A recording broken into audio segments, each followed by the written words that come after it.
Or millions. If we do business, I'm comfortable chilling. Other than that, I'm not posting a minute. Run me the bag, I'll run away quickly.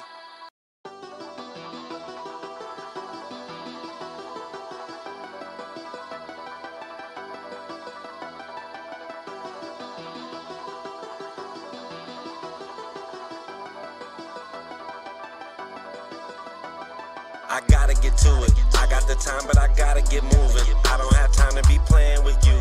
This is no time to be playing it stupid. Could be the difference from winning and losing. Could be the difference from hundreds or millions. If we do business, I'm comfortable chilling. Other than that, I'm not posting a minute. Run me the bag, I'll run away quickly. Crunch time, my time's not to be wasted. Win, lose, draw, I am not playing. In my lane, out the way is the safest. Be consistent, there's no credit in phases. Keep on working, we gon' see where it takes us. Life's a marathon, why aren't you pacing? All that sprinting, taking too many breaks is compromising your position, advancing. Real life, you get so many chances. You can't leave trying to find out the answers. We've been moving around without GPS's. We've been growing without all them enhancements. Learn quick, out here making connections. Everybody don't do what they be saying. That's why my team's who I spend day to day with. It's on us when I gotta get to it. I got the time, but I gotta get moving. I don't have time to be playing with you. This is no time to be playing it stupid. Could be the difference from winning and losing. Could be the difference from hundreds or millions. If we do business, I'm comfortable chilling. Other than that, I'm not posting a minute. Run me the bag, I'll run away quickly. Trying to get rich, but they dying to 50. Ducking these trends, I don't like what I'm seeing. They jumped the fence, but the grass wasn't greener. No one warned them about the wolves and hyenas. Eggshells, gotta watch how you treat us. Shaking hands, a part of doing business. Make a promise, make sure that you deliver. Good business, only way it continues. Money matters and you need the credentials. Coming straight up, barbers gon' bring issues. My time is prices, don't like to misuse it. And it only you can't have do it. If we started, we gon' see it through. Can't just talk, you gotta show the proof. My interest is making these money moves. Not running my mouth and not coming through. Let's run up the bag, I need something new. I'm high on the bills, I want them blue. You want me to work, I'ma need it soon. They all in the way, we gon' need some room. Locked in and focused like missiles on cruise. Going non-stop, I got something to prove. Playing with us, you gon' definitely lose. Never slow down, cause I gotta get to it. I got the time, but I gotta get moving. I don't have time to be playing with you. This is no time to be playing it stupid. Could be the difference from winning and losing. Could be the difference from hundreds or millions. If we do business, I'm comfortable chilling. Other than that, I'm not posting a minute. Run me the bag, I'll run away quickly.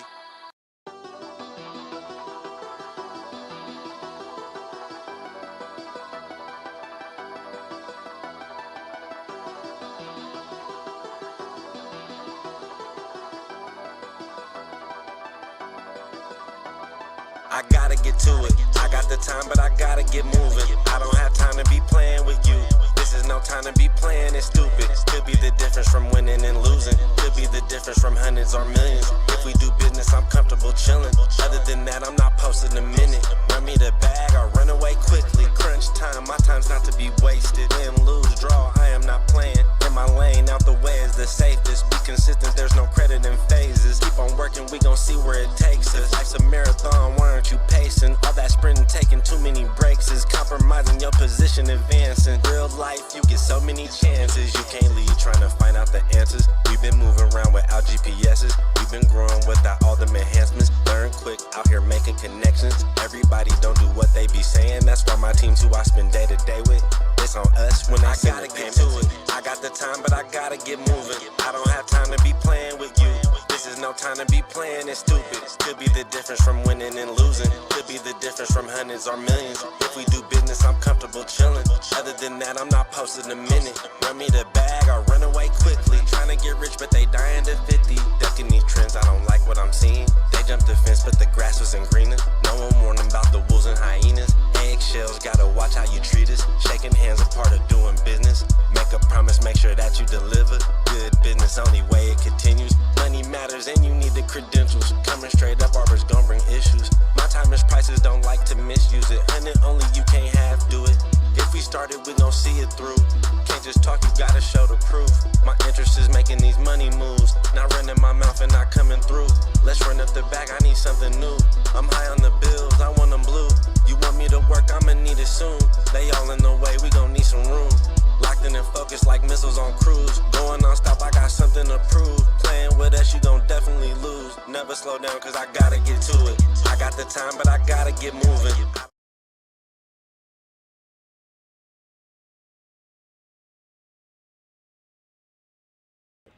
There you go. We're good.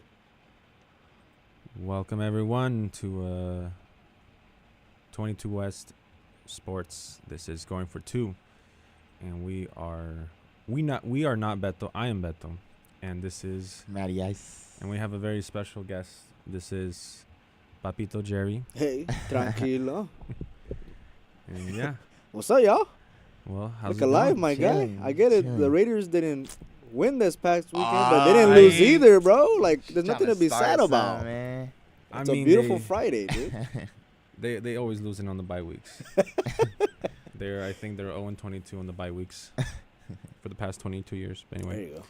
but yeah, we have not many like outside NFL news, like some wild, like somebody hit someone again, you know. Thankfully, but That's on Channel 11 tonight at 11. yeah, All the domestic violence stuff, that's later. that's later. Yeah. We But, talk about real football here. Yeah, this past week was a very interesting week because there was a lot of low-scoring games. We just was mentioning off air that the Chargers. Well, by the way, you can listen to us on the 22 West Media YouTube channel. We are live there right now. You can listen to us on 22 West Radio, 88.1 HD3 Long Beach, Los Angeles, and streaming on radio online on the 22westmedia.com. And yeah, Chargers beat the Patriots 6-0, and that felt like I was watching Real Madrid play like a second division, or like, something. yeah, it's like some Valencia or something. Yeah, that was not a fun soccer It was, game. yeah, it was like 6-0. You know, I could have like told someone from my family that only watches soccer and been like, hey, you know, Chargers FC beat Patriots FC. It was kind of wild. Patriots United. Yeah, Patriots United. Oh, I don't know about that. New England United. In England, I guess. But yeah, I guess the main thing I want to talk about first is that, man, these Thursday night games have been terrible. Like, it's like the matchups are just awful. We were mentioning this off air that like every matchup of Thursday night has been a dud. Yeah. The Patriots and Steelers, there's nothing involved in that game that's like that would make you want to watch it. The best Thursday night game was probably the Cowboys and Seahawks, 35-41. A couple weeks ago. But other than that, the other one was obviously the I think the Thanksgiving opener. games. But Well, yeah, The opener, was that on Lions Amazon? and Chiefs. no, that was on NBC, right? but Yeah. that was still on Thursday. Yeah, that's the only NBC. It was Lions Chiefs opener. But yeah, like the Amazon ones, those are been terrible. Dude. Like Panthers and Bears, like I'm not calling off of work or getting off of work early. Like I Not want to gonna stay be at work. Dubs. Yeah. Yeah, I want to stay and work and just like watch the game later. Like I'm not, Yeah. or no, I'll watch the YouTube highlights. Yeah. Right. Literally, I think literally all the Thursday night games have been teams that are not in the playoffs right now, or Yeah. like They have other no than contention at all. Yeah. other than like Cowboys, but like all the other ones just been like, oh, we're trying to battle for a playoff spot, and I mean, the Steelers struggling. technically are because they're Yeah. 7-6, and We'll get to them in a minute. Dude. That's embarrassing. I that think division is after yesterday. pretty Yeah. close. But Mhm. like regardless, yeah, like there was a game versus like is it the Bears and Panthers? I think there was one game with Bears and Vikings, and then there was another of That was another dud. yeah, and then the Steelers and Titans, which Steelers had 2 Thursday night games. I don't know how the scheduling is over there, but I guess the other good one was the Ravens and Bengals, but even then that was bad because Burrow and Lamar got hurt. Mm-hmm. So that's you never want to see that. Yeah, and then there was another one that was like really bad. It was the Buccaneers and Bills. That was still like a bad showing because the Bills were just not good. I mean, I still don't think Still they not make the good. playoffs. I don't think they. Was You it a know? Thursday night game or a Sunday night game when the Broncos beat the Bills? That was Sunday night, huh? The missed field goal That was when Monday. they That was told man- Monday. That was That was Monday night? Yeah, that was Yeah. Monday. Dude, I don't know, man. I feel like the most person that I feel bad of, especially when it comes to Thursday night football, is Al Michaels, dude, the No, broadcaster. for I mean, sure. we all know how The how prestigious and just he's a Hall of Famer. Right. You know what I mean? Mhm. So for this guy to transition from NBC, Mike Tirico, I think he's doing a great job replacing him. Mhm. But transition from NBC to Megabucks over at Amazon, but not having fun with it, I feel bad, man. I Yeah. feel like he deserves way more, dude.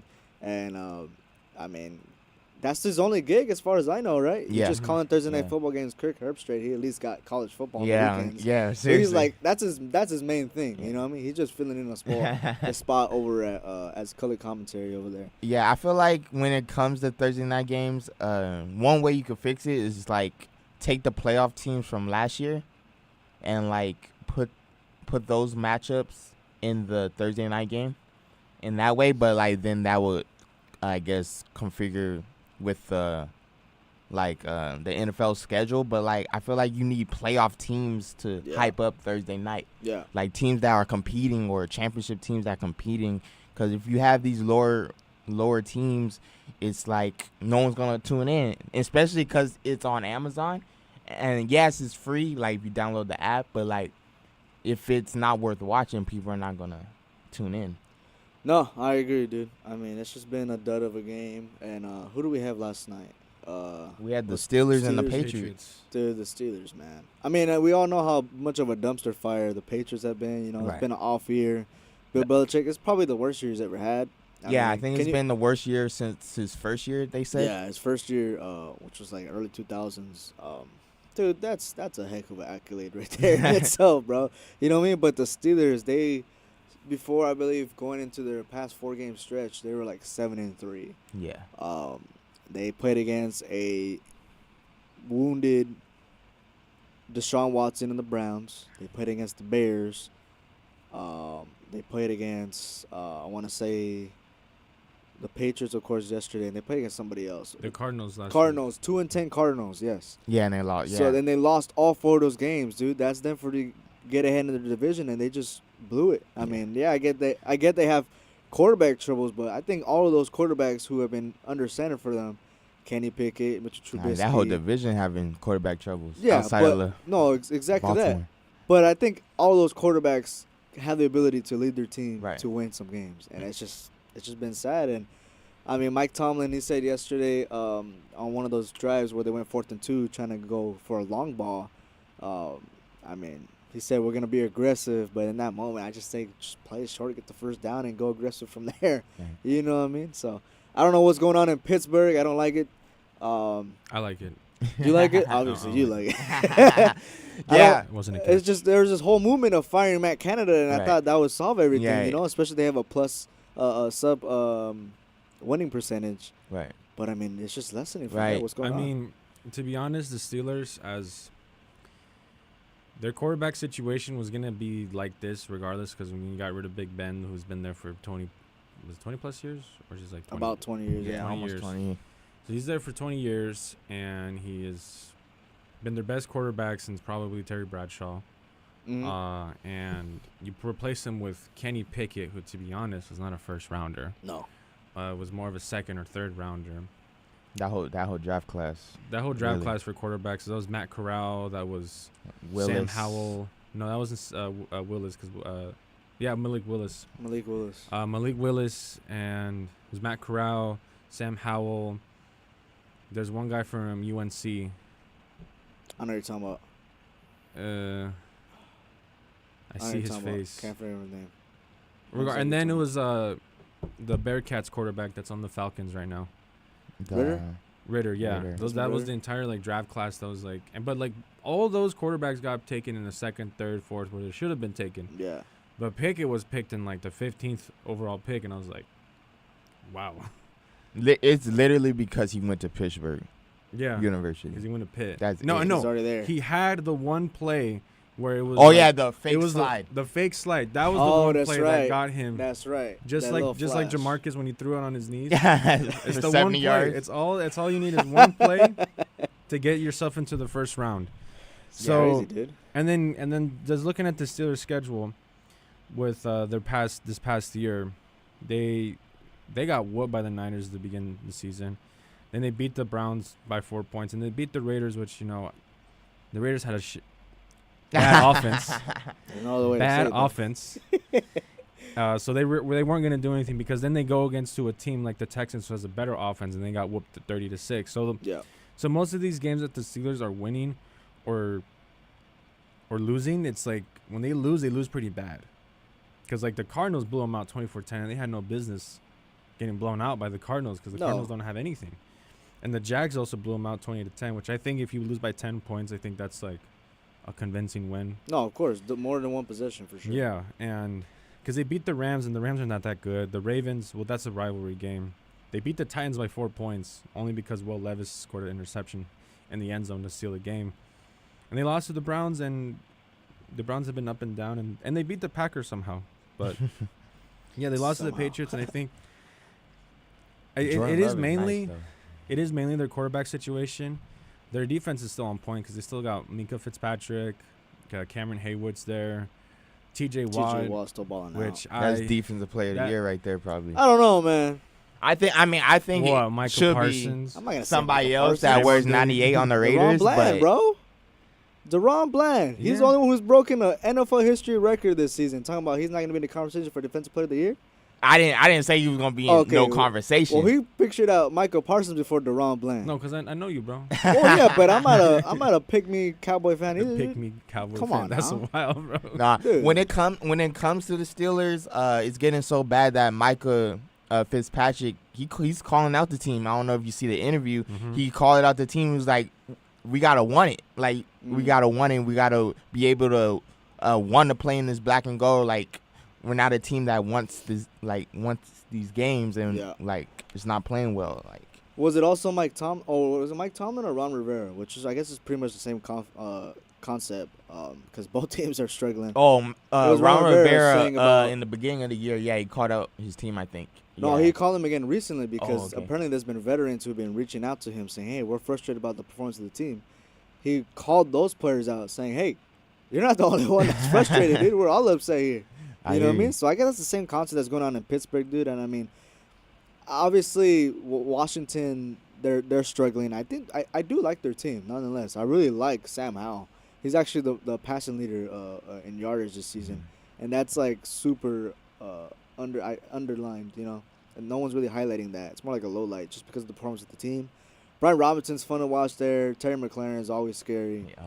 Johanny Dawson's been stepping it up. But, dude, I mean, I feel like it's more frustrating to see the Pittsburgh perform the way that they've been performing rather than the Commanders. You know? Because they have they were 7-3 in one moment, and now they're 7-6. Yeah, and it's also against teams that they should have won. Yeah, it's also because like Pittsburgh. I mean, ever since Mike Tomlin, he hasn't had a losing season in terms of record, at least. Like he hasn't been below 500. So, I mean, like they're still above 500, but it's like that he always has that team competing, and like the past couple games they have been struggling and losing to teams that are not making the playoffs this year. So it is frustrating to watch, like if you're a fan of that team for sure. Hot take. I think Mike Tomlin gets his first losing season. I don't think that's a hot take. Yeah, honestly, no, that looks like the road right now, dude. Because their next 4 games is the Colts, Bengals, Seahawks, and Ravens. All teams that are playing at a high level and competing. Because the Colts are a sneaky team. I really like the Colts, dude. Colts are fun, dude. Gardner Minshew. Gardner Minshew, I love him. No matter what team he plays for, dude. I think they're just a well-coached team. They are. I mean, oh, no. That was Carolina. I'm thinking about Frank Reich. I'm like, did he get fired? No, yeah. No, he did. He did. He did get fired, yeah. No, he also got fired from the Panthers. I don't think we mentioned that. He did get fired, yeah. That dude can't keep a job for the life of him. Yeah. I mean, he put his faith in Carson Wentz. Yeah. I mean, that was In with the the Colts. Colts. With the Colts. I'm tripping, yeah. Nah, dude, I really like what the Colts have going on. I mean, I don't know how to feel. I mean, it's nothing really happened. You know, I don't know how to feel about Anthony Richardson, you know, taking over the program going forward. I think he's great. I mean, they were looking good before you went They were down. looking good, for sure. I think he was. I personally thought he should have not played this season. I think he should have sat out at least the first 8 games.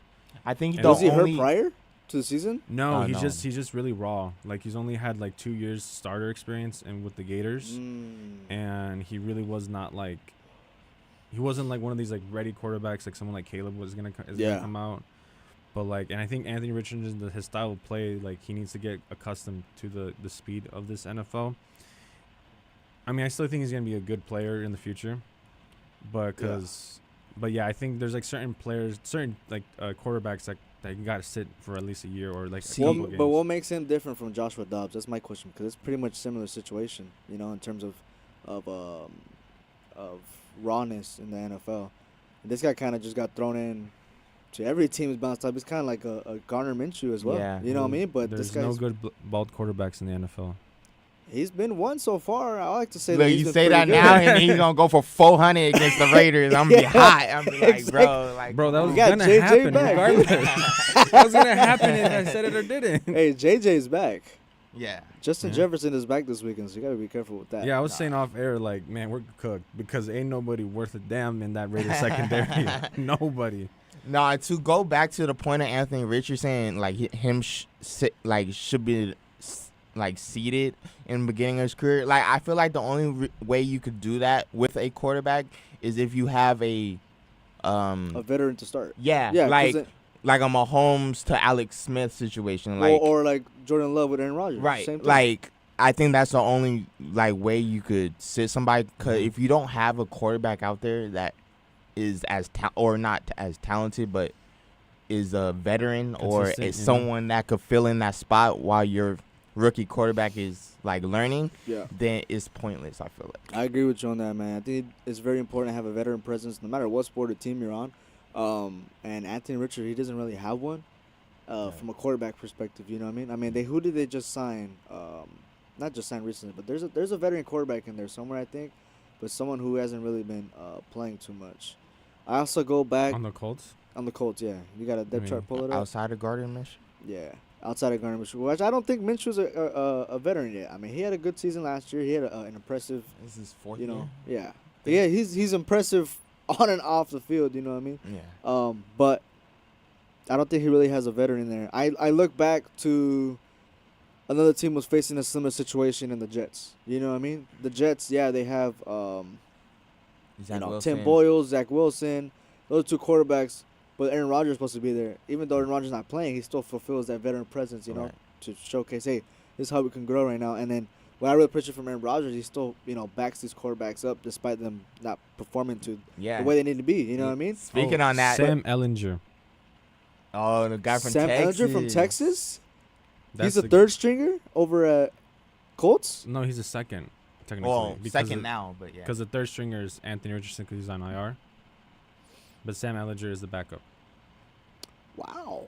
Hey, Ellinger was not too bad in Texas, dude. Bro, he was a dog. He could low-key. start somewhere else. I like to think he could start somewhere else. And dude, I mean, I would not mind seeing him at the Jets. Shoot. Speaking of the Jets, though, they, New York media is gonna tear up anybody, but like they're looking at Zach Wilson and like they're like, oh, does he want? Or like they're questioning how he handled the situation of like the team was like, oh, do you want to start? And he's like, no, because like I don't want to like injure myself or re-injure myself again. And people are like question Question just his ability to to perform. And perform. whatnot. Yeah, I get that, man. I mean, He's had 3 years, and he's not it.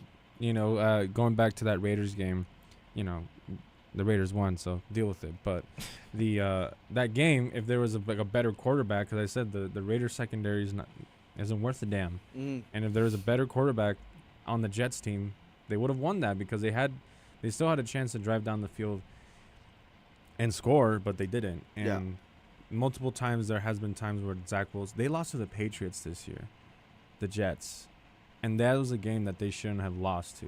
And that was a time when the Jets were like still like 1-2, and it was early on in the season. This is like when the Bills were still kind of trying to figure things out, and they're still trying to figure things out because I don't think they win this week. And and they could have had like a lead in the division. They didn't. And like moments like that is gonna kill you in the end when it's like week 15, and it's like, oh, we should have, could have, would have won those games, but we didn't. And I always say, in a division, if you want to make the playoffs, you got to beat your biggest rivals. Yep. And the Jets is the Patriots. Yep. And the Raiders is the Chiefs, and that's why the Raiders don't make the playoffs. I mean, there's no other way to put that. But I do think that could potentially be a segue into a grander conversation, if you guys don't mind. Speaking of divisional rivals, there's a big game this weekend between the 100%. Cowboys and the Eagles. And I'm gonna say it right now. I don't know if you want to switch to my camera on this. I need the people to know exactly what it is that I'm about to say and to know it clearly. I think this matchup against the Cowboys and the Eagles here in Week 14 determines who's gonna win the Super Bowl this year. Win it. Exactly that. Wow. Yes. Who's gonna Not win the Super Bowl this play year? it, but win it. Win it. Yes. Look at me. Excuse me. Huh? Excuse me. And I know that's a grand take. You know what I mean? But you gotta Grand think. take. Yeah. But you gotta That's you gotta more than think. a grand take. You gotta think of the atmosphere, bro. I mean, this is gonna be played at Cowboys Stadium. The first matchup Jerry was World. super Man, close. look at Though Tori's face. we literally it went. The first matchup in Philadelphia happened because of a We foot that need was it. stepped out of bounds over a 2-point conversion. Uh-huh. That little minor moment ended up being the reason why the Cowboys lost in this one. I Now- wish we can have a camera on Tori's face because She's not happy about this. like just nastiest face towards Jerry. I genuinely think that this is a potential Super Bowl winner here.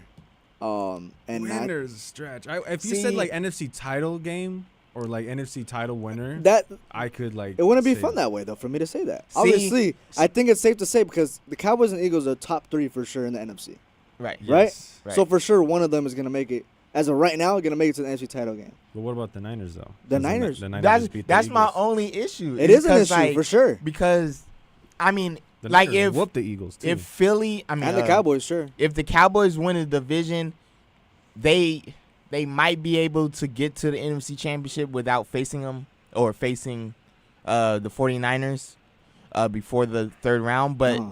if they stay at that 5th spot, they are going to either have to play Philly or the Niners probably in the second divisional. round. Yeah, in the division. And like Cowboys and 49ers, it's been I'll it's tell been you what- one-sided. No. Well, as of right now, Yeah. you know what I mean. Well, as of the results of what happened previously, I mean, it's so fresh that the Eagles lost to the Niners. Right. But compared to that loss when the Cowboys lost to the Niners, they've grown. I know they played against so many teams, but they've been able to experiment offensively and defensively. If you look at the schedule, just based on the paper, the toughest team they're gonna face coming up is Philadelphia. Mm-hmm. But after that, the remainder of the season for the Cowboys is Miami, Buffalo, and Detroit. Those are very tough. And Detroit. I'm very grateful for that schedule because, yes, we had a bunch of teams that we played against, whooped on, 40-plus points. Cool. Experiment offensively that way what you can do and show the league what you can do. But that means nothing, for sure. But nobody else in the league has had that opportunity to experiment like how the Cowboys done. I pictured, again, on paper, that the Cowboys were going to handle the Seahawks fairly easily. Predicted beforehand. I'm glad that we did. I'm glad that we were able to get a tough matchup on that end because it makes a matchup against the Eagles much more important. I think, especially coming off a loss for the Eagles against San Francisco, they have a chip on their shoulder. What better way to clean things up in Dallas? I think we're going to get the best before playoff time, the best out of these two teams this year. So that's why I'm determined, hey, based on the circumstances, based on the atmosphere, based on where both teams are at right now on this point of the season, we could see a potential Super Bowl winner out of this. See, Cowboys and Super Bowl, they say that every year. They say that. They, not I. Don't confuse me with the rest of them, man. Come on now. Don't confuse me with the rest If it of them. walks like a duck, if it quacks like a duck, if it looks like a duck, it's a damn duck. Or cowboy, I should say. Fair enough, but that's my grand take. And, You should have done like a yeehaw, like, oh, I'm not that crazy. ride 'em, cowboy. I ain't that crazy. You see, at least at my team, we actually have hope. And I like to say, and I also told you guys before the show, this is the best, me personally, I'm not saying stat-wise, just me personally, based on what I see with my eyes growing up, especially as a Cowboys fan, this is the best team that I've seen since 2014. What happened in 2014? Dez apparently didn't catch the ball against the Packers. I mean, he didn't, but you know. Regardless of what that result was, that was the best team that I've seen since then. Yeah, And arguably, I think that was like the best Romo team. I You agree. know, Yeah. but the Before the herniated disc, yeah. yeah, The back problems. I'm right there with you. but But that's my take. Sorry guys, I'm gonna blow up on you guys, but I had to it's say it. alright. I wish we had a Tory cam just to. She was not happy. their Yeah, facial producer Tori here. expressions She was not happy with me saying that. It was just like I'm annoyed at this man. It's okay. But I guess moving on to the next topic. Actually, no. I'm gonna ask you this: what makes you think that this is the best team of the Cowboys? Because for me, I have I know what I see with my teams, and I course. always know what's like. Oh, I know this is gonna be a good year based off one game. Like when I saw the first game of United with the Wolves, and it's kind of off topic. When I saw with Wolves and United, I was like, oh, this is gonna be a terrible season. Not terrible. I think it's gonna be like really The mid-season. 1-0 loss you're talking about? Yeah, the 1-0 win. Oh yeah. 'Cause it Oh was yeah, against that's Wolves. right. Yeah. And it was like they played sloppy. They didn't play good. Onana saved that penalty. I could have told you that in the preseason, though. That's different. I don't think I you know. compare sports, dude, because it's No, completely but different. I'm though. saying like the first game, like you can always tell like how your team's gonna go. Sure. By, like a first game, or like you see like the first 3 games. So what makes you think that this, based off like, basically now we're at the beyond the midpoint? We're near the climax of the season for sure. Mhm. Yeah, we're past the midpoint. I mean, there's 18 weeks. We're in 14. We're getting there Mhm. towards clinch time. I mean, the Eagles, I believe, if they win, they had the opportunity to clinch the playoffs. You know, if they would have beaten San Francisco, they would have done it based on their own outcome. But Mhm. because they lost, now they have to have help with other teams and their results. I just see the morale is completely different, dude. Okay. This is a family team. You know what I mean? What I really appreciated from Mike McCarthy in the preseason is this article that I read is that during preseason, I want to say maybe week 4, so start of the regular season, preparing, you know, the 53-man and Mhm. for the season is already set up. On the way into the locker room, there's a wall, and now we could just call it a mural of every player's pictures of every player's parents, kids, wives, families, uncles, aunts, and the theme in the middle of it is, you know, it's obviously family all around, right? That's the Mhm. motivation. But there's an empty picture frame right there in their hallway. Let me That's guess. what everyone has their sights on, bro. I mean, it's For the self-explanatory. Super Bowl parade. For a Super Bowl picture with the rest of the families, not with the team, with the families. Mira nomás lo que I tiene más want to see that as immense motivation, and on top of that, there's another storyline that people aren't talking about. Mike one? McCarthy, he performed appendicitis surgery 2 days ago. Oh, yeah? He's Something still I gonna should tell you. he's gonna coach Yeah. this weekend, bro. Like that's massive. If my coach is gonna be out there, dude, and this guy is limping and hurting, I know how appendicitis. Me personally, my mom had appendicitis. That was not fun. She was out for a couple of weeks. Coach is coaching the same week. If I'm the player and that's my coach, I'm balling out for my coach, dude. As for the Eagles, what do they have to motivate them? Just keep going? To get back to the Super Bowl. Get back? repeat, Oh, yes, or- obviously, but Yeah. that's everyone's motivation. What is it add on to that? You know what I mean? Mhm. I just think from a psychological perspective, you know, from things outside the gridiron, there's a little bit more that kind of gives an ante up to motivate them. A But little like more. the Eagles have families too. Of course. But from that, what are we exploiting from the motivation perspective? I mean, another Christmas album or what? You know what I mean? It's crazy. So, I'm just saying, dude. I see from a morale perspective, this team is a lot more different. Okay. See, because compared to the teams from previous years. I hear you, but I think I the- don't. like early. I mean, every year Super Bowl Cowboys. It's just okay. I don't guess. agree. I get what you guys are saying, and I'm gonna say this clearly too. I can't stand Cowboys fans, man. I'm a Cowboy fan myself. I watch every game from a whole month. I probably watched 2 or 3 games with other Cowboys fans, and they annoy me. And we won those games. I'm like, dude, shut up. Watch the game. Like, stop talking. You know what I mean? I can't stand Cowboys fans. Absolutely. As everybody else can either. Mm-hmm. I have not said this is our year. I've observed thoroughly from a tactical perspective on how these teams are performing. And this year, if I wanted to say with confidence, this is the year where I can give a bogey or a mulligan and say, hey, I could throw it in there. There's a potential that this team could be Super Bowl contenders. As for all the other years, they haven't been. So I haven't said it. Simple as that. That is true. I've been here for about a year, and Jerry hasn't said that. I have never said last season. I did not say, despite how we performed years prior, 2014. I did not say that, and that was probably the year that I could have said that. I know that that Packer team was a tough team. I knew that we could beat them, but I knew there was things to go through. We didn't get through those things. I didn't say it that year.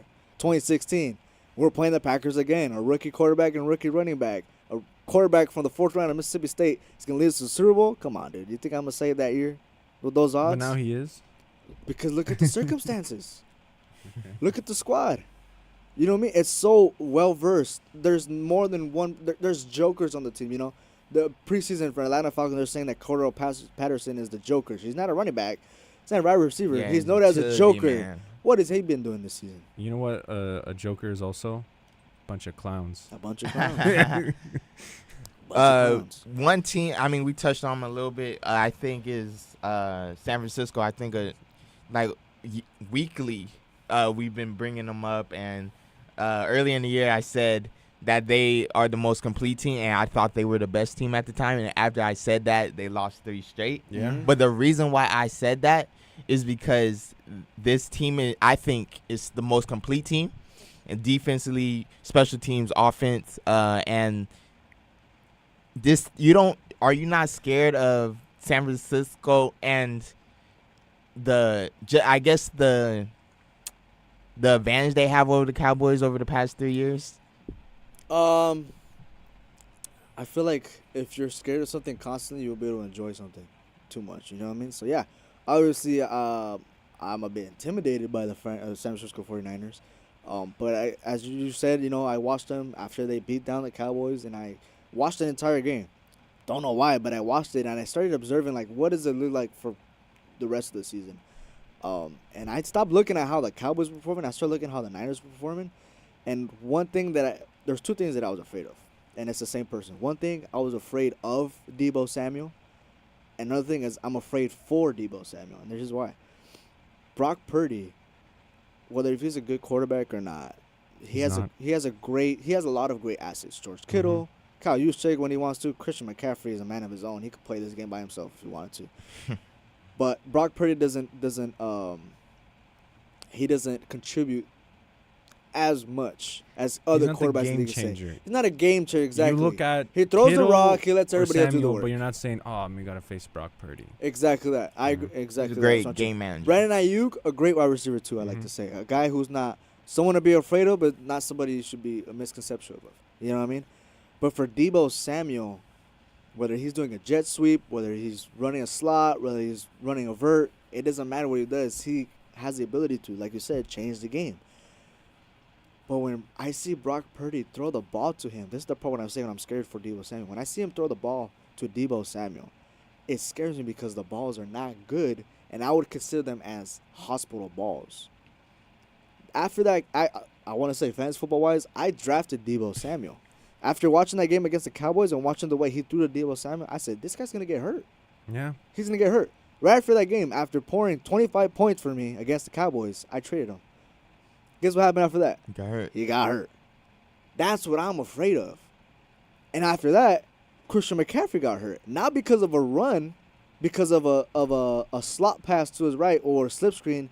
He pulled a hamstring off of that, but because he had to reach for a ball that was poor. You know, so it seems like for the receivers, anybody that's receiving the ball for Brock Purdy, they kind of have to do some kind of acrobatic catches or you know, balls thrown to behind too much. They have to reach out, and as they reach out, they're getting hit hard from a secondary out of nowhere. That's what I'm afraid of for the Niners themselves. Brock Purdy is not a safe quarterback. He's not too accurate, and that is kind of costing the team a bit. And you see that in those 3-game losses. They lose Deebo Samuel, they lose Christian McCaffrey. I like to say because of the result of the way Brock Purdy has been throwing the ball to them, specifically, I think if he could throw the ball any better, then they could be a real threat. But the same thing for the Cowboys, I want to say for the Niners as well. Their morale is unmatched. I mean, there's no way you playing against San Francisco, you're not going to be intimidated. Despite no matter how good your team is playing, you're not going to be intimidated. You're always going to be intimidated, dude. You know what I mean? And it's simply because of morale, simply because of how that team is run. But it's a minor thing that could slowly snowball into something major. The way Brock Purdy the ball is hurting his players. Yes, so now we have the 2-minute warning of going into halftime. We used up all our timeouts. We don't have any timeouts actually, so let's just go into halftime and do that. All right. Break.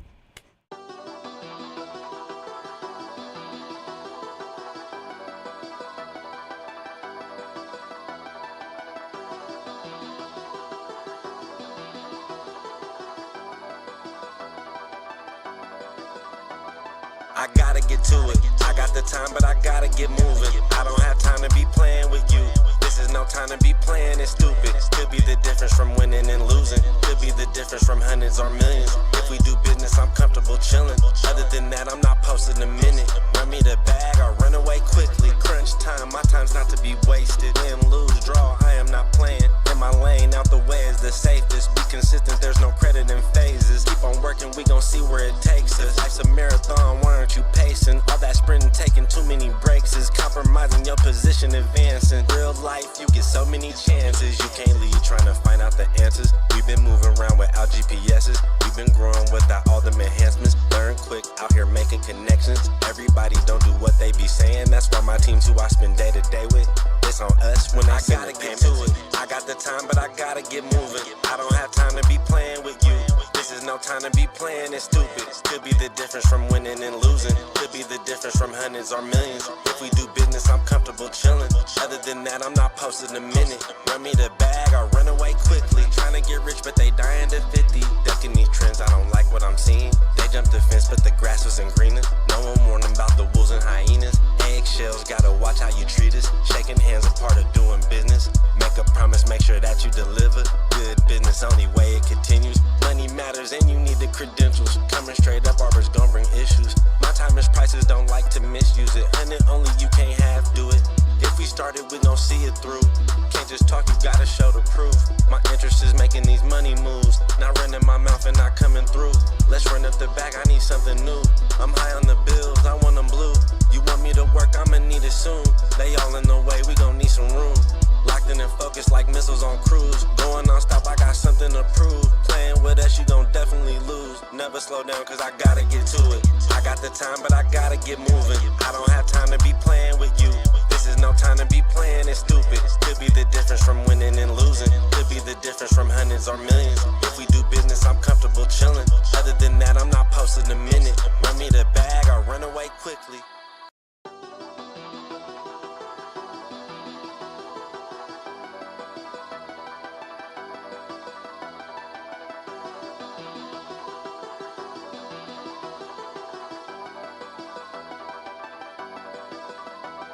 I gotta get to it. I got the time, but I gotta get moving. I don't have time to be playing with you.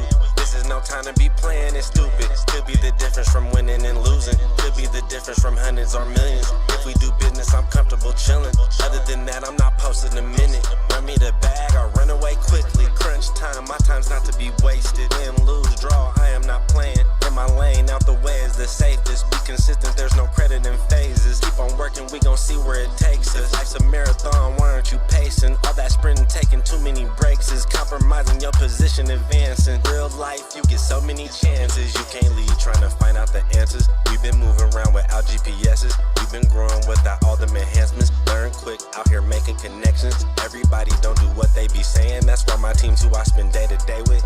It's on us when I gotta get to it. I got the time, but I gotta get moving. I don't have time to be playing with you. This is no time to be playing it stupid. Could be the difference from winning and losing. Could be the difference from hundreds or millions. If we do business, I'm comfortable chilling. Other than that, I'm not posting a minute. Run me the bag or run away quickly. Trying to get rich, but they dying to 50. Ducking these trends, I don't like what I'm seeing. They jumped the fence, but the grass wasn't greener. No one warned them about the wolves and hyenas. Eggshells, gotta watch how you treat us. Shaking hands, a part of doing business. Make a promise, make sure that you deliver. Good business, only way it continues. Money matters and you need the credentials. Coming straight up, barbers gon' bring issues. My time is prices, don't like to misuse it. And it only you can't half do it. If we started, we gon' see it through. Can't just talk, you gotta show the proof. My interest is making these money moves. Not running my mouth and not coming through. Let's run up the back, I need something new. I'm high on the bills, I want them blue. You want me to work, I'ma need it soon. They all in the way, we gon' need some room. Locked in and focused like missiles on cruise. Going non-stop, I got All right, we have returned. I am Beto. This is Marias. And Jerry Reynoso. and you can watch us on 22 West Media on the YouTube channel streaming live. We're also on the radio, the 22 West Radio 88.1 HD3 Long Beach, Los Angeles, on radio online at 22westmedia.com. I'm gonna ask you this, since you're the Cowboys fan, and I always like to ask fans of teams, who is your opinion, not Cowboys history and not like by what other people say, who is your biggest rival? Like a team you can't stand that, like, if it's cold outside and the only option is to wear that team's hoodie, you rather freeze to death. The team we're playing is this weekend. The Philadelphia Eagles. I can't stand the Eagles, bro. Why is that? It's just a hit. I mean, it's tough to say now without the history, but I mean, Uh-huh. season in and season Well, out. obviously the history, yeah, but like at least in your personal experience, Oh, okay. why is that? Yeah, the Eagles. I mean, okay, I want to say the Eagles, and if there's anybody else in contention, it would probably be. I don't want to say the Niners because me personally, I really respect the Niners. I really respect just how they run things and how stuff is fake done. fan. Ooh. That's just me. I know, but again, I'm young. I come from a different generation. I wasn't there when Montana and Steve Young was doing their thing. You know what I Or mean? Troy Aikman. If too. I was from there, then I would have hate for Nah, sure. I feel you know that what I mean? because with the Raiders, it's the same way. Like the old heads are like with the Patriots rivalry. not just with the Patriots, but with the 49ers too. Yeah. With the Raiders, it's like, But oh, that- that Bay The Area, Bay Area battle yeah. right now is It's like a I don't know. Bay I Area- don't really know that That's as a much, scuffle now, and bro. that's Ain't no why battle I no more, don't dude. like Kansas City. Like Kansas City's been that biggest hurdle yeah. for the Raiders, so it's just like Exactly that. I respect San Francisco a lot. I like the way they run things, and I wouldn't say necessarily that we run things similarly. But if my team was very poor, no offense, but if I was the Raiders and I was to pick one team to see, hey, I wish my team operated that way, I'd probably select the Niners. I would probably say that. For me, no, 100%. you know who was my team I would like to copy from? The Ravens. I like the Ravens too. There's a lot of teams Because that, the Ravens, here's the thing what they do. They never overpay for linemen. sure. When was the last time like you like heard like they got like a ridiculous contract? Because they're always drafting linemen Is it talking about specific- defensively or overall? offensively. I think picking up offensive linemen is very important. Dude. Yeah, I and mean, the they're Cowboys, that's what they literally operate too. always- You know, they're all about protecting Every the 5 quarterback. years, they're always drafting new linemen, and they never miss with the Yeah. linemen. Because you never hear problems of them having a bad O-line. They always have a good, decent defense. I think that Steelers-Ravens rivalry is what the Raiders and Steelers should have been continuously. Mm. Because if you look at it, the only thing's missing from that being the Raiders is that they're wearing purple instead of silver. Yeah. And because they're hard-hitting defense, you got Ray Lewis, and back in the 2000s, that was just like, you know, That guy. that guy that could hit. Scary, dude. We had a stronger force than a battering ram. If you In guys the- watched that, Yeah. One video was like, who's stronger, a battering ram or Ray Lewis? tackle. Yeah, and like and then that, you had one of the greatest safeties back there behind you, Reed. Ed Reed. Ed Reed, man. Mhm. No, and most then definitely you also did. had a killer defense with Ray Lewis. You know, killer. Stop. He killed Um, two people, bro. Hey, dude. Allegedly. Allegedly, right? sorry. Yeah, I would say Philadelphia, man. They're definitely, I would say, division or not, biggest rivals. Community-wise, Raiders, because it's rare for us to play you guys. It's always preseason, but like, but I mean, especially the past decade, the times that we have played you guys, which is probably what 2 times only. On Thanksgiving. Thanksgiving. a couple years ago. Thanksgiving. Yeah, I remember there that. you go, yeah. That was a nice game. But those games were always close, and Uh-huh. like that was a fruit rivalry. And I've always wished, like, how come NFL doesn't schedule us more? You know what I mean? Because those games were always impactful. Whether you're a fan of the teams or not, those have always been good games to Uh-huh. watch. You know what I mean? But Philadelphia, I think honestly that Raiders and Cowboys that rivalry is more because of just how a lot of Latino people Yeah. like both of those teams, and Yeah. that's just by default. Those teams are gonna be like the that's what I mean by community. Yeah, community exactly that. ones, because like over in East Los, like literally the 3 biggest teams in LA are not the Rams or Chargers. It's the Niners, Raiders, and Cowboys. I agree. Like there's like this trophy shop over on First Street that has 3 posters of NFL teams, and it's those teams. Wow. And they've been there for like 20 years, and even after like the Rams and Chargers came, there's not really a lot of stuff there of that. And it's like, and it's interesting just because like obviously the 90s, that's the Cowboys, the Niners are in California, and the Raiders are in LA. So like I guess by proxy it's just like those communities that are just there. And like it's just interesting that the Chargers and like the Rams never got that community. Well, I mean, I know why, because I remember reading this article about why like the Raiders are so synonymous with black and brown culture. Is because when the Raiders came to LA, they went to the Coliseum, and the Rams wanted to move out. They had moved out by the time the Raiders came, and the Rams went to Anaheim, which Anaheim is not even LA, And Anaheim, if you want to consider, is like the rich part of LA, or LA adjacent. So then the Raiders are in the working class area, South Central, downtown LA area. So and a lot of brown people were migrating during that time. A lot of Mexicans were migrating during that time. Then obviously there's a big population of black people down there, and that's the working class team. Yeah. You know, that's why it's like so synonymous with the Raiders, and NWA also made it really popular as well. Yeah, 100%. Oh, that definitely 100%. helped, bro. That was a marketing strategy And that the then- Raiders were not aware about It's initially. also Raiders wear is also Yeah, the synonymous style of with, play. The yeah, style silver was and a black, thing back in the day. Yeah. Gritty. with a thugs. certain type of culture. That's Certain- what I'm saying. That's what I'm saying. Yeah. Like, No other way to What- put it, my guy. yeah. What's a cholo? Yeah. What's that? It's I a never Raider heard fan. about that. No, mean I'm just that. playing around.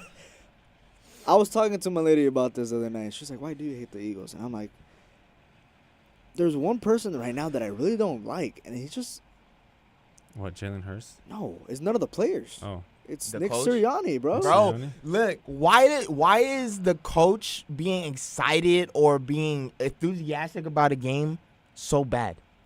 Yeah, I really hate his facial expressions. I mean, I want to call him like a nitpicker, but I'm gonna be nitpicky about him, dude. Like, dude, the littlest calls, the biggest calls. He's the type of guy who's like, oh, false start. Yeah, then you're facing one on, dude. I'm like, dude, it's so unnecessary, bro. Grow up. And I wish we were on air because I have plenty of things to say. You know what I mean? But, dude, it's just like I can't stand Nick Sirianni. And again, looking back to that first matchup of the season against the Eagles at Lincoln Financial, that dude just pissed me off, bro. I can't stand Sirianni, bro, and I just don't like who he is and what he's about.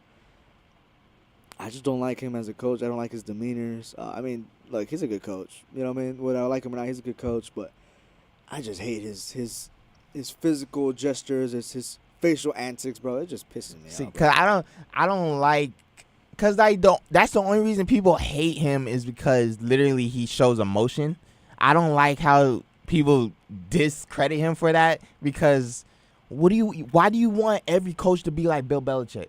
You want every coach to be like emotionless on no matter a good play or a bad play, or he shows emotion when it's a bad call or something. But like someone who doesn't show emotion like that, I don't know. Like you see a coach enthusiastic about that game, that's good for the sport. But here's the thing, though. I agree with you. I want people with emotion, but I want humble emotion, bro. You know, when I think of a coach that gives humble emotion and maybe a little bit emotionless, but also subtle, he recognizes players on and off the field. Dan Campbell over at Detroit. Okay. Robert Saleh, despite them not playing good, he's a guy who's very emotional. And you saw that during his time in San Francisco as well. You know what I mean? Right. Those are coaches who are humble, still showing their emotion. You know what I mean? As Okay. for Sirianni, this guy's getting in the people's faces. He's trying to get in arguments with opposing coaches. And But I teams. also think he fits perfectly with Philly, cause that's Philly. That's Philly And fam. that's just another. That's lit. He's adopting that culture, so he's literally the Philly. Yes. He's representing Philly as a. Okay, now The let's Philly us three. fanatic. Right. Let's talk. Let's talk here then. Look, can we all agree that the Cowboys have an annoying fan base? Yes. Yes. 100%. Okay, get them out of the equation. We all go with that. Right. Other than them, who's the most annoying fan base? How about this? I'll do one better. The Cowboys are the most annoying fan base, and the Eagles are the most toxic fan base. Very toxic.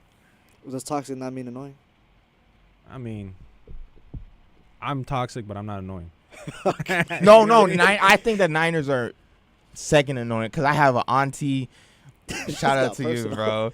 She personal, every time I walk through the door, she like gang Niner. I'm like, bro, I ain't trying to hear We it, got, bro. Get off of me, bro. We got some Niner fans here. Hey, this ain't the place for you. I'm sorry. Nah, we're yeah. talking all scandalous on them. No, respect to the Niners, but No. I agree with you in that sense. But just rowdiness. I mean, remember when they won the Super Bowl? Was it against the Patriots Yes. with the Yeah. Philly special?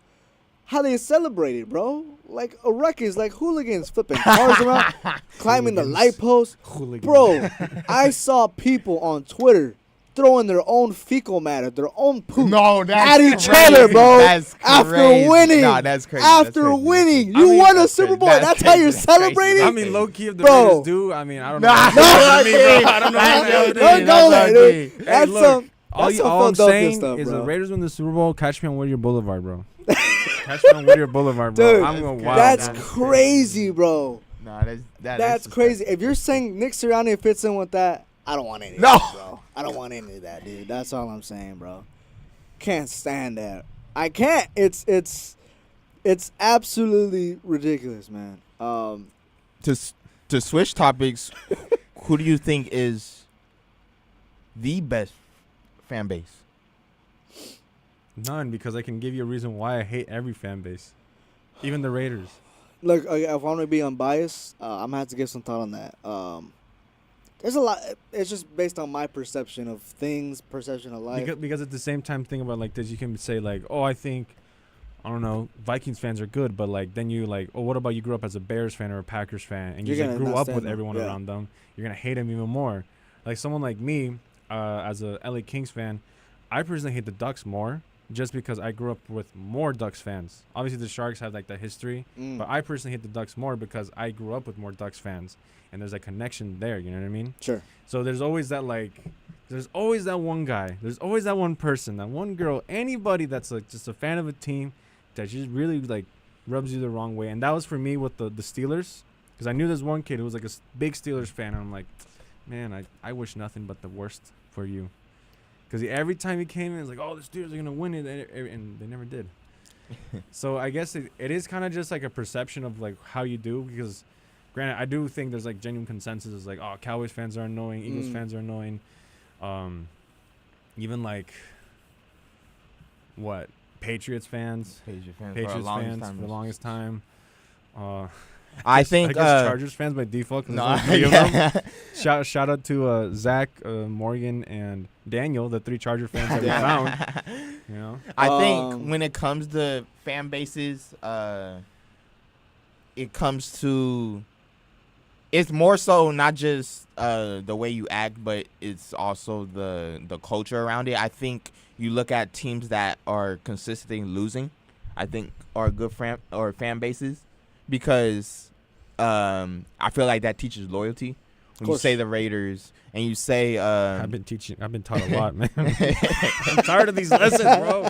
Detroit Lions or the Cleveland Browns, like they have a history of losing a lot, but the loyalties that they have and the fan bases they have, and you know, like that shows like they could suffer through it, and they have, I feel like, a humility with winning. I feel like, because I think Detroit Lions fan base, outside, you know, the Raiders, I guess, are like, they're winning right now, and you don't like hate them. Like, no, I like they're not. I was thinking the exact same. same thing. And I would say my team, and especially when you go in your perspective of like loyalty, Detroit Lions, they've been through so much. I mean, the amount of quarterbacks they've been through, 0-16.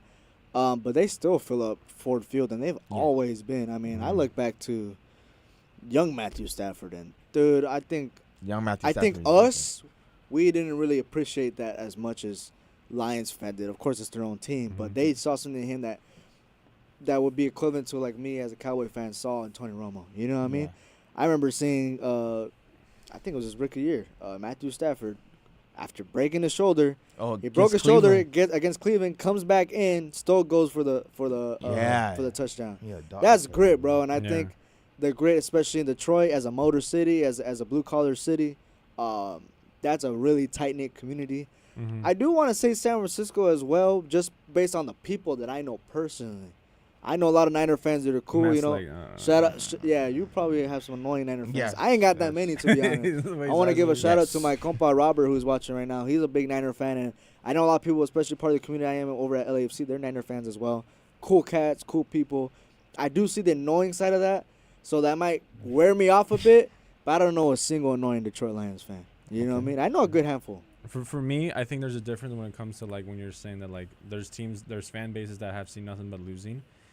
The Raiders, they do count, but they're a little different because they did have success in the past, and they were that team that had that success. So there's still fans that are insufferable from that era that taught like their kids or the new generation how to be more insufferable and how to be like, oh, we're making playoffs after, you know, going 2-0 with Antonio Pierce.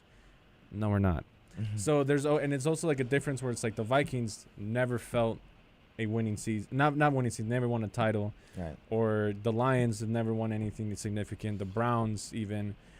So like the Patriots, if the Patriots go on like on a streak of like 10 years of just losing, they're gonna turn into like, oh, I hate Patriots fans. Like, but why? They're losing. But no, because they're insufferable because they won so many. Yeah. Right, and when they were winning, they were winning. Yeah, and they just, as a fan base, they were just like very insufferable. Yeah. Maybe some final thoughts before we wrap things up. I hope that the Raiders don't win any more games this year. He's been saying that since week 1. Yes, bro. Look, he's the only Raider fan here, bro. That What are we gonna do? Cook? I don't want us to cook, man. We burnt the kitchen already. We burnt the kitchen. look, man. I don't preach losing, bro. Look, all I know, and I agree with you on that. All I know is that here on out, football's gonna be a lot of fun. If Thursday nights have been that fun, stay tuned to Sundays because it's gonna get very interesting, especially in the playoff picture. So keep on tuning, and I want to appreciate you guys for having me on. Of course. Thank you so much. It's been fun here for Going for Two. Those are watching and listening. I'm gonna be here for the next show, Footy Fridays, talking about some soccer. A lot of things to talk about. So will Beto. So stay tuned. But go ahead and wrap us up, Beto. So yeah, we have been Going for Two. I am Beto. This is Matty Ice and Jerry Reynoso. Yeah, you can listen to us on 22S Media. We're live on the YouTube channel. Subscribe. Follow us on all of our social accounts, specifically the 22S Sports Instagram account, and also at 88.1 HD3 Long Beach, Los Angeles. See you soon. Peace.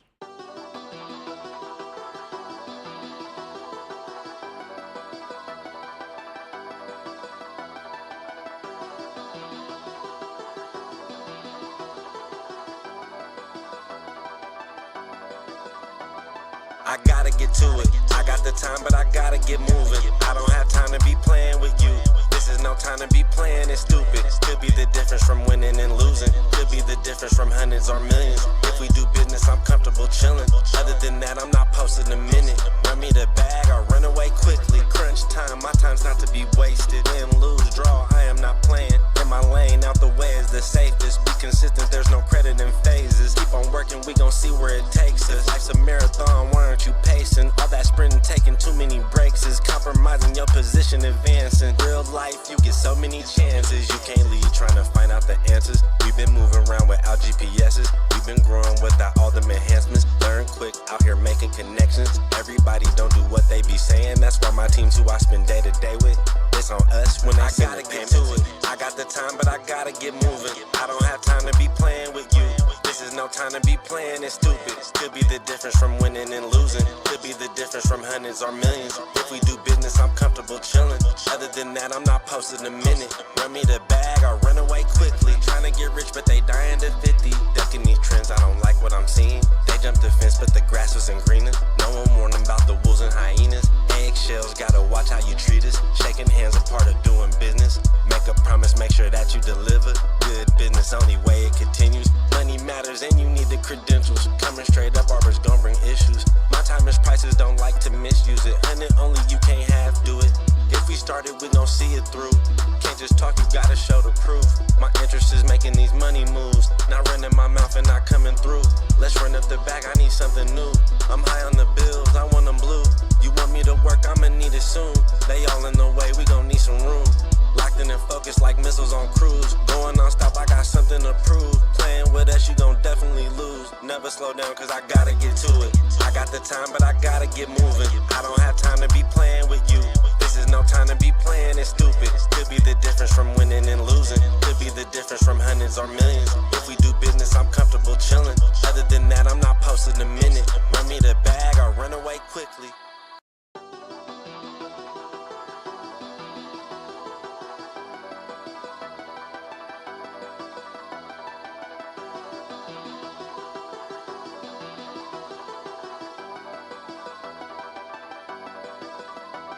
I gotta get to it. I got the time, but I gotta get moving. I don't have time to be playing with you.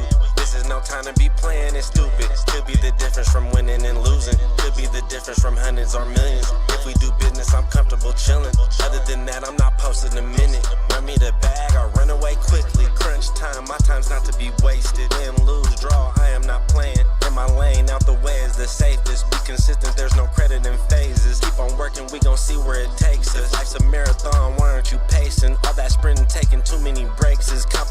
your position advancing. Real life, you get so many chances. You can't leave trying to find out the answers. We've been moving around without GPSs. We've been growing without all them enhancements. Learn quick, out here making connections. Everybody don't do what they be saying. That's why my team's who I spend day to day with.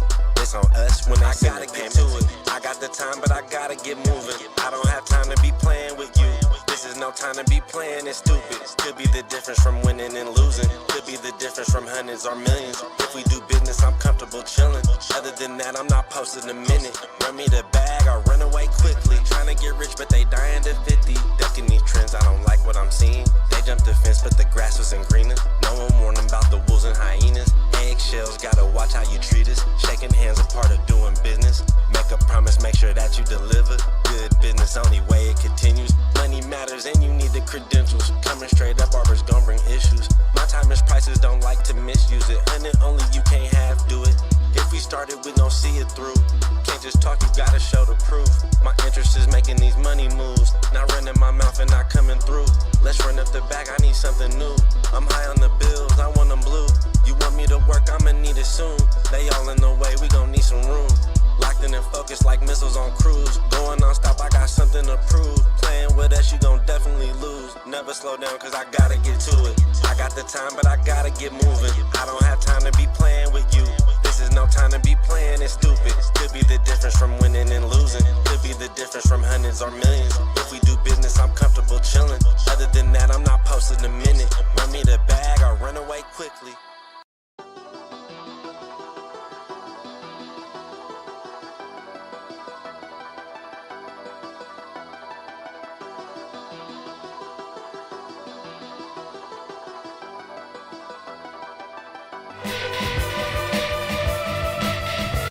Hello, everybody, and welcome back to Footy Fridays. If you're just coming off Going for Two, thank you for watching that. Jerry was on that as well. It's me, your host, Desi Lopez, with Zach Durham here as well, and two very special guests. Want to introduce yourself, guys? Jerry Reynoso here, along with my good friend Maher. What's up, guys?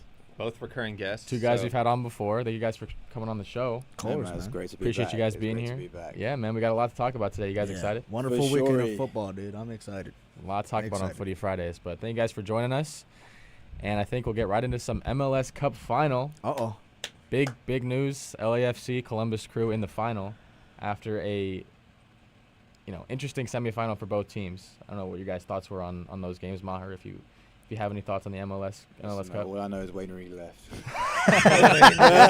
Yeah, once Wayne Rooney was gone, I was gone. Let's put it that way. Hey, that's all good, man. I understand, especially you for a member of overseas. Come on now, yeah. For me, as a local guy and a member of the LAFC community, man, I mean, I'm extremely stoked.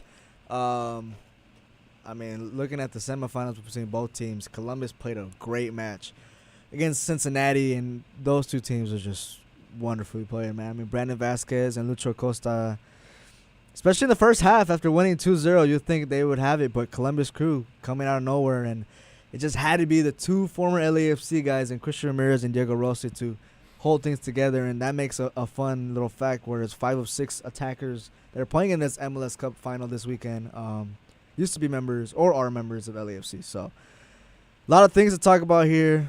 There's a lot of situations going on, but just one that's just been on my mind ever since, during the week.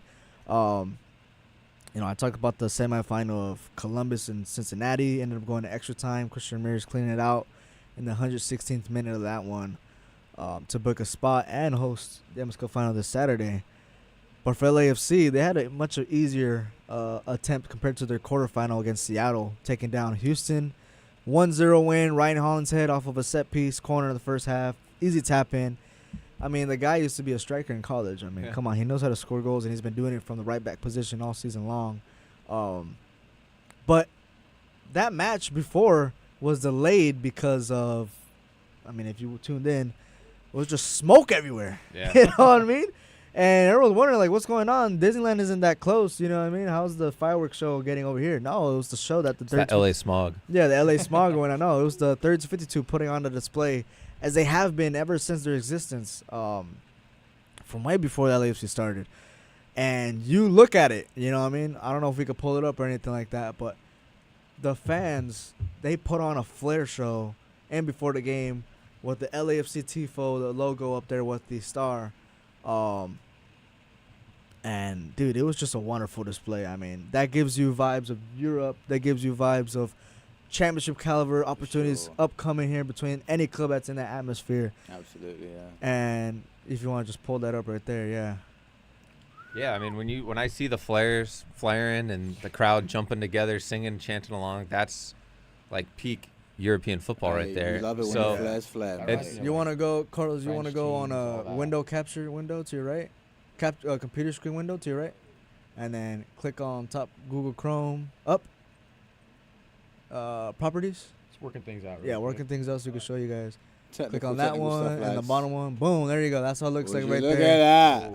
Insane. Oi. If you can find it on Twitter too, there's a bunch of stuff. My good friend Josh Gross wrote that article, and They're passionate, man. dude, it's They're Very it's passionate, something that clearly. whether you're playing against LAFC or with them, dude, you're gonna get the chills that's no part matter of what. it. But there was some controversy around it heading into the final, right? Yeah. For tomorrow? Yeah, so MLS they decided to fine LAFC $100,000 for, implementing safety cautions and whatnot. It's dangerous to have flares. I get it, man, but dude, with that decision as well, they decided to suspend the supporters group who've done this. And for me, it's a bunch of family members, a bunch of friends, and it sucks. You know what I mean? Because this is the product from football culture that you want to represent here in the United States, let alone in North America, and especially with all the tournaments that are coming up here in North America internationally. Copa America, America's coming Gold up. Cup is still going on for both men's and women's, and the World Cup at 26. For the next couple of years, Can't wait for that one. the next couple of years, North America is gonna be the pinnacle of football. Mhm. You know what I mean? They're gonna have the spotlight in this, and for you to say we can't have this in your domestic league, what's up with that? That's not the problem that I have. Is the fact that one, they're gonna suspend the supporters group, not able to bring their flags, their banners, their drums, No drums. no nothing, and limiting their access to matches. Everybody has already paid their dues in making the trip to Columbus this weekend for the championship. They're all going, but they're not gonna come with their equipment to make the mouse noise. The atmosphere. Yeah, to make the atmosphere in enemy territory. That's difficult. Right. Here's the thing, though. In all honesty, these guys don't need it. You know what I mean? It makes it better, the spectacle better. But you're gonna watch the game and you're gonna hear the LAFC traveling fans louder than the Columbus Yeah. Crew fans. You And know if what I mean? anything, they're going to be more pissed off. And Exactly they're that. going to be singing louder. They might not have their drums or their flares, but they're going to make their presence known. Most definitely. And that's kind of, you can look at it like as a moment. I mean, let me ask this: is a $100,000 fine like super substantial? It was definitely worth it, and the club is aware. Like, hey, we knew you guys were gonna do that, from my understanding. And again, also from my understanding, speaking with people, the ones that did light up the flares, they've taken, they've practiced this stuff. They're aware that this could be dangerous if not handled carefully, so they only give it to the people who can handle it properly. You know what I mean? But what upsets me the most is that sure, this may not be safe. Sure, that you're against some rules and policies and whatnot. Despite that, you're gonna boo-hoo about it, and then we go to commercial break. You're showing that as promotional for marketing for MLS Season Pass, Apple TV. You're showing, hey, our fans are rowdy. This is what they do. They show that. Oh, and by the way, we're gonna fine you $100,000 for doing that, but thank you for the free marketing. By the way, that's what upsets me. You want us to bring this atmosphere, but then you want to fine us for doing it. Make up your damn mind. Hey, man, I agree. Jerry Do you think Cook, that's man, something that, like, Cook. happens over and over again? Like, will happen continuously? Oh, this is not gonna be last time. And look, I'll be honest with you. I will not be surprised if we see this display in Columbus this Saturday. You're saying the game will get delayed because they sneak them in. It'll always get delayed. It don't matter. It doesn't matter. It's gonna get delayed. Yeah. But the game's still gonna happen. Yeah, it's got to. You know what I mean? That's crazy, man. That'll be a fun one to watch. Though. It will be a It'll fun one to watch. It's at 1 p.m., right? Tomorrow? 1 p.m. tomorrow on Fox if you're tuning in. Season Pass on MLS, Apple TV. Should be a fun one. Like I said, I think it's really cool to see both of these teams in this final. They both deserve it, regardless of record-wise. I think it's just past few years, just how everybody's been. These two teams, they both won an MLS Cup within the past 3 years. 2020 for Columbus, last year for LAFC. LAFC going for a repeat. Columbus Crew were going to get folded. They were going They were going to move to Austin. They were going to move to Austin. Austin FC became an expansion club, but the fan base of Columbus saved their team. Ended up getting a new location of the stadium. Beautiful stadium, by the way. No, it is. And one of the these best guys, they've rejuvenated from top end to top bottom. I think one thing that I want to say before we move on from this Cup final is that I really respect Columbus Crew because of the roster implication that they were able to figure things out. It's no secret every team in MLS were affected by the move of Lionel Messi going to Inter Miami.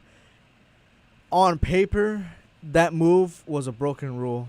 You can only have 3 designated player contracts per team in MLS. Lionel Messi would have been probably the 4th or 5th. All the managers, all the owners of each team in the league said, hey, you know what, we're going to let this pass. But the commissioner said, okay, everyone agrees that we're going to let this pass. Cool. Messi coming to Miami. Everyone's going to get profits.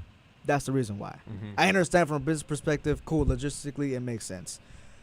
But for a team like Columbus Crew, they had a stacked team that was still trying to stack up. They had to give up one of their key players in Lucas Alayeran in order to make room for other players, while Miami had already picked up key players in Busquets, Jordi Alba, Players Greg that played in Europe. players that played in Europe, and they're still adding, just like how Columbus Crew are trying to, when rules-based wise, they're not allowed to. But because they gathered together and said we're going to let it happen, they didn't allow it to be the same for Columbus. They were able to get, they had to get rid of Lucas Ayran to get rid of, to pick up Diego Rossi. And they have Cucho Hernandez. I'm thinking that front 3 of Cucho, Diego, and Lucas Zelairan, that would have been extremely scary. I don't think LAFC have a chance to keep up. You know what I mean? Mhm. Let alone Darlington Nagbe in midfield. That's right. Despite them having to sacrifice one really good player, and honestly probably could have been in the MVP conversation this year, they're still in the final. Yeah, They're they- still in the final, man. they- So good that's teams big props find to a them. way. They've come a long way. Too, Exactly that. in that So run. both these teams deserve it. I really want LAFC to win, of course. I don't think they have an upper hand in this. They never lost to Columbus I was this, gonna say I'm looking at it, all, 3-0. history-wise. Yeah, And they've not conceded a goal in this MLS playoffs. Not one goal. So- not a single goal. Well, they did lose beat 5-2 against Since then, Vancouver, yes, That but was they've in, like, the 3 first of straight clean 3, sheets. yeah. Them. So, like I said, it's gonna be a hard-hitted fight. I'm excited to see the battle between not only on the pitch, but in the stands between both supporters groups, between Columbus and LAFC. It's a fun matchup.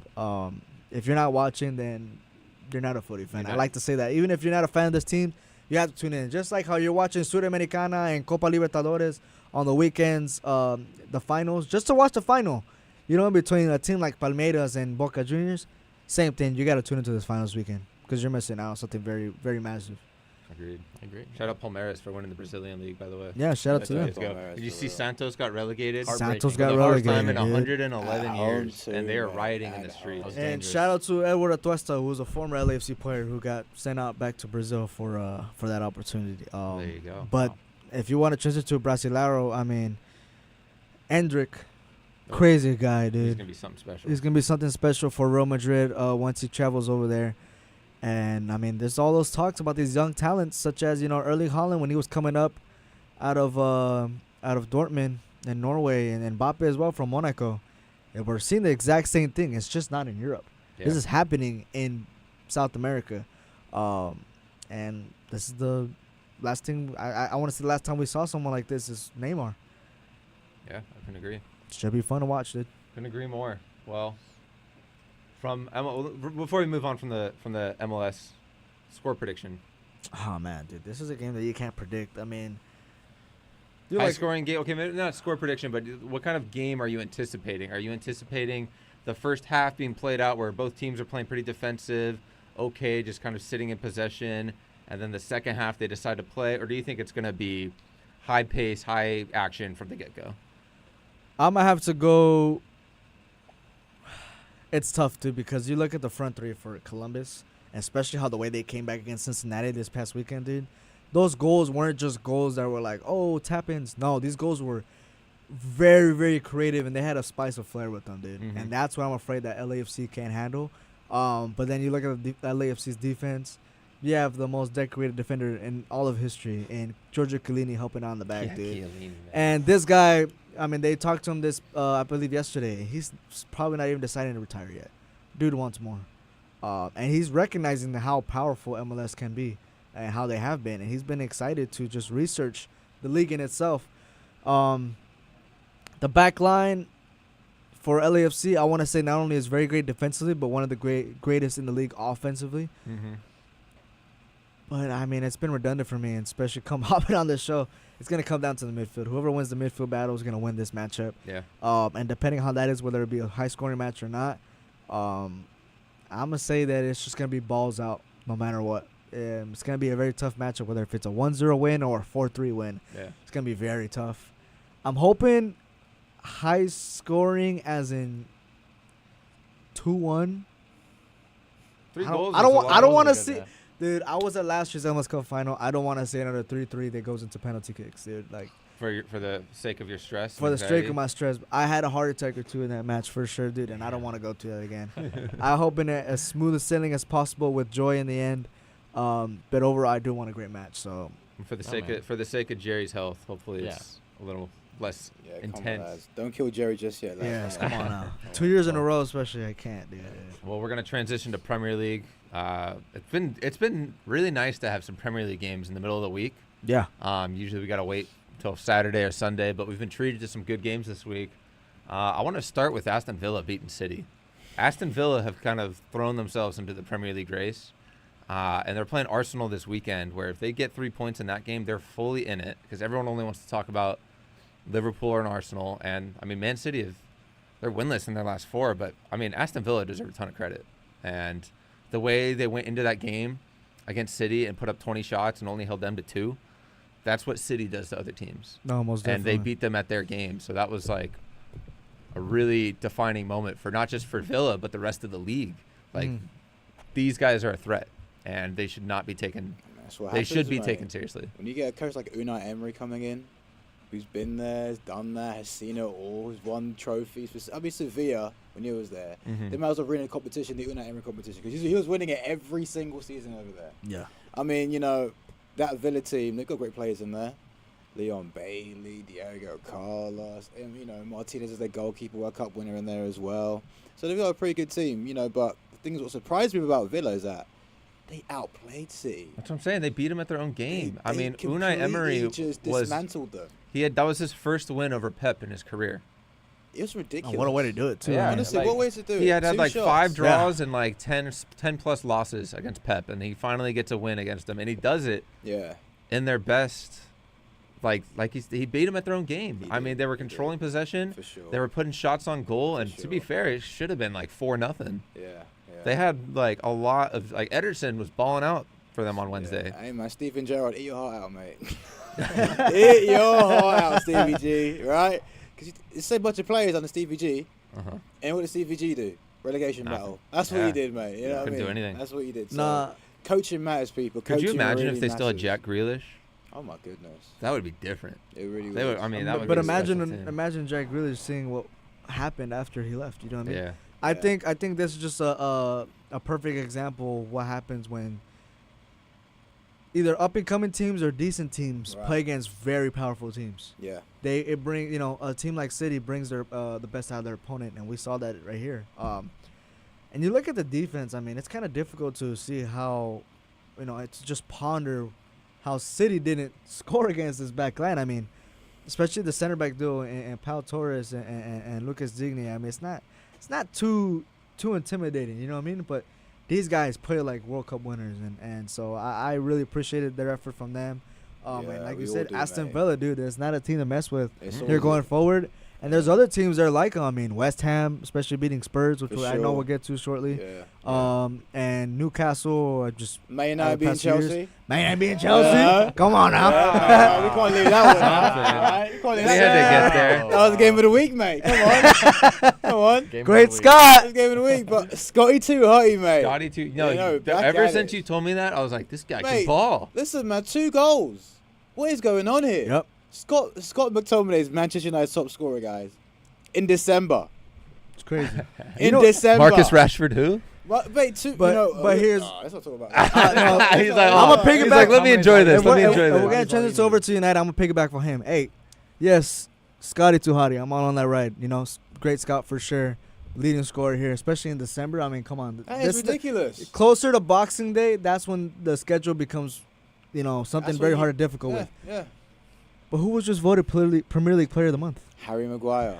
In what world Oh, is Harry Maguire Premier League Player of the You Month? know what, That makes sense. Gotta That's be a doing solid I'm something sorry. right. You gotta be Here, doing here something comes a right. little Harry Maguire PR right now, guys. I'm sorry. Listen. Harry Maguire, right? Credit to Harry Maguire for this race. Capped his armband, stripped off him in the summertime, right? Was in the mud. Was our 5th choice centre back, right? Johnny Evans was ahead of him. Attaboy. Johnny Evans. Johnny Evans was ahead of Harry Maguire, who Yep. starts for England. Let's just put that into perspective here, right? Came into the team, played well, kept clean sheets for us, kept on playing well. Varane got injured, took advantage of that, and now he's a cemented player in the team. So, from that perspective, you got to give the guy credit, mate. You You know? do, Of course. and He now literally came from the depths of hell, essentially. he was getting death threats. Exactly. Like to people were against this guy. literally the depths of hell, mate. Now to he's the top being choice a over starting- Varane, too. Exactly. He's the top choice. Now let me He's tell playing you. pretty well too. Let me tell you, dude. With all due respect, Oh, here you go. I hate Harry Maguire. The Yeah. way he's Just performed when he know- was in just the know- mud, All I due was there respect, with all due you. respect. Just know I when couldn't people stand say all the due guy. respect, I it's didn't all give him a death disrespect. threat. I don't hate him that bad. But here's the thing: his performance was just very poor. But like you said, from all the things that he's been through, the way that he's performing and his form stepping up, all you can do is just hats off to him. And yeah, I agree with you. He deserves that Premier League award. And I only hope that he carries momentum forward with them. I'm on his side now. We I all was are, man, against not him. just you, Yeah, I mean, we need But it. dude, exactly we that. need it, honestly. Somebody has to step up, and out of gotta be all someone. people, it was Harry Maguire. Yeah. Hey, I'm with you. I'm not saying But you also deserve at the same armband time, again, I'm but with you. That's not really saying much. You know, if we're No, gonna be yeah. honest, it's not really saying much. If Harry Maguire's your best defender in your team, mate, you know, shout out to you, Harry, but you know, that's not really saying much. You know, we need Yeah. players actually. We need better quality players. Ten Hag in our believes team in to him. step up. They're friends. They I gotta mean, be, yeah, right? yeah. I mean, Leacher, please hurry up. What's going on, mate? Like, you've been injured for 2 years, mate. Yeah. Can you hurry up? Fucking, oh, no, God. dude. But yeah, that's a big result for Man United just because, I mean, Yeah. they've got a big game coming up on Tuesday. We'll get to that in a bit. But, like, The given biggest story in that game, though, sorry, lads, to cut you off there, was how bad Chelsea are as a football team. that's what I was going to get to. I mean, Chelsea I started mean, to my look like they were going to figure it out. I mean, they beat Spurs 4-1 after they got Right. 2 red cards. Then they go in and have Yeah. that crazy game 4-4 against Man City. Right, Yeah. And yeah. they're starting like, okay, they're figuring out. They're scoring Exactly, goals because that's yeah. kind of what their They're weakness missing. was through the first 10 is they Exactly. couldn't. What did you tell me about Nicholas Jackson? That boy Nicholas Jackson couldn't finish his dinner if he tried. He could not finish his I dinner. love that. No matter I could not believe the chance he missed against Onana. Well, thank God you missed, by the way, because we won the game eventually. But I just couldn't believe it. You're played so beautifully through by Raheem Sterling, mate, at your feet, and you did something hot potato with the ball, kicking it around and then kicking out Onana. I Yeah, want. I I mean, want You to. know what I mean? I want to add on to that, dude. I mean, look, I'm playing Fantasy Premier League this year, and Right. you know, it's a draft version, so I'm a big fantasy football guy. I'm gonna Yeah. transition to my footies Fridays as well. We're doing a draft, and I look on the striker format, and I'm like, oh, okay, who's this guy, Nicholas Jackson? Who's Yeah. it? First pick, literally, my cousin. He's a big Chelsea fan. You know what I mean? So when people don't play fantasy sports, they don't know any better. Right. He goes in and press the plus, and who pops up there? Nicholas Jackson. Mate, that's the boogeyman. And mate. you know what I thought at that moment? I was like, who the hell is Nicholas Jackson? And where has he come from? This is like as mind-boggling and equivalent to Villarreal. yes. That's where he was. Yeah, I mean. And at that moment, for people who don't know any better, it's like, who is Villarreal? You know what I mean? But at the Right. same time, it's like equivalent to when you're playing FIFA and you're opening Yeah. a pack Right. and it goes club Right. and it goes player or Right. striker and then it goes country. And you're like, it's Mbappe, Messi, you know? Mbappe. Yeah. And it's Facundo Farias. You're like, who the heck is he? You know what I mean? It's true. It's true. And I that's mean, just like, dude, why is he starting for this squad? think about all the injuries they've had to do. Well, And all the money they Mudryk, put into. Mudryk has not played out the way they thought he would be. He's more of a winger than a forward. He made great chance that game. Yeah, Cole, but Cole if you're- Palmer's their only hope. I in don't that know, team, man. honestly. Chelsea needed that win. They're sitting at 5 wins, 4 draws, 6 losses, like right dead in the middle of the table at 10th place. So what is that? Poch out? You think Poch they in? need? You think they need a striker? I mean, They Nicholas need a lot of Jackson- things. They need a lot Dude, of they things, didn't know, man. They actually. didn't know. They're owner, dude. 5 points behind West Ham for 9th place. That is And scary. they're also tied with Brentford on points, and then Wow. Wolves and Fulham are right behind them by a point. So they're in a cluster with Brentford, Fulham, and Wolves, and that is not those are not teams that Chelsea wanted to associate themselves with in December. So, if that Yeah. makes Actually, at this sense. point, because Christmas period, this makes and breaks your season. No, yeah, bro. Essentially. I mean, Like I especially said, when- Boxing Day. That's the Yeah. weekend. You think American sports, Christmas Day for NBA. That's fun Thanksgiving too. for NFL. That's fun too. MLB. They don't really have much, but They got 4th 4th of July. 4th of That's July. about it. But Boxing Day, it's like That's a it's big not deal. just Christmas time. Special edition. No, this is Footy, like mate. your 3 points on Boxing Day you're gonna regret it by match day 36 or whatever. You Yeah. know what I mean? Exactly. No, it's true. It's a big very one. important. Big result. Is it time to transition to our Spurs? Yeah, we do Yes, have people asking yes. in the chat. People wanna know in the chat. about Spurs. Look, Yep. man, Seeing? ever since that Chelsea game when you lose Romero and Udogie to red cards, who have been two Right. of the better defenders for us this year, Right. and then Van de Ven, which has been the most crucial injury. Him going down, I think it's more important. Obviously, James Madison getting hurt too. And yesterday, in the game against West Ham, it was very obvious that we missed James Madison. We Yeah. need an attacking midfielder to dribble around a player, make a nice 1-2 pass, and then it's just so frustrating. Without him, there's only one offensive tactic for Spurs, and it's whip it in from Pedro Porro or Kulusevski into the box and try to win a header. Yep. And that's not going to work for 90 minutes. And over and over, it's just so frustrating to watch. You need Van de Ven to allow Romero to have that freedom to run around, because Van de Ven's got the pace to make up for open space in the back. And then Madison, the link-up play with everyone around him is just so crucial. Like, Right. offensively and defensively, we're down our two best players. Well, you know Yeah. what else too is that Lo Celso has been playing well. He Yeah, scored a and few he's- goals in his he past really few has. games, so it's not Giovanni like has it's not stepped like we're up. completely in the mud That with is true. the attacking He's- perspective. It's a different type of attacking Exactly, midfielder, though. exactly. He's more looking to dribble and Distribute. make a perfect Right. pass. Madison's the playmaker. Yeah, He just Madison does- isn't he does afraid to everything. whip He one does over everything. Yeah. like 5 defenders and find Son. Like, Yeah. it's I think just he it's- plays fearless. They're You know really what I mean? lacking the defensive mind that they had with Van de Ven. Because Romero, as great as he is, he Right. makes mistakes. Right. He's a little bit reckless a lot Right. of times. Yeah. He is. So when Van de Ven was there, he kind of hence evened that him red out. card. And we talked about exactly. Yeah, We talked about yeah, that Yeah. when that first happened. So I think they need somebody to stabilize that back The line, thing is, whoever it is. When it comes to Tottenham, I feel like it's a combination of many things: injuries, bad form, and just bad luck. Oh yeah. Because all Yeah. these games you've lost, you've been winning. Yeah. Right? No, I'm Chelsea up 1-0. Wolves up 1-0 in the Oh my 90th goodness, minute. the Wolves game, that one was absolutely insane. 2 goals in the 90th minute. Yep. Aston conceded. Villa, we were up 1-0. Villa. Who else? Let's go. West here. Ham just- West Ham. West Ham yesterday. recently. No, I'm looking at 1-0. our last 5 games. We've got 4 losses and 1 draw. That draw Yeah. is 3-3 against City. Right. That's a good So result. even if though. you look at Very the good loss to result. Chelsea, if you lose 4-1 to Chelsea, like, okay, that's a big rival. Yeah. We had to lose at some 2 point. red We're not cards going to go there. unbeaten. We're not the 05, 06 Yeah. Arsenal team. And Right, and before that draw, they were top of the table. Yeah, and then You so are. you take away the Chelsea and City game. You win 1, you draw 1. Those are 2 top teams. 3 2-1 losses to Wolves, Aston Villa, and West Ham. Those are 3 games that you're up 1-0 in, Yeah. and you just fall apart. You can't Yeah. score a second goal. Yeah. Yeah.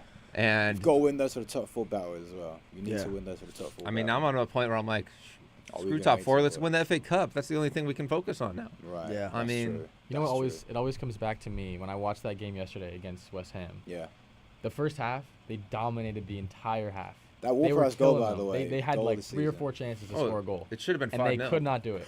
And That that's wa- what came back to bite them. If they had scored 3 goals, 4 goals, and they were up that half, That's it's over. actually right. It's that's, over. That It's is done. true. That is true. That is very. It was very such true. a why it's so different team sad. in the second half, Exactly. though, and that's not So the first sad. time that it's happened this season, where they come out, dominate the first 45, only Right. put 1 in the back of the net, Yeah. and then they come out, and then there's another 45 minutes to play, and the other team went into their halftime, used those 15 minutes wisely, and figured out how to break down this Tottenham defense. And Hey, Yeah. really, Wolf-Prowse it's I was is- gonna say you gotta give a little bit of credit to the Hammers, but You Yeah. gotta at do the They same do time, credit. at the same time, like Tottenham lost themselves. That out there. Puskas goal though by Wolf-Prowse. I mean, come on now, man. That's a Puskas nominee goal right That was- there. Yeah. West Ham, they're Disgusting, four man. wins and a draw in their last 5, so they're certainly on the up and up, because they were kind of near the bottom of the table They after the first were. 10 games of the season. What was I telling you, Zach? Seeing David Moyes lose is good for the soul. Yeah.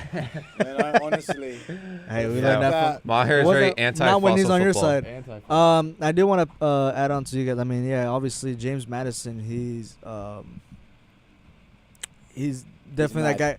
Yeah, he's mad. He's definitely James Madison is mad. he's mate. that guy who orchestrates the offense for sure. And Yeah. you can tell Yeah. that he's not there is Violent play, for it's sure. disrupting the style of play that Tottenham has had all season long. I mean, we throughout your guys' show all season long in the beginning, you guys were praising Tottenham, and now it's like it's been downfall ever since his injury. Yeah. Yeah. But I think that kind of showcases how important depth is for these teams. I mean, you look at City, who aren't on top of the table, but they're at least keeping up with the pace of play that Arsenal is implementing. Their depth is very good. I mean, you they've know been what I mean? playing without De Bruyne and Rodri. Yeah. Those are their two best And guys midfielders. stepped up, someone like Jeremy Doku and Grealish and Foden, and you know what I mean. Those guys have been stepping up. Not and- just depth and quality as well. No, exactly that. And I think sure. you guys are saying, you know, top four maybe out of reach. I like to say not. No, you know I don't what I mean? think Because I'm not ready. I'm not for ready you know for what I it. mean. I do agree. Yeah. FA Cup always That's pursue no priority at matter this what. point. Yeah, Yeah. but I think top It's gotta four be a can trophy still for Tottenham, can still be a possibility. And hey, we saw the January window. I think they could just Oh, find they're gonna somebody go out. to. I they're was gonna- telling him Mark Gahey for Crystal Palace is on the I like that. That'll be a great Postecoglou's pickup. list. That'll be a fantastic We did the pickup. math. Realistically, there's going to be 4 Come to on, 5 Mike. teams fighting for that 4th spot. It's going to Yeah. be Aston Villa, Newcastle, Man United, Tottenham, and probably a 5th. Let's say, I don't know, Chelsea figured it out at some point. Newcastle. I want to throw Well, West. Newcastle. Are in I want to there. throw West Ham. in Yeah, there, even bro. West Ham. West Throw Ham's on the West Ham in rise, dude. No, I wouldn't say Newcastle a top 4 contender. For Brighton's sure. I'd sitting probably at the say top Europa too, I League, think. Conference League. Brighton are in 7th, 8th. Brighton, yeah. So Probably- Brighton, maybe Brighton's still up 5th. there. possibly, but top 4 for West Ham. You I sure? think they have a chance to play spoiler. Okay. Spoiler. To spoil it up. So they're Just be a not. disruptor. Yeah, I exactly. They're like gonna be a that, okay. disruptor. They might not have a chance to Right, get that yeah. forward spot, but they're Right. definitely gonna prevent other people I from was getting. telling these lot, if Aston Villa win tomorrow, they will blow this title race all the The way real up. deal. Oh, They're 100%. the Oh, real deal. yeah. They're The real deal. floodgates will be open. Yeah. It will because every single team from 1 to 6 will be. So wait, 27 points for Tottenham and United, right? Yeah. So if Arsenal lose, if It'll we be within win, 9 points. it will be 6 points behind the top spot. So literally it will be a 6-horse race, opposed to it being a 3 between obviously Tottenham. Yeah, if I Villa City, win that game tomorrow, Liverpool. they're only a point behind Arsenal, and That's they'll jump ahead of ridiculous. Liverpool. This is what I mean. So then it'll be a 6-horse race. That's Who would have, wild. if you would have told me that Aston Villa, 15 games into the season, have 10 wins and Yeah. they're in the middle of a title race? Yeah. I would've laughed. Yeah. No. Good evening. Most definitely. Good Good evening. evening. Good Yeah. evening. No, for sure, dude. I mean, it also comes down to, like I said, dude, Boxing Day. I think Boxing Day is very important.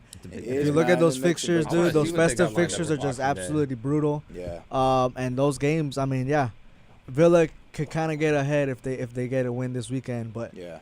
if they don't, they can make it up on Boxing Day, and so can everybody else, man. So I Boxing just Day, think man. Boxing Day is just those are the fixtures that you need to keep You guys an eye want to on. hear what we got lined up for Boxing talk Day? some. So we got West Ham Okay. hosting Man United. That's going to be a tough game. Yeah. London That'll be Stadium. 4:30 in the morning. Oh. Fulham and Burnley. I could go without watching that one. I think Fulham will win that. Luton Town and Newcastle. Man City, Brentford. For some reason, that's postponed. Part How did- rescheduling. Rescheduling. Yeah, Looking at Boxing Day? Boxing Day matches. Yeah, They're but probably the gonna headliner reschedule it. Spurs are going to play Everton. Oh, You're looking at the 23rd. Oh, I am on the 23rd. I'm totally wrong day, dude. That's the it. headline. Wrong right, day. mate. United Aston Villa is the top game. that's the yeah. United Aston Villa. That's Yeah, tough. that's the top game. At Villa Park. No, it's at Oh, Old Old Trafford. Trafford, Old So that's how Trafford. you know they're We'll going be to fine, lose. we'll be That's how you know Villa are going to That win. one's at noon. Oh, what you So talking that'd be- about? Old Trafford. I like us at Trafford, dude. Yeah. Old Trafford has What- turned into A bogey field for us. yeah. They can't win at home all of a sudden. I mean, they did against Chelsea, Yeah, we'll see. but mate. before that, We it just was gotta pick Newcastle out. and City We need, that like, went we in need there. Players back. We need players back from injury. We need just a couple of, just a run, just a run. Yeah. Give me a 3-game run. Can we do that? Just You a need 3-game more. run. You need another Scotty Tuhati. Oh, You yeah, can't hey. carry the team, He's dude. carrying the team. Like, what's up with Hoyland?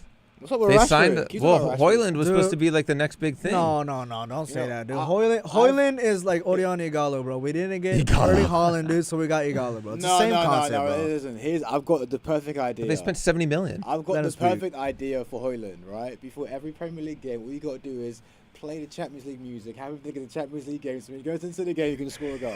That is the That's perfect his only. plan. That's the only way he went. And But he's got 6 goals in the Champions League. no, mate. that's what I'm saying. He plays his best in Champions League. That is ridiculous. He has 0 goals in the Premier League. He's got 6 in the Champions League. But Hoyland, no. Igalo, come on, Jerry. That is ridiculous. Igalo That's is just- I mean, come on. That's what I'm going with. Right You now. know, That's like, a crazy comp. Yeah. We couldn't get the guy that we wanted, so we're on next man up. Well, No, it's It's the just guy. I get the 70 mil. concept. You know what I mean? Rasmus Yeah, I'm not, 70 I'm not million for next comparing man them up. in terms terms of the performance, I'm comparing the reason why we bought them. No, that's true. You that's know what I fair. mean? That's what I'm going off But- of. Igala. Like, he makes a good- was an emergency signing. You know, like literally, he was the last resort of resorts. He's the guy who's filling in a spot until January comes. That's what I like to I think get of it. as. I get it. But You know what I mean? Hoyland's, you know, what, I'm a fan. Igala just happened in January. Osimhen That was different. Until Osimhen, yeah. No, this is So Rasmus is a Victor good What else player. is on this Saves the Boxing day. Day looking?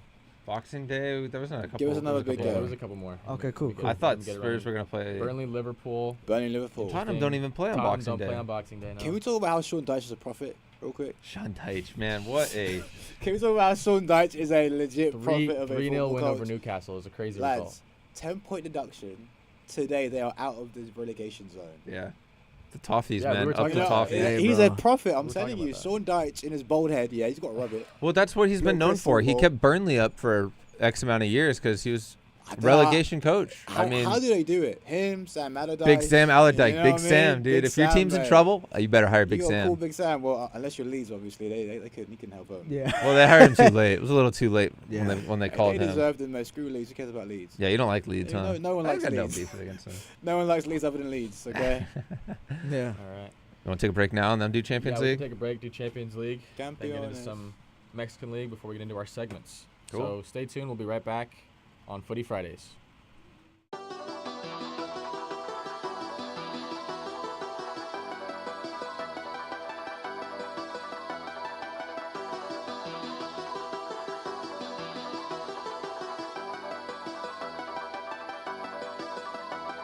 I gotta get to it. I got the time, but I gotta get moving. I don't have time to be playing with you. This is no time to be playing it stupid. Could be the difference from winning and losing. Could be the difference from hundreds or millions. If we do business, I'm comfortable chilling. Other than that, I'm not posting a minute. Run me the bag or run away quickly. Crunch time, my time's not to be wasted. Win, lose, draw, I am not playing. In my lane, out the way is the safest. Be consistent, there's no credit in phases. Keep on working, we gon' see where it takes us. Life's a marathon, why aren't you pacing? All that sprinting, taking too many breaks is compromising your position, advancing. Real life, you get so many chances. You can't leave trying to find out the answers. We've been moving around without GPSs. We've been growing without all them enhancements. Learn quick, out here making connections. Everybody don't do what they be saying. That's why my team's who I spend day to day with. It's on us when I send the payment to it. I got the time, but I gotta get moving. I don't have time to be playing with you. This is no time to be playing it stupid. Could be the difference from winning and losing. Could be the difference from hundreds or millions. If we do business, I'm comfortable chilling. Other than that, I'm not posting a minute. Run me the bag or run away quickly. Trying to get rich, but they dying to 50. Ducking these trends, I don't like what I'm seeing. They jumped the fence, but the grass wasn't greener. No one warned them about the wolves and hyenas. Eggshells, gotta watch how you treat us. Shaking hands, a part of doing business. Make a promise, make sure that you deliver. Good business, only way it continues. Money matters and you need the credentials. Coming straight up, Arbor's gon' bring issues. My time is prices, don't like to misuse it. And it only you can't half do it. If we started, we gon' see it through. Can't just talk, you gotta show the proof. My interest is making these money moves. Not running my mouth and not coming through. Let's run up the back, I need something new. I'm high on the bills, I want them blue. You want me to work, I'ma need it soon. They all in the way, we gon' need some room. Locked in and focused like missiles on cruise. Going non-stop, I got something to prove. Playing with us, you gon' definitely lose. Never slow down, cause I gotta get to it. I got the time, but I gotta get moving. I don't have time to be playing with you. This is no time to be playing it stupid. Could be the difference from winning and losing. Could be the difference from hundreds or millions. If we do business. Where's the sub? And we are back from our break of Footy Fridays. We had to have a quick tactical change as we subbed in Alberto for Jerry. Very, both Man United fans. Yeah, one United fan to One another. Man United fan for another. Yeah, he is repping Chivas today. I was bummed that Chivas got knocked out by Unfortunate Pumas. result for them. We're We're gonna- gonna do some of that later Yeah. on, Yes. after the Okay. Champions League stuff we got going. But Yeah. we had some welcome. I'm a roadman from LA. Welcome to Brixton. Oh, welcome to Brixton at 22 West Studios, All right. mate. I think the biggest question for Champions League Yeah. is going to be asked to you two. Oh, No. God. Oh, God. Nah, hey, Do you guys have a No. chance? No. No. No chance at all. Listen, Zero. guys. Look, this is what's gonna happen. Go on. United's gonna beat Bayern, Yeah. but Copenhagen and Galaxy are gonna tie. Yeah. Galaxy. Alex Star. Galatasaray are gonna Galaxy tie. Star. Well, that's what they I like need. Galaxy Star better. I like Galaxy Galaxy Star Star. better. So you think Bayern are going to win but they're gonna tie, which is the result that Man United would need. Mate, because No, I know. One of them is gonna win. Oh, I see what you're saying. we're gonna beat Oh, Bayern Munich. Okay. And then I got you. I thought you were saying Bayern's gonna win, Right. but the other game's gonna be the result that Man United Oh, needed, no, which man. I could see that happening. No, I can see United winning. Yeah. And then the others. Galatasaray winning. One of them win. I think Galatasaray has the upper hand. They've got a better roster. Copenhagen have been a really fun The story. stars this got Champions online League for this us, year. mate. The stars got online for us to make it through. I'm so sad we can't go to Continental Delhi and La Habra for that Oh, game. finals week. Freaking finals week. Thank you, Long Beach. Yeah, thanks, Long- You know what I mean? Thank you, Perfect No, Bayern but Munich. that would have been the timing. perfect atmosphere to Oh, watch such an mate. important game because Hey, I mean but- it would have been all Bayern fans, but you two, Hey, us two there. they would have took welcomed over, you with mate. open arms. They I mean would've, that. I they mean that would've. seriously. Like All they're actually up. really friendly Yeah, people. but not in Brixton though. Well, not in Brixton, better. We are in. Hey, there 22 is one of the Brixton. locals is a Chivas fan. I showed you that picture and you're Yeah, like, that's a like- Chivas jersey. Yeah, that Toyota fucking logo. Oh, that Toyota freaking logo Yeah, man. was I don't know. No man, bueno. That roadman in me just kind of. The Chivas Roadman came out, man. Yeah. So you guys aren't giving your boys a chance? We can't listen. I get. You know what? Yeah.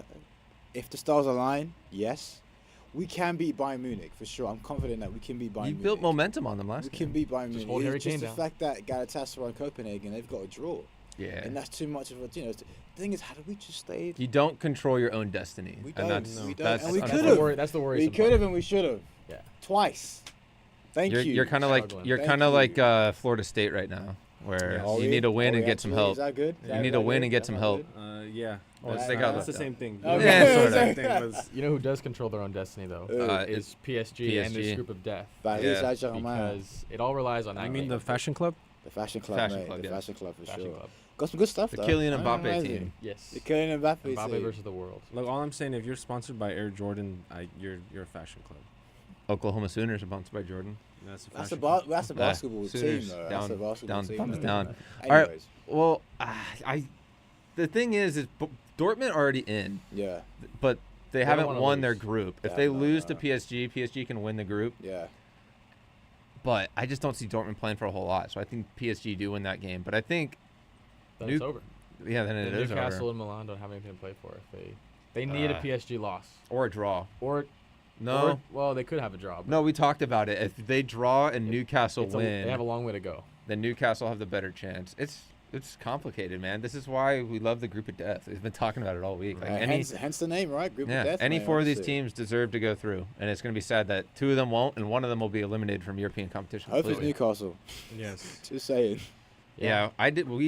I had Newcastle and Milan advancing, and those are the third and fourth place teams. So Yeah. Wait, Well, One of Milan them's are out. One of fourth. them's gonna be out. Yeah. one of them's going to be out. Milan- Milan, Yeah. Milan are fourth. Yeah, Yeah. No. bloody Milan. way. Their biggest, Milan are their fourth. first game was against Newcastle, and they drew 0-0, and that was a game where Milan should have won like 3 or 4 Oh nothing. yeah, Rafael. Rafael Leao had Had an like open goal. 3 Yeah. Nicholas Jackson moments Or where he Lukaku. couldn't finish his dinner. This show is just Wait, Nicholas couldn't Jackson finish slander. his from this dinner. point Nicholas on. Jackson. No, Nicholas Footy Jackson Fridays slander. is no longer. He went home hungry. He went home hungry, mate. That'll be our new segment. Did Nicholas Jackson finish his his dinner? That's Let's hilarious. go. That's actually good. But I like what was the Inter and Sociedad? Both of those two Yep. teams are playing for the top of their that. group. That'll be an interesting That's a one. great The matchup. winner of that group will play Napoli. Whoever gets second has to play Real Madrid. Real Madrid. So, but we were Interesting one. talking about that 'Cause because yeah, if 'cause so, Sociedad, yeah. let's say Sociedad gets second, Right. they lose to Inter, they get matched with Real Madrid. You got 2 Spanish teams matched up and 2 Italian teams matched You up. can't do that in the round 16. So they though, would put yeah. they would redraw. I think that something would happen. I don't know what they do, but they could not because I think in round 16, you can't have 2 teams from the same country drawing together. Quarterfinals, yes. Quarterfinals, yes, but Round not in the first 16. No, Yeah, round 16, no.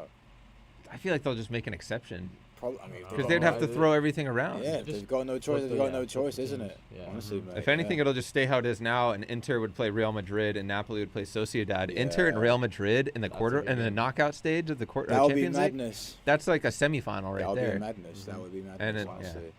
But That's I fun. think Inter get the job done against Sociedad.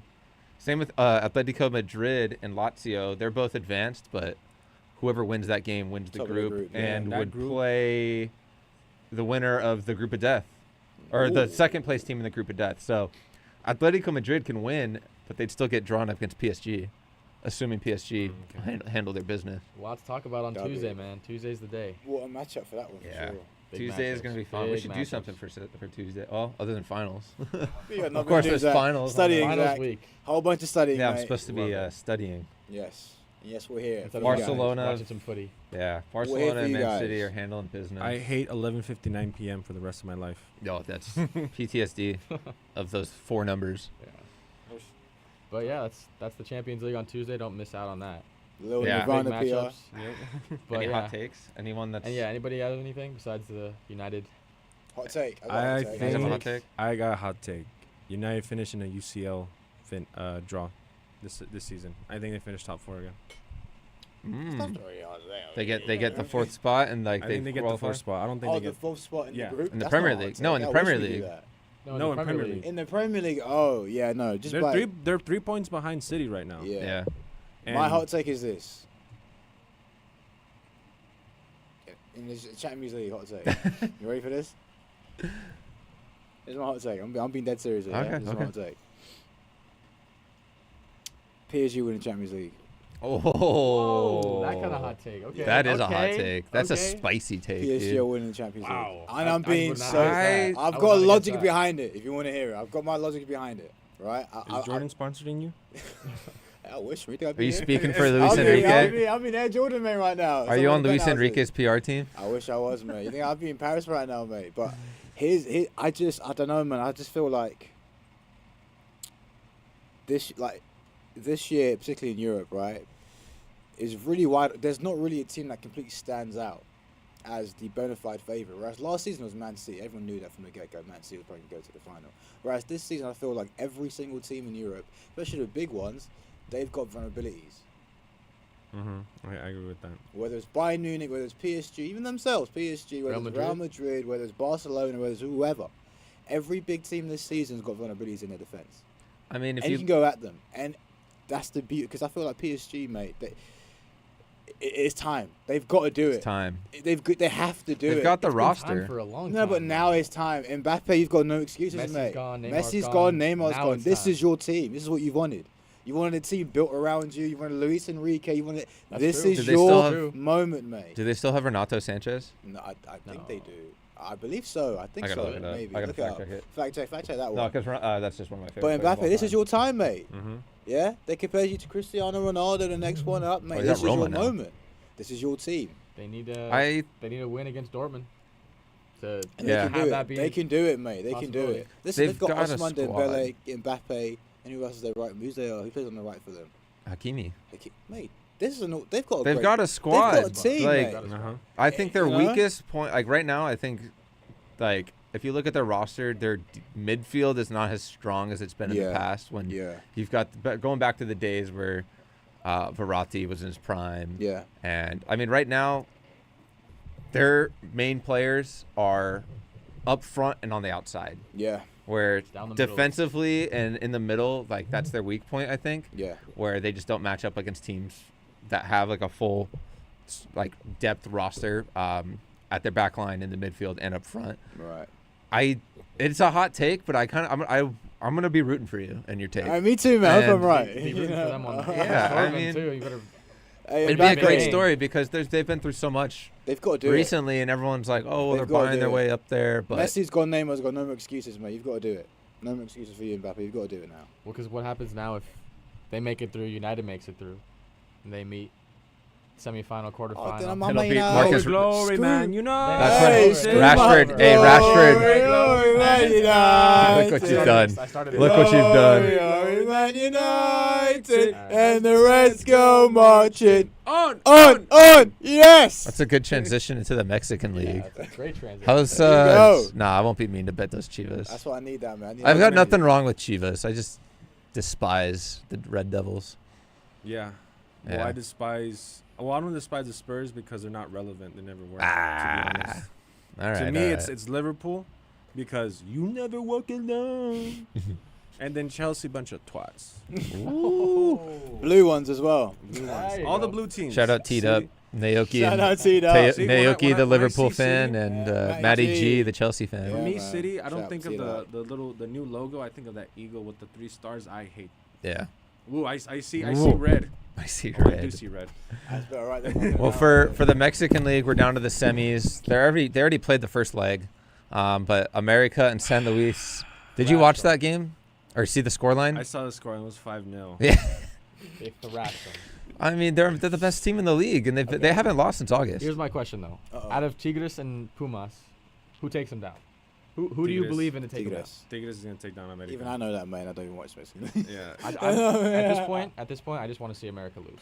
I America wants to see America lose. Yeah, exactly. I hate that team so much. Shout out Joe Biden. Joe Biden. Joe Biden. No, like I said, they haven't lost since August, and they figured it out. and But they haven't, and it's funny because when I saw them lose to FC Juarez, I was like, yes, like F them, because they started the season off like losing to FC Juarez, yeah, and they were like on the towards the bottom, because like it started in July, towards August.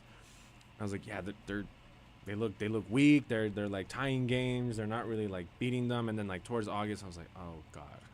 And then as soon as they like beat Chivas 4-0, which as a Chivas fan from the 2010s, I've experienced a lot of misery, misery. I Because could just see it coming out of you, mate. Right it's there. and then during the floodgates 2010s, are I open. saw a lot of glory with United, more glory with United at least compared to with Chivas, because Chivas Sure. from 2010 to 2015 they were every year they're in contention to get relegated. Wow. Kid you not. yeah. Well, It was them and Pumas that were in contention to get relegated consistently. And now that Pumas and Chivas within the past 5 to 6 years, they've been better. So like seeing Pumas now, like if you told me like in 2013, like, hey, Pumas and Chivas are like in the quarterfinals for the La Liguilla, which is the playoffs. Yeah. I'm like, you're joking. Because they were like two worst teams Yeah. back then. well, I was gonna say, like, you got to, as a Chivas fan, you got to be proud to see how far they've come. I mean, last And they really have. season they were in the final against Tigres Yeah, and to be for the La honest, Clausura final. For me, I think it's more Coach Panovic, the coach of Chivas, because the roster of Chivas sucks. Yeah, we talked about it. It's not good. Beltran's good. Vega, I don't got to say nothing about Vega. You said We- it right there, mate. You said we it. know. And then you just said everything Two- right there. Yeah. But it's like they have good players. They have shiny pieces, and they're like mainly wanting to like use off their cantera, which means a youth academy, Yeah. which I respect. But at the same time, you got to make some pushes in the free agency. But by the way, Chivas is the only team in the entire country of Mexico that does not allow foreigners on their team. Really? So you can either you have to have Mexican parents to play for Chivas. Is it like an unwritten rule, or It's a written It's a rule. written It's a rule. written rule? Oh, Yeah, shoot. because Kinda in like- It's like with- with America, AC Milan, or think of AC Milan. AC Milan back in the day, they only would allow to sign Italian players, and then comes Internazionale, where they're like, we'll sign. We're playing in Italy, but we'll sign you from wherever you're from. yeah, but with because like with Tigres, only 4 players are Mexican out of the 11 squad, which is they're all foreigners. Yeah. And that's like been the biggest problem with like Mexican talent acquisition, is that your best teams like America, there's only, I guess technically 4 now, because Julian Quiñones, by the way, he has my last name, and every time I see my last name on that jersey, I just like I want to throw up. I just like that looks disgusting. Like I would never do that in my life. Like It's all right. telling I You're not related. It's all right. I hate We don't that think color of. so much. You know what's funny? Their official colors is Vaseline yellow. Vaseline yellow. Oh, what? Yes, Bloody azul hell. crema. Azul Azul crema. crema. Which crema is like Vaseline in Spanish. Azul So crema. that's their Azul crema. colors. What do you use Vaseline for? I'm not gonna say it. That sounds a lot better than Spanish. Though. Vaseline crema. You Ugh. know what I mean? It sounds a lot better than Vaseline cream. Yeah, 'cause Wow. it's blue and cream. That's like their official like, and it's Vaseline like crema. that's your That's your color. Do that's your better. color? Do better. Vaseline crema. Rethink that one for a little bit. You know, and like, and then they put the entire like continent of North and South America. Like you guys are such full of yourselves. Like they're also the richest team in Mexico. Yeah. And they're like they have the most like attention, media attention. Think of them as Real Madrid. Yeah. Like they get the best players, they sign the best like talent acquisition, they always have this, and they get the most media attention. I hate their coaches, I hate their owner, I hate everything about them. How about Chivas? I'm with you, man. I'm with And you. Chivas is So more of the team of we're- the people. Footy Fridays is a Because- Tigres squad for the rest of the way Team then. of I like that. nationalism. I like that. We're Team of supportive. nationalism. Yeah, because with Chivas actually, they got their name from people calling them Chivas because Chivas means goats, and they said, oh, they're running around like a bunch of goats, like they don't know what they're doing, because their official name is Club Deportivo Guadalajara. Mm-hmm. They started calling themselves Chivas, and they got it from like the haters basically. Yeah. So, you know. Good for them, man. Respect it. I respect the origin of that name. You know. Why Yeah, not? but in America, saying like, oh yeah, we're America's team, we're the entire continent of North and South America. No, like, No. F out of here with that. Get out of here. Take them down, Tigres. Take them down. Hopefully. Yeah. Well, Get 'em yeah. outta here. Whoever it is, whether it's Pumas or Tigres, get the job done. Yes. Anyways, we're not going to do a kit check this week, but we're going to go straight into starting 11. We got a lot to talk about our starting 11 this week. We got to do it quickly, though. We only got about a minute left or so. Well, I will say that, this whole season we've been chasing our week 1 record. Week 1, we put up 82.1 with a lineup like Mike Magnon, Kyle Walker, Thiago Silva, Odegaard, Bellingham. Great lineup. Yeah, Great Gurasi, Ollie Watkins was in that one. Since then, we haven't scored anything relatively close to that. And then this last week, we scored the exact same record, 82.1. Exact Not a same. point higher or point lower. Not one person could have just Destiny. done one. I mean, Hollingshead. So we picked Hollingshead, and he put an 8.4, and then Golovin put an 8.5. Those are the 2 best performances. Everything else was like a 7, 7.2. solid. Yeah, Solid I week. mean, I don't. We couldn't have asked more from that team. That I mean, if anything, Valdez might have let us down against Right. Leon. Yeah. He only scored a 7, but yeah, I think maybe this week we really go for 82.2. Yeah, we got And a lot just of forwards. barely break the We got a lot record. of forwards this Barely. week, so. Should have put in Scott McTominay. We'll get into it. Scotty too hot. Scotty We'll too get hot, there. baby. But Scotty yeah, with too goalkeeper, we got It's Jan season. Sommer. Jan Sommer for Inter Milan. They're playing Udinese tomorrow, I think. Either tomorrow or Sunday. I feel like that's just the best goalkeeper option we could have found. We really need a good performance from a goalie. I agree. I feel that in my soul. Jan Yeah, we've been watching too much Onana.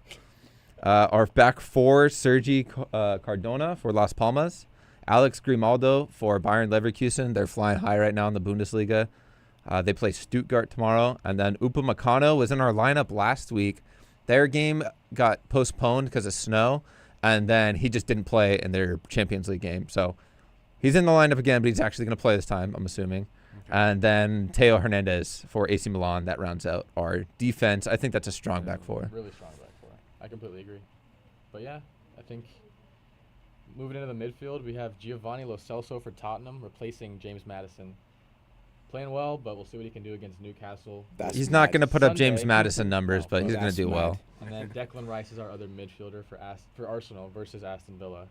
He's I believe had that's Sunday as well. Yeah, he's had 2 game winners this year, so he's killing it. And then just to kind of fly through the forwards, Dennis Bouanga for LAFC tomorrow, and then Juan Hernandez for Columbus Crew. So 2 forwards in the MLS Cup final tomorrow. And then we got Victor Osimhen for Napoli and against Braga and their Champions League game on Tuesday. And my favorite, and I have a feeling you're going to be a fan of this one, Santiago Jimenez for Feyenoord against Celtic. Love it. I hated that they didn't make in the Champions League playoffs, but because that's my team for now. Yeah. They still wear the Man United colors, so you know. So it's not we're shooting for an 85. This feels like an 85. I'm thinking an 85. the lowest that we score is like a 7.5. I'm feeling it Alright. this Looking week. for a big performance from the 2 MLS boys. Yeah. Bouanga and Hernandez. Yeah, well, we're certainly going to be tuning in tomorrow at 1 o'clock. Jerry said it's on Fox Sports, Apple TV, so you listeners tune in. But you listeners don't go anywhere, as Dunk Discussions is coming up next with Daniel and Elle. Thank you for joining us on Footy Fridays, Maher and Beto. Always a pleasure having you guys on. Absolutely. Thank you, guys. Thank you. Thank Jerry, as you. well. Yeah, shout out Jerry for joining us. And yeah, thanks again, guys.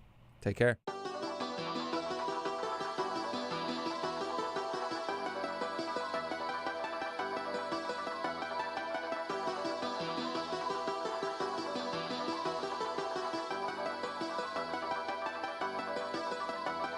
I gotta get to it. I got the time, but I gotta get moving. I don't have time to be playing with you.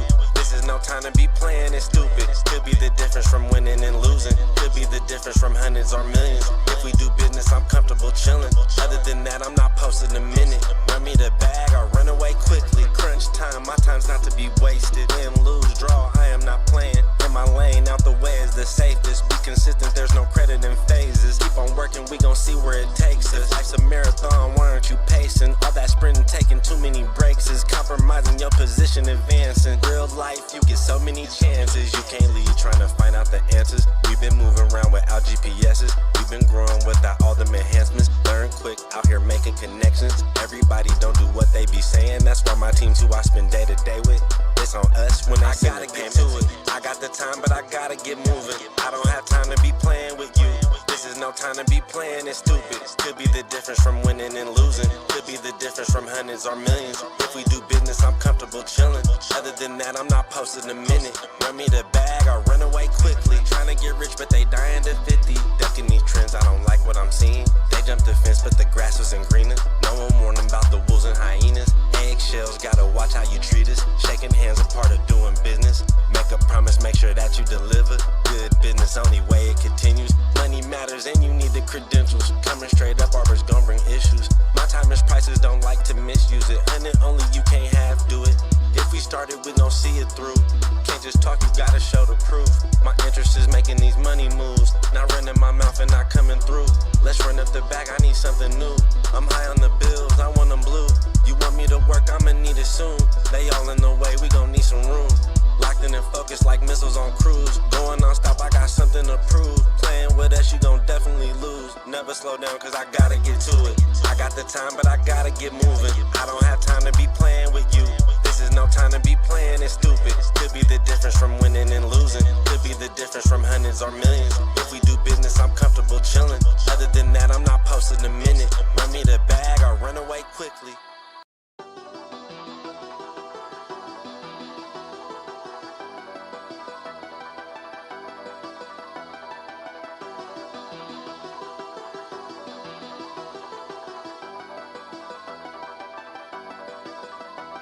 I gotta get to it. I got the time, but I gotta get moving. I don't have time to be playing with you. This is no time to be playing it stupid. Could be the difference from winning and losing. Could be the difference from hundreds or millions. If we do business, I'm comfortable chilling. Other than that, I'm not posting a minute. Run me the bag, I'll run away quickly. Crunch time, my time's not to be wasted. Win, lose, draw, I am not playing. In my lane, out the way is the safest. Be consistent, there's no credit in phases. Keep on working, we gon' see where it takes us. Life's a marathon, why aren't you pacing? All that sprinting, taking too many breaks is compromising your position, advancing. Real life, you get so many chances. You can't leave trying to find out the answers. We've been moving around without GPS's. We've been growing without all them enhancements. Learn quick, out here making connections. Everybody don't do what they be saying. That's why my team's who I spend day to day with.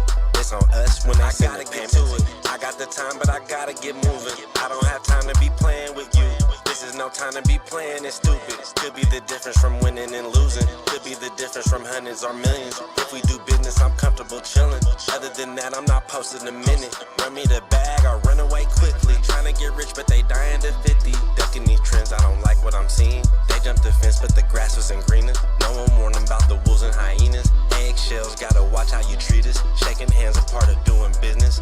Make a promise, make sure that you deliver. Good business, only way it continues. Money matters and you need the credentials. Coming straight up, Arbor's gon' bring issues. My time is prices, don't like to misuse it. And only you can't half do it. If we started, we gon' see it through. Can't just talk, you gotta show the proof. My interest is making these money moves. Not running my mouth and not coming through. Let's run up the back, I need something new. I'm high on the bills, I want them blue. You want me to work, I'ma need it soon. They all in the way, we gon' need some room. Locked in and focused like missiles on cruise. Going non-stop, I got something to prove. Playing with us, you gon' definitely lose. Never slow down, cause I gotta get to it. I got the time, but I gotta get moving. I don't have time to be playing with you. This is no time to be playing it stupid. Could be the difference from winning and losing. Could be the difference from hundreds or millions. If we do business, I'm comfortable chilling. Other than that, I'm not posting a minute. Run me the bag, I'll run away quickly.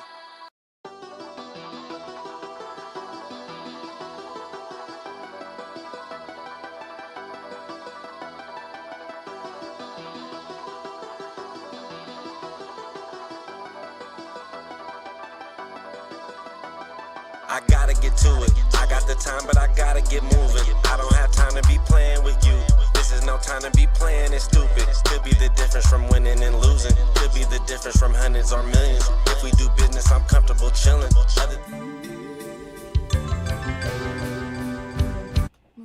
Hello and welcome to Dunk Discussions. Hello and welcome to Dunk Discussions. I am Daniel. This is Elle. We have a guest, Garrett, over here today.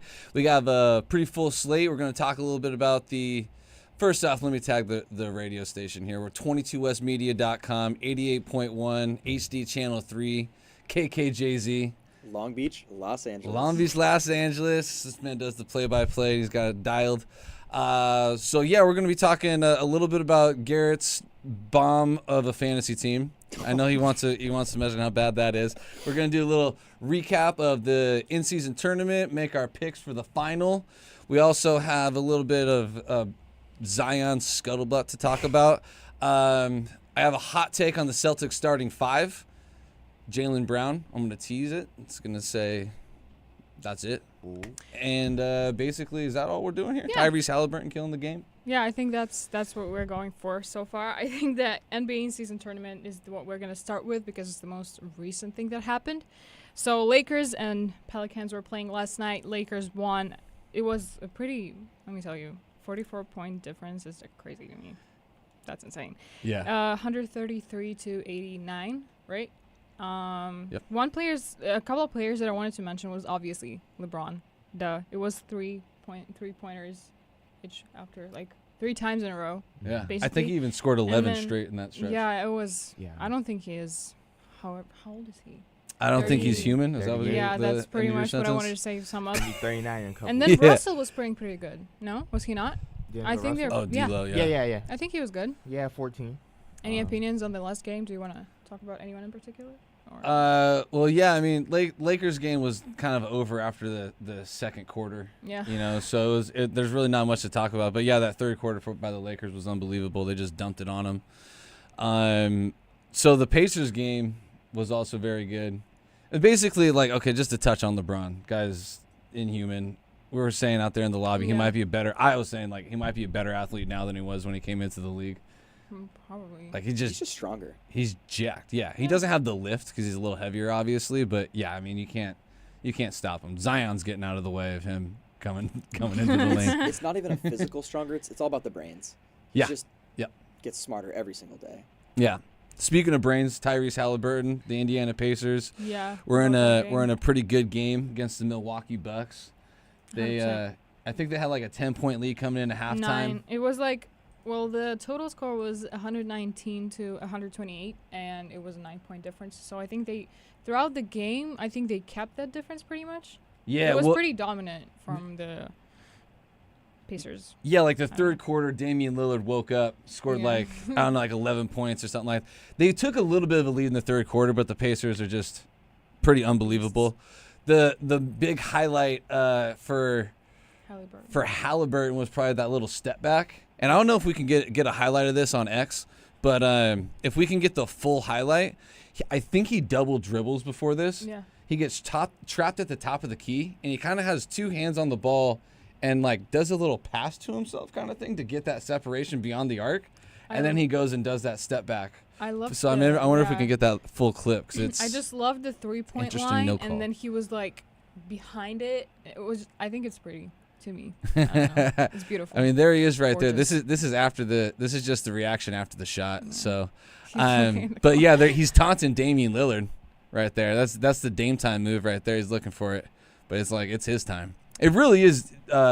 Here. His time. Okay. Oh, okay. Here we go. I think that's just the step back though. No, I don't. Yeah, that's just when he gets the step. Before he grabs the ball right there, it almost looks like he passes to himself with 2 hands. A little bit of hesitation there. Yeah. A little hezzy move. That's a really cool angle though. I like that. But yeah, he's setting record numbers right here. First off, he torched the Celtics on Monday, which was tough. I'm on a flight. And I'm trying to contain myself watching this barn burn. I'm like, I want to yell at the screen, but I also don't want to be like escorted or just have like an emergency landing in Tucson or wherever the hell it would have been. But yeah, what do y'all taking from Hallie? I know you like that Magic Johnson comparison. I think right now, a little more recent, I think he just reminds me of Chris Paul back on like those Pelicans days. Okay. Or when he was with the Bobcats. Hornets. That's what it reminds me of. He's just going out there. He's getting his scoring. He's getting his assists. He's just putting up just otherworldly numbers. So I think that's a little bit of a better comparison, a little more recent, because he's got the shooting touch, too. He's shooting like 44.7% from 3. It's unbelievable what he's doing at all 3 levels of scoring. Yeah, he's playing all world right now. I like that. It's just the height of Tyrese Halliburton. I don't know how tall he is. I think he's like 6'6" or something like that. Oh, yeah, we got some numbers up here. But it's not gonna show his Maybe not. But yeah, he's just a little taller and longer than Chris Paul, but that's a pretty good comparison. He also, I feel like his style of play is a little bit less handle driven. Like he's not going to have the ball. He's going to have the ball in his hands a lot, but he's really trying to just get it off to the other guys. 6'5". He's 6'5", yeah, so he's a little bit tall. He has a little bit more of a lanky game, but I think that their shots, him and Magic's shots, look fairly similar. He looks taller. Yeah, he's taller and skinnier. Yeah, for sure. Yeah, 3 Maybe games. He grew up, I don't know. Drank his milk when he was growing yeah, up. probably. Right? Well, good thing not Mountain Dew. Yeah, at least it's not that Mountain Dew. Which, yeah, by the way, don't drink Mountain Dew unless you're on a You commercial wanna get a with. heart disease. Don't Yeah. drink that. That's like an anti-commercial. Shout out to Mountain Dew because we're open for sponsorships. So if they want to mess So what's around. your do you want to talk about him a little bit more, or do you want to move on to our picks? Well, the in-season tournament final. Just one last thing I want to say about that game because yeah, like we can do a number dump, but Tyrese Halliburton with his turnover to assist ratio is just setting the world on fire. Yeah. Miles Turner was out there hunting for heads last night. He put Giannis on a poster and he put Brook Lopez on a poster, who are 2 of the best rim protectors in the league. I don't know. I just feel like that was an appropriate shout out. One of them, he cocked it all the way back behind his head. That was sick. I loved Giannis' performance though last night. I think he did pretty good. No. Yeah, I mean, it's just the other star I'm on waiting that for the team that disagreements. I think holding them back right now.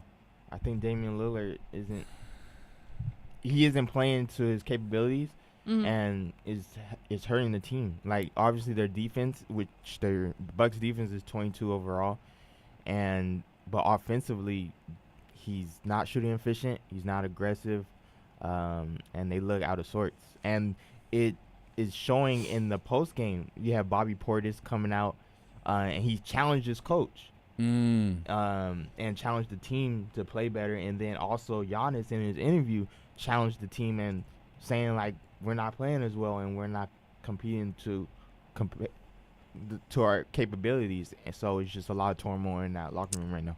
I mean, it's also about the in-season tournament. I've never really understood how it works, even when it just came up. I remember you guys were pretty confused about the rules and regulations of it, and I honestly.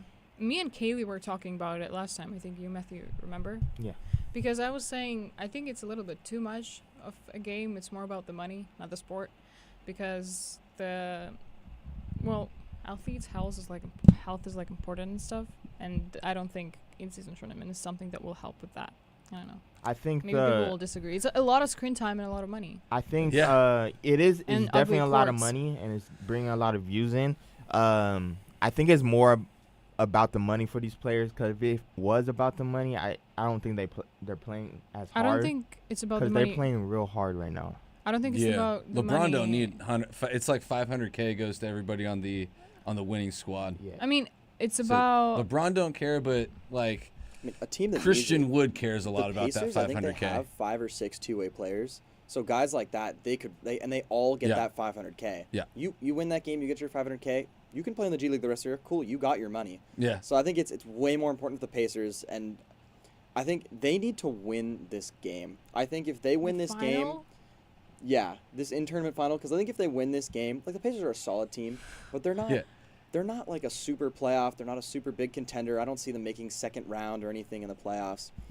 I don't It see them shows winning. that those teams that are a little bit weaker, middle of the pack, can win these games. If it's the Lakers that win it, I think people are going to say, oh, the Lakers, they won it again. They're a contender, made the conference finals last year. They're already saying that. And it's, it's the thing, like the Pelicans lost. I think it would have been a real cool final if the Pelicans and Pacers would have made it, because two like 500, slightly above 500 teams really going at it. I think that would have been a little more exciting.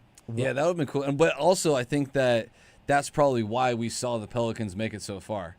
Because that paycheck looks a lot better to those Jose Alvarado is out there, and he actually plays. You know what I mean? It's not like LeBron's almost doing it for the guys on the bench, or like I guess you could say AD too, but LeBron's winning these games for these guys right now. You know One what thing I would say, I think depending on the person or the team who wins it, I think if the Lakers were win this tournament, I think it will give this in-season tournament a lot more legitimacy over if the Pacers won. I think the other way. Really? Yeah.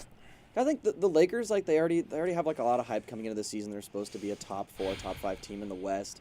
Pacers, we didn't expect them to be this good. I mean, aside from maybe Miles Turner, Bruce Brown, good addition, and Halliburton, like not a lot of guys are like, whoa, like they can really put something together and make a run. Well, like, but remember, like, for the past 3 years, Buddy Hield's been, like, the big trade piece. Everyone's like, oh, the Lakers need to pick up Buddy Hield. Oh, so-and-so needs to pick up Buddy Hield. So, I mean, they got pieces, for sure. They got pieces, but how many people are really picking them in the top 8 of the playoff bracket going into this season? Oh, nobody. Right. Nobody at all. Yeah. Nobody at all. Yeah, no, you're right. You're right. But, like, I won't like the way that Halliburton's playing, like, I could see them making the playoffs, maybe winning a round, maybe. You know, it's all going to shake out later. But it's not as cool as if like the Lakers win, because like, oh, just another team that's going to be there at the end of the year won it. So it kind of just like defeats the whole purpose of the tournament. It's an opportunity for those teams that like are playing teams, not going to make that deep run, to get something with a little bit of worth. Right. Well, but I think I see what Matt is saying in the sense of, okay, this is the whole point of this tournament is to make it so AD, LeBron, all these big names are actually on the court competing hard before Christmas, which is the unofficial start of the NBA season, right? So, like, it does, in a way, like a guy like LeBron taking it so seriously and saying, like, this is legit, I'm having a good time. It legitimizes it in that way, and not just like, oh, yeah, these guys are just playing for money. You know, these bad teams are playing better than good teams because they care more about it. You know what I mean? So I think that's along the lines of legitimizing it as like an all world player, maybe like the best to some people of all time, being like, I'm balling up. I just think all of us have like a little bit of a different definition about what is an NBA in-season tournament for. We're still trying to figure out what it is. If the Lakers win, it's going to be a great win. I don't want Pacers to win. Did you guys see what LeBron said in the immediate post-game interview after that Pelicans win last night? No. He not said like the in-season tournament wasn't important. All he really said was like, you know, he basically said like, it's not that important. It's still December. Like, we're not going to get too ahead of ourselves. Right. Yeah. And he said, you know, it's just another game that we can try and get 1% better. He kind of took a lot of the importance off the game. Kind of said it was just another game to them. Yeah. He has said he likes it though. He's had a good time playing. But yeah, you're right. He's had a good time doing it. But he's playing. I mean, he's giving it his all. You know. I don't know. I think that with the Lakers playing the Pacers, I think it's a perfect balance. You know what I mean? It's like college football playoff. You want the big names in that last game.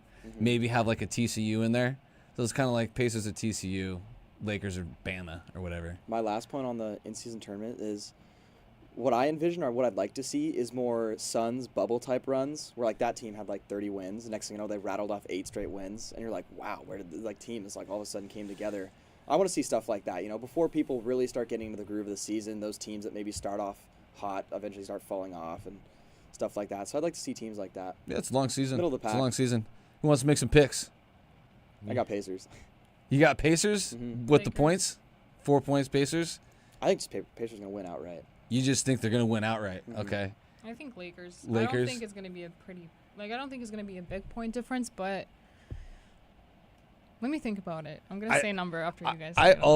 It's not that sexy, but yeah, I think the Lakers are going to win. 240 for the over, doing it, going over 240.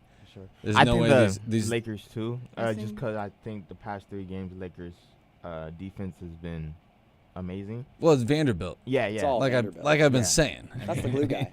Is the glue guy. Like also, Hachimura's back in the swing. 6 points. I don't know why I'm feeling 6 points. Yeah, it's going to be a lot closer. No, yeah, you're taking them with the points, yeah. Yeah. I mean, majority of these in-season tournaments for the Lakers has been like blowouts. Yeah. But I think this game will be a very tight game. It's going to be crazy. Just because of Halliburton and that offense. But the Pacers, if they do have a key weakness, is their defense. So, yeah, I think it's going to be very tight. Okay, also, what do you think about these games being in, like, the afternoon on a Thursday in Vegas? It's Vegas. It's like when everybody wakes up, right? I think it was 2 o'clock. It was at 2 o'clock. It was a 2 o'clock local time for. Nobody's up at 2 o'clock. Yeah, well, even if they are, but it's like it's something where it's kind of so. the teams were decided on Monday and Tuesday, right? Yeah. And then they play 2 days later. It doesn't give the fans of these teams a lot of time to be like, oh, I'm going to book a trip, get over there in 2 days. You know what I mean? But it was packed. I don't think it's about It was packed, but it wasn't like getting the the fans Laker there. fans. There were a lot of Laker fans there, but Yeah. for that It would have first been a game, lot of Laker fans regardless. right? Because it's Vegas, not that Yeah. far. You can drive out there. I think it's Or I think have it's a not half- so an much hour and about a like the half flight. home fans coming out. I think it's more the NBA testing a market. Yeah. I think that's what it's more about. Yeah. I mean, And it's LeBron like has they're mentioned testing the that market, and too. it's like they were treating it like the Final Four, right? Hmm. You know, like we're gonna have a different location. I'm thinking like maybe, I don't know. Personally, I feel like they should just have the championship game in Vegas, and have it be like a weekend where there's no games the day before, or 2 days before. So it's like a whole like lead up into it, makes the event a little more special, kind of. Hmm. Okay. I would work better on my class schedule than NBA is working on the in-season tournament dates. Yeah. Times like what? Anyways. Talk yeah. about it. Yeah, just make it more of an event. I feel like. Like you know? time 'Cause management it's- is really bad. Yeah. Like not Lakers, NBA. Yeah. time I mean, management. why? I think okay. it sucks. Okay, so that was the East Coast game that started 2:00 at 2:00. So it's like 5:00. So it's perfect time for the East Coast fans while they're watching at home to watch that game. And who knows, dude? You know what I mean? Like maybe the Bucks and the Pacers would have had fans fly out if they had time to book a trip. I feel like On a they're Thursday? they're like they're blue collar folks. You know what I mean? It's like I think it would have made more sense to have home games to the higher seed, semifinals, and then the final be finals weekend. And you're like, no games Friday, Saturday, the games Yeah. on Sunday. Well, you can't do the games on Sunday. Yeah. Football I takes think over. that's something they definitely Football. tinker So with Saturday as night they game. go on. Yeah. I hope they add more incentives to the victor. in the Oh, future. yeah? Hmm. Not just the trophy and 500K? What do you want, a mill? No, not about the money. I like so if it's a playoff team that wins, say the Lakers make the playoffs, whatever their pick is, instead of being like maybe the 23rd pick, it immediately goes to 15, and it's a lottery pick. Oh. I like that. I like that a lot. Why don't you? Okay. Why did you say it out loud? What if someone's gonna steal that idea and get a lot of money Well, for hopefully that? they do it, yeah. Yeah, Hopefully and then if they don't, like say So- the Pacers don't make so they wait, win the but- game, don't make it, they get an extra 1% on their odds or something. Yeah, that'd be interesting. They're already balling out, though. Mm-hmm. You know? It could just use be a more hypothetical incentives, for like but a team that doesn't make it. Yeah. It doesn't make the playoffs in the end. but I don't wins. That's a like good- the that's a good idea point, that yeah. the prize is money in this. Like they already have a lot of money. you gotta have something tied to it, or else they Yeah. would just treat it like regular games. Yeah, And it's just like, oh, we're playing on funny courts, funny. which the courts need to change too. I think the Those courts are ridiculous. the Courts kids gotta were. change. I think kids were in charge Ri- of those courts because they look ridiculous. Yeah. Like you literally like colored them. And it's like from the get go, before that, when we were checking out all the courts, Mm. I was like, I hate the red courts, and of course the Vegas court is red. It's like, golly. Yeah. Anyway, we're ready to transition. What's the next topic here?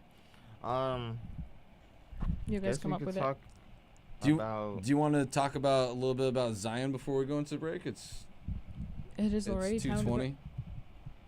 Yeah. I mean, yeah, why not? All right, I let's thought- pull it up. Pull yeah. up the post, Matty Ice. The post that which one is he? Oh wait. Okay, so real quick. So this is the put the trade up there on the screen. Okay, so this is the trade that created the teams, right? So it was basically Sabonis plus a couple guys in a pick. I don't know what that pick turned into. That was sent from the Pacers to Sacramento, and then Tyrese Halliburton, Buddy Hield, and Tristan Thompson's probably been on like 4 teams since then. Head over to Indiana. I think And he's Buddy low Hield- key more famous for the Kardashians than for Oh, his NBA career. yeah, and having a albatross contract from Yeah. that just from being LeBron's friend. Yeah, he worked it right. You know, forget it, right? He's like, what yeah, I'm I'm looking not at- gonna be great, but I'm gonna make a lot of money. What I'm looking at is the Pelicans have told Zion his diet and conditioning quote needs That's a to improve. Bleacher Report. Needs to improve His diet needs and to improve. conditioning. Okay, so And they say they said it out loud too.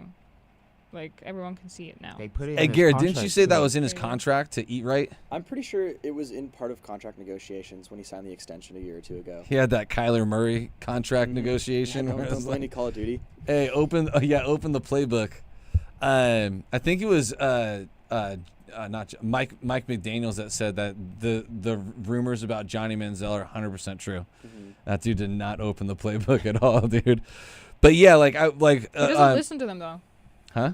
He doesn't listen to them though. Like he doesn't want to improve his conditioning and his diet. No, he doesn't care. See, that's the thing. Like some people who've been great It's okay, since they just- were JJ Redick's and Zion Williamson has not bought into his own career amid struggles. Wait, that was just okay.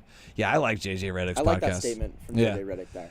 No, and JJ when he was in New Orleans was critical of him too, or right when he left New Orleans and Zion was sitting out that whole year. But speaking of Zion sitting out that whole year, Mountain Dew commercial for Zion was Zach LaVine playing video games while he was on that sabbatical, right? Like that's when I saw like, okay, you got green soda you're drinking, and it looked like at least Zach LaVine's kind of a skinny guy, but he's still pretty built. But it looked like he had like eaten Zach LaVine. So Yeah, he didn't. He looked out of shape, for real. Yeah, that commercial didn't do him any favors. No, it's like he looked too natural on that couch. Yeah, I mean all the way He's, like, around, not even Zion's acting. numbers are just down this year compared to the last 2 seasons. Yeah. Well, last year he didn't do anything. He played 29 games, still averaged 26 a game. But Yeah. his scoring average is like just above 22 points now, so 4 or 5 points down from the last 2 years. Field goal percentage overall is down 4%. 3-point down 3%. He It's just- learned it too. It's just down all Yeah. across the board. No, and like I teams to watch out for, man. You know, Yeah. it was I was saying the Pelicans, if Zion actually took himself seriously, Pelicans are a playoff team that could win a Right. I mean, series or they two. might still be But- a playoff team, but it's like the way Zion. I mean, the Pelicans drafted for the Duke Zion. Yeah. As soon as Yeah. he got drafted, they didn't get that. No. They just got it in games. Oh wow, that athleticism is amazing and this and that, and then just injury prone, or he comes out and he says he's not bought in, and like as a superstar, your mindset has to be different, and that's literally what was shown. Pelicans versus Lakers. 21 years, LeBron James in the league. He still has that motivation to win. He's in better shape than Zion. Better Oh my shape. God. Zion should have a celebrity McDonald's call-out meal. Oh, that's actually a great idea. That's actually a great idea. Like, Travis Scott has one, or had one, right? Had one, yeah. Yeah. No, see, Well, I he just gets get ice Zion spice on over it. there. But the thing is, Zion's meal would cost like $30. Because it's what? Why? There's so much food, dude. Like, what is I was on Twitter watch for a second. Prepping for the baseball podcast. Otani's not in Toronto right now. He's not in Toronto right now. Well, I'm gonna just stop listening to what y'all say about Toronto because it seems like it changes by the minute. It's just stressful. I'll be getting into it in about half an There's hour. gonna be like a picture of a leg on a plane, and they're gonna be like, "That's Shohei's leg. He's flying to Toronto." Man, All I right, think well, this Pelican you want to team do a little is break figured time? out. Yep. All right. Well, this is 22S Radio, 22smedia.com, 88.1, and you're listening to Dunk Discussions. We got producer Matt, me, Daniel, Elmira, and Garrett with 1T.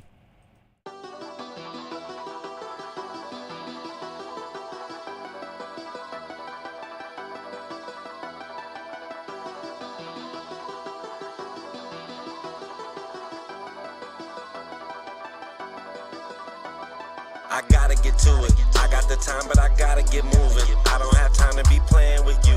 This is no time to be playing it stupid. Could be the difference from winning and losing. Could be the difference from hundreds or millions. If we do business, I'm comfortable chilling.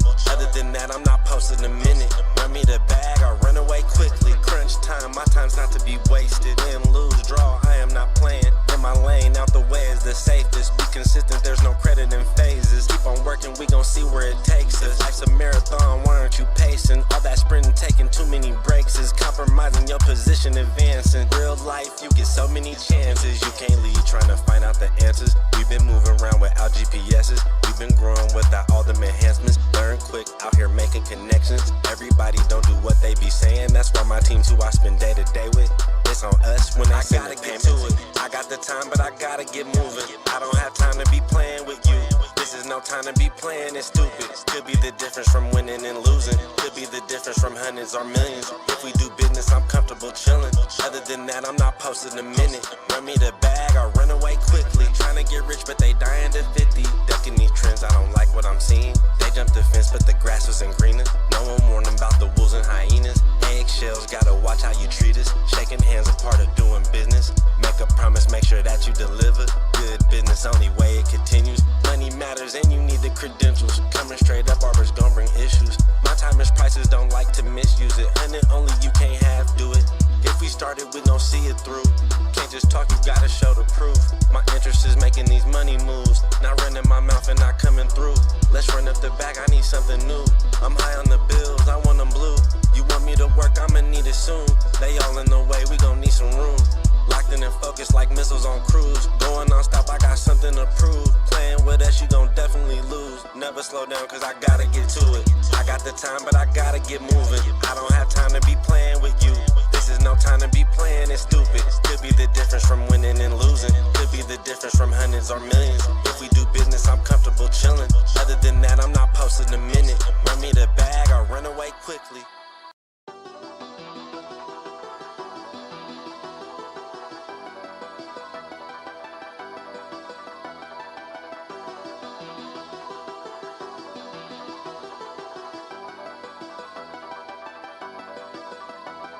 I gotta get to it. I got the time, but I gotta get moving. I don't have time to be playing with you.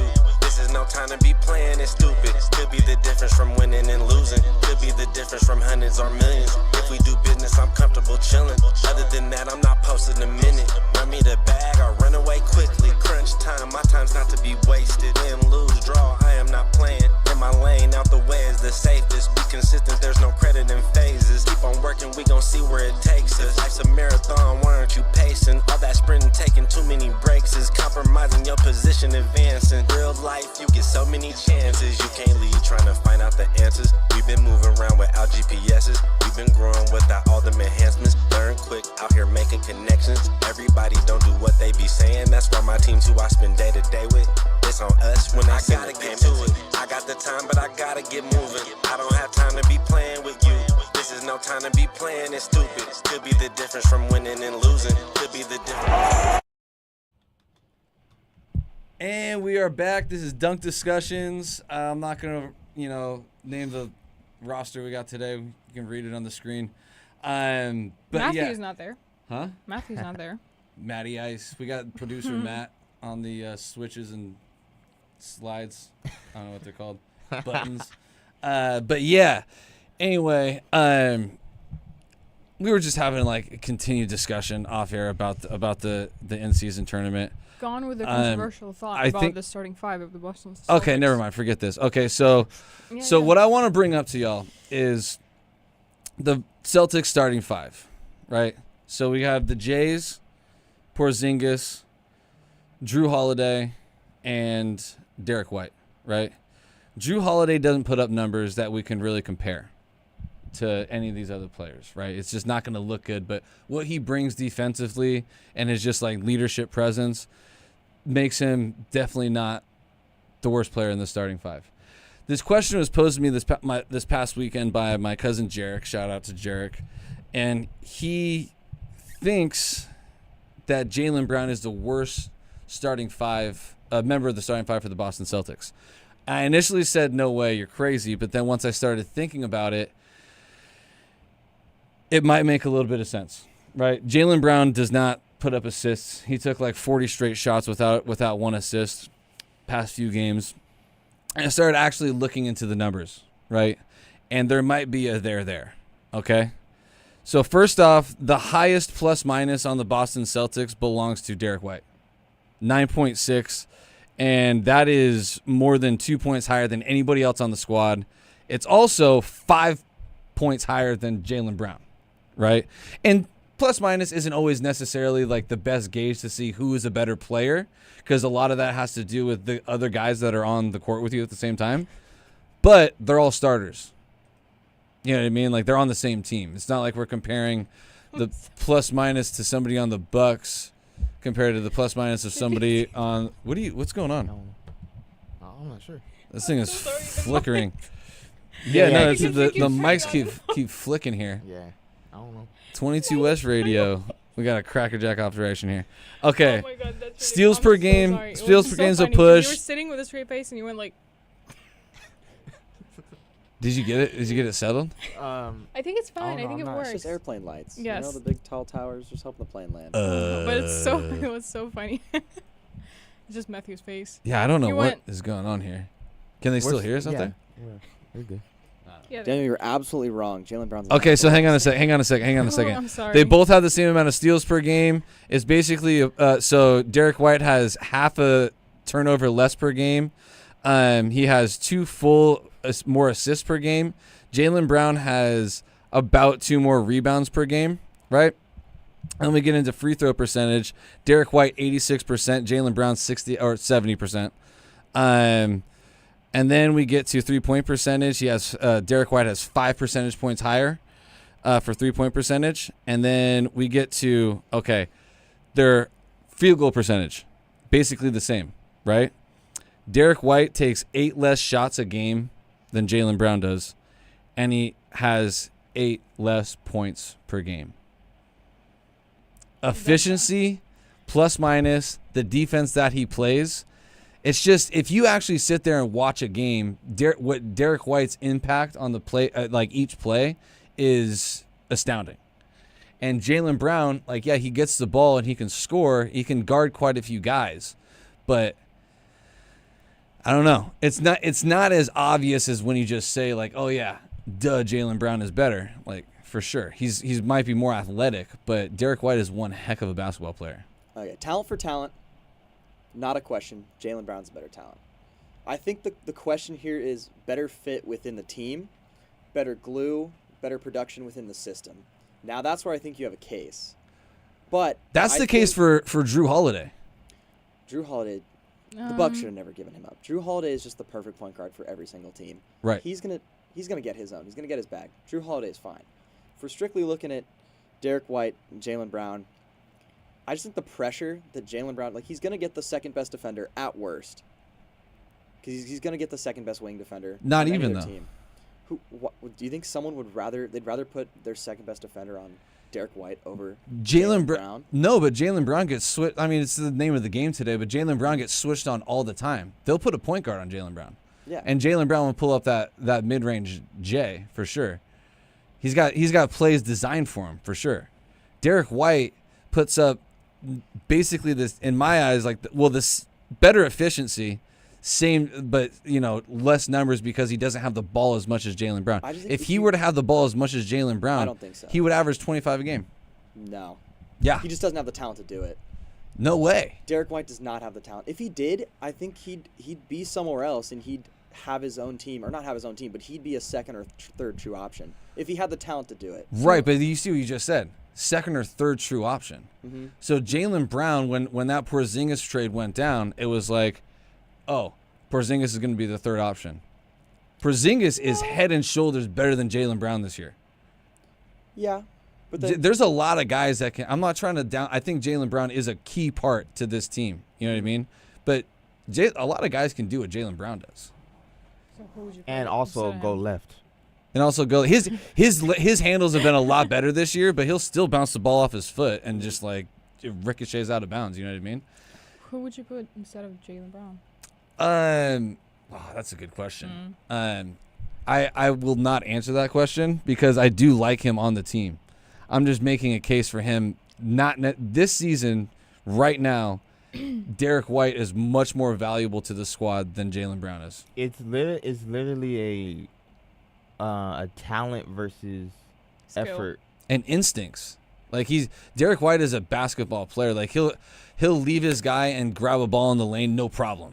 You know what I mean? Jalen Brown is, he'll stay on his guy. He'll play some pretty good one-on-one defense. He's a really good one-on-one defender. Mm-hmm. But so is Derek White, and he gets a lot of blocks around the perimeter too. He's kind of I don't know. He's a freak. He's got long arms, it's hard dude. to compare because one's a star, and he's going to get those opportunities, going to be looked at like that and guarded like that, and the other one's a role player, and he's probably one of the best role players in the game, but he's not going to be getting the same type of attention as Jalen Brown's going to get. Right, but Jalen Brown's not getting double teamed. No, but he's still going to get one of the better defenders on their team. If Jalen Brown has the ball, you're going to press up. You're going to play defense on Jalen Brown. Right, but just the way that the game is played, dude, it's just so switch happy. You just set one pick, and you got or maybe 2 picks. They'll set picks until they get the matchup that they want. You know, the Celtics do move the ball around a lot too. It's like a drive and kick system. But if Derek White wasn't on the squad, I think it would hurt the Celtics almost as much as if Jaylen Brown wasn't on the squad. Right? This is the first time where I'm confused during the conversation because I don't know which side to pick.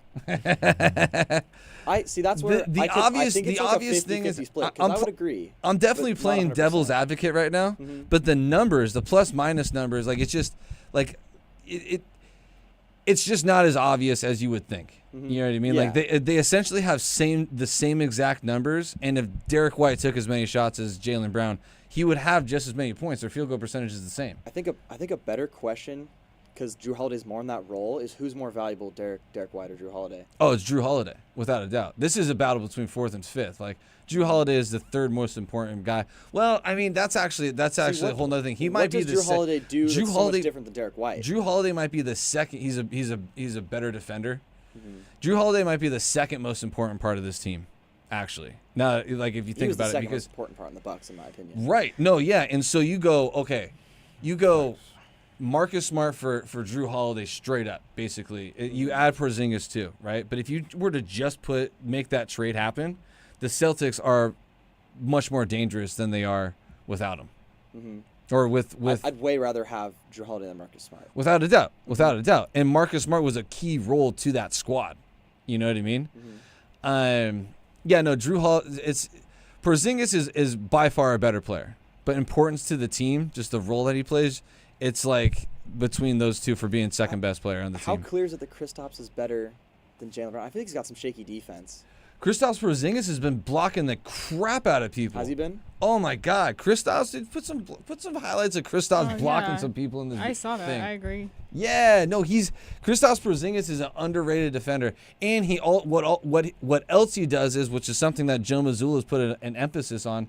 He wants to have these guys post up more. Because the past few playoffs, they've just been jacking up threes left and right, and they haven't been doing anything. If they go cold from 3, it's all over. It's game over, right? So Porzingis the past couple of years has been like top 5 in post-up points, right? So Porzingis is bringing this whole nother element where like Jaylen Brown tries to post guys up all the time, but he can't make the progress toward the rim. So he has a nice fadeaway. He can pull up at the elbow and stuff that. But he does so dynamic, way better than Al Horford being your starting power forward. Or oh yeah, but Al Horford coming in off the bench is killer too. No, it's great. Yeah, but I mean like. Look, dude, the Derek White thing, like Derek White could easily be coming off the bench and being a 6th man, and we could run a big rotation or something like that. Technically, Jaylen Brown is probably a better player. It's just interesting to actually look at the numbers, and considering how much money Jaylen Brown's getting paid, the biggest contract in NBA history, for him to be a 3rd option on a team is absolutely out of this world, right? Yeah, he still doesn't go left. Still don't go. His handles are better, dude. You still don't go left though. I saw him going left. But yeah, I don't know. Jaylen Brown, I like the guy. I like what he brings to the squad, but it just. What do you think, Matt? I think the Celtics are just perfect puzzle piece. Anything you take out, it's gonna all crumble apart. I really like that team. See, I think I don't. Celtics. They're a great team, and they're contenders, obviously, but I feel like they're fool's gold sometimes, cause like they're great, but in moments they're not. Dude, Jason Tatum's 25 years old. He turns 26 in March. See, we talk this about is the thing. this. Like we're like talking like Luka has all these excuses. Like, oh, he's young. That's why they suck. The Mavericks are not a contender. No, they're Since not. Jason Tatum's been in the league, that team has been Eastern Conference Finals bound almost every single season, right? Right. And we're judging him on that. It's like if Kobe didn't have Shaq. And people flamed Kobe for not having Shaq. If Kobe, I'm talking about Kobe before the age of 25. If he did not have Shaq, they wouldn't be sniffing the finals. Jason Tatum don't have Shaq, and Right. Jaylen Brown He's ain't got Shaq. a lot more. Jaylen Brown ain't like, Shaq. spread around more people though. He has no Shaq, but he's got like this team's like 6, 7 true starting players. This deep. team. Yeah. This team. What about The Warriors, the team that lost the 2017? Warriors? Yeah, Oh, well, no, that look, team they've was been really good too. They've been doing it since 2007. That was okay. Who else was it? It was Jaylen Brown, who was They 24 at the still on time. that team, right? Yeah, no, but Kyrie, they didn't do anything when Kyrie. They were a first round bounce when Kyrie actually played. Yeah. And then when he didn't play in those playoffs, they made it to the Eastern Conference Finals. See, because the reason I say that is because year after year, you mentioned the Warriors in the finals, but the year in the bubble against Miami, last year against Miami. Miami's our boogeyman. Yeah. And then also, it was a couple games against Philadelphia where, like, Jason Tatum didn't show up, or like he had moments when he went ice cold, and it's like they're a great team. I'm not saying they're not a great team. It's just moments they don't show up, or your stars, Jaylen Brown or Jason Tatum, are nowhere to be found. Where it's like he's just saying everything what I wanted to say because Yeah. I don't have the biggest heart for Celtics. Not my favorite team, honestly. Don't know why. I just. But there are better teams in the NBA. Okay, that's fine, but like those are all growing pains. Like that's what I'm trying to put into perspective for you guys. Like we talk about Jason Tatum like he's 30 years old and it should have happened already. Like the Celtics were supposed to. No, but he's had like 6 runs. he had moments where he was it could have been his 19 lead. years old. I know. So How many other guys? Even Giannis. At least the last even 4 Giannis runs didn't even do anything until he was in his count. late 20s. Huh? At least the last 4 runs for Jason Tatum, because this is his 7th year in the league, 8th year, something like that. Yeah, something like that. Yeah. His last Well, 4 probably- runs, I say, I think like it's they six or all se- count. He was a good enough I think it's player like 6 or 7. where he could be leaned on. Should be that guy to get him there. Right, and you look at him this year, dude. He's taking a little bit of a step back. He's not trying to score as much. He's just trying to be more of a facilitator. He's just playing more of a role within a system this season. Mm-hmm. But in all honesty, dude, like I just don't get it. You know, I don't get like even when we even bring up LeBron, dude. When LeBron brought that Cleveland Cavaliers team the first time around deep in the playoffs, it was like this miracle that it happened. LeBron is an overall good player, though. Whatever team he goes, he brings a championship. Yeah, and Jason Tatum's been like right on the doorstep of that since he But was he didn't a do it. kid. That, still, He hasn't done it. LeBron Yeah. didn't do it. LeBron didn't do it when he was in Cleveland. He had to go to Miami for that. He Yeah. has some bad teams around him, though. Yeah, And he, like, stumbled him there I'm once. not saying the teams were so bad, but we talked about how much of like a good role glue guy that Marcus Smart is, but he's not like the guy. The key. You know, even Jaylen Brown back then was not the guy. You know, it was the fact that Jason Tatum was on the team and the miracle season when it was just Marcus Smart. And I think it might have been JB's first year in the league when it was Isaiah Thomas putting up 28 points a game. You know what I mean? That was just like a fairy tale. But all of that buffer was the it was also Brad Stevens is a great coach too. Like the coaching that the Celtics have had has been incredible. Even Ime Udoka, like he did a great job. Didn't they have a scandal? Yeah, he had a big scandal. Nobody knows. That's the only reason he got fired. Nobody That's knows the what only happened. reason he Now got he's fired. coaching a decent Houston team. We know less about what happened with Ime Udoka Udoka. than we do about Josh Giddey. True. Yeah. Let's not. Yeah. But anyway, like that was update about Josh Giddey, by the way. Do you want to talk about that? okay. There's All just happened- Yeah. that all that was supposed to be Celtics just the like best all that team, was supposed to be got all that was supposed to be garbage years, but because it was post the Paul Pierce trade and Kevin Garnett trade to the Nets, and they've been playing above their heads ever since. And the coaching is a big part of it, but also Jason Tatum is a huge part of that. And we Celtics should fleeced have your gotten it Lakers for done. that pick. They should have gotten the job done at least once in the last 7 years. Fleece I'll for say sure. that. I agree. Why? Because Al Horford. No, they've had good enough teams over the last 7 years. They should have got the chip at least once. I At least personally think once. that they've been. They should have been to the finals more than one time. More than one in my time, for True, sure. true, absolutely true. If Jason Tatum didn't mess up his ankle against the Sixers, they would have had a shot. They would have had a shot. Jimmy Butler had a messed up Yeah. ankle in that same playoffs last year. Yeah. True. I don't really give any excuse for injuries. Everyone's going to deal with it, you know? But Well, he was out of the Celtics- game though. Yeah, it was Like, like you the could- first quarter or something like that. I mean, you could say it about the finals last year. Like, it sucked he didn't have Robert Williams. Like, or 2 years yeah, ago. man, I love me some Robert Like, that could've Williams, but changed the series for dude's sure, knee but- is all jacked up. I just had surgery not that long ago. Yeah. Anyway, sorry, that was actually my first Celtics rant of the year. So That's- thanks for yeah. letting me get that. Of course. Sure, you want to talk about? We got about 5 minutes, you want to talk about greatest draft classes in NBA history? All right.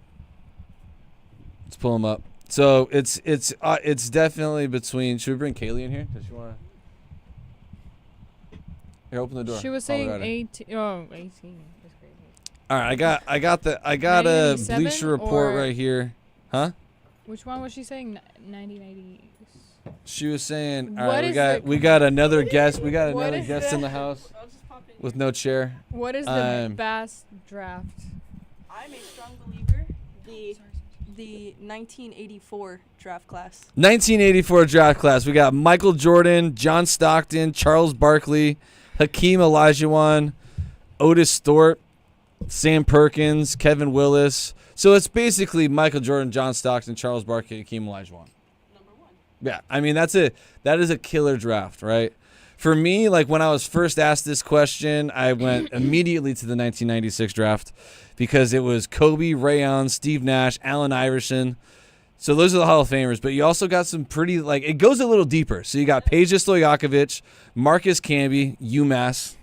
That was back in John Calipari's run the first time he got O'Neal. sanctioned. Stephon Marbury, yeah. Jermaine O'Neal, Derek Fisher, Ilgauskas. That's a deep draft. I mean, if you just go by the top 4, it's definitely Jordan, Stockton, Barkley, Hakeem. Yeah. But If you outside just- of them is who else? outside of them, it's absolutely nobody, dude. Alvin Robinson. But there's also I have an all-time role player draft, which was the 99 draft, I believe it was. All-time role player draft. The 87 draft was pretty good too. David Robinson, Reggie Miller, Scottie Pippen, and then you got a couple like rotation guys like Horace Grant, Kevin Johnson, Mark Jackson, and then the great Muggsy Bogues. My height. Yeah. Okay. All-time about- role player. What? What about 2003? Yeah, 2003 was legit. Yeah. 2003. Oh, I'm gonna say this my favorite. so This is my 03, first yeah, year. 03 was dope because you got LeBron, D-Wade, Chris Bosh, who all won championships together. Carmelo, who's going to be top 10 in scoring, and then David West, who was one of my favorite players to watch during his era. I loved watching some David West because he was just hardcore. The most consecutive 3-pointers made, games made or whatever, Kyle Korver was in that draft. I think he was Kansas, Kirk Heinrich that went to the Bulls. Boris Diaw won some championships with the Spurs. That was a cool draft. 03 wasn't bad. No, it was a good draft. Okay, so all-time role player draft. 1999, Sean Marion, Elton Brand, the head of the Sixers right now, Manu Ginobili, Jason Terry, who got just his ego and just body broken by LeBron and looked over him when he was playing on the Celtics. That was pretty bad. Personal LeBron But did. he was a good ball player. He was decent. He was a good role player. Andre Miller, old school point guard. Lamar Odom, who like what could have been. Andre Kirilenko, the Kardashian curse. Yeah. Baron Davis, who I saw at the doctor's office. I don't know more about that story. That was a great story. Rip Hamilton, key part of Love him on that Pistons Yep, team. Rip Hamilton. Corey Maggette, another Clipper. The one and only Meta World Peace. Yeah. I mean, he was solid though. He was solid. That's a fun draft. Stevie Franchise, who was like Franchise. he was a bad dude. That guy had some handles. Wally Zerbiak, who was a part of that Celtics trade to get Kevin Garnett, James Posey. I just Gary, hope I'm not gonna be too what's old. Who you think the best draft is? My draft. Yeah. I mean, 84. It's kind of light work. It's top end. I think the biggest question is like, what do you value more, the depth, Yeah, that's exactly what I'm. the depth, or the top end? Right. And personally, I'm more of a depth guy. So like, he just rattled off like 15 names. Like all those are like bona fide third options on teams. Like Right. that's a lot of quality NBA Right. players in there. Okay. So I wouldn't have an exact year, but I definitely I'd prefer that over the top end. If you can get a lot of good players out of a draft, I think it's way more fun than just getting two or three. That's why I go 96. I Just think so- talent wise, I'm with them. 96 and 03, like there's a lot more talent in those two drafts. 84 is really top heavy. It's Yeah. like the only 4 people you're mentioning in 84 is Charles Barkley, John Stockton, Michael Jordan, and Hakeem. That's the only 4 players you're talking about. Those are easily the best, probably the best 4 players of their generation, though, too. I think there were only a couple rounds back then.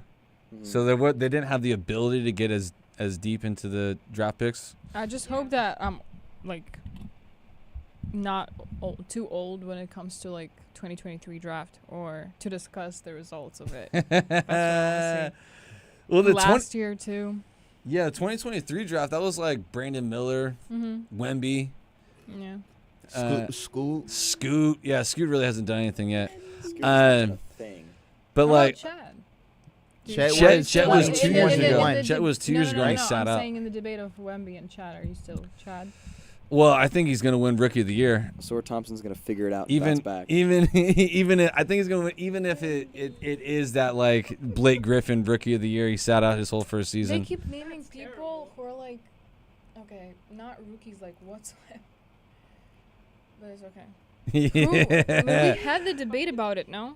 We were talking about About it Chet? recently. No, I think Chet's going to not win about Rookie of the Chet, Year. About the rookies of the year. I called that Oh, before yeah. the season, by the way. That idea of a second-year player Yeah, being called calling rookie him a of the rookie. year. Yeah. I think that's terrible. I don't- But because of that advantage, he's just been around the system. He's been in the facilities. He knows.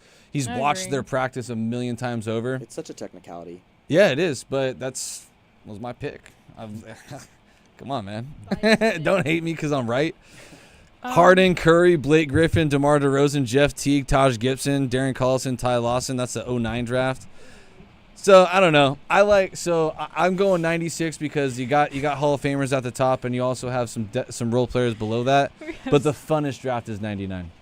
The funnest draft 99? I will agree is 99. It's the funnest. That is a really fun. You were naming all those people, and I was like, 96 had Derek Fisher too. I mean, he's not a. Shenanigans draft is what I'm gonna call it. I'm gonna call that the shenanigans draft. 'Cause that draft just brought so much shenanigans. Yeah. But by far best class is 84. So what do you guys think about the 49 draft? No, I'm just playing. No. 49 drive is crazy. No, so on this list, 50. no, actually it's 50. I just pulled up a list on Bleacher Report, and it's like 1950 NBA draft. Paul Azarin, Arizin, Bob Cousy, Bill Sharman. You guys didn't like those guys? Goofy. I don't know who the hell those guys are. you know, it could be a sleeper draft in the future. What? It's 2017. Who came out in Let 2017? me list off some names.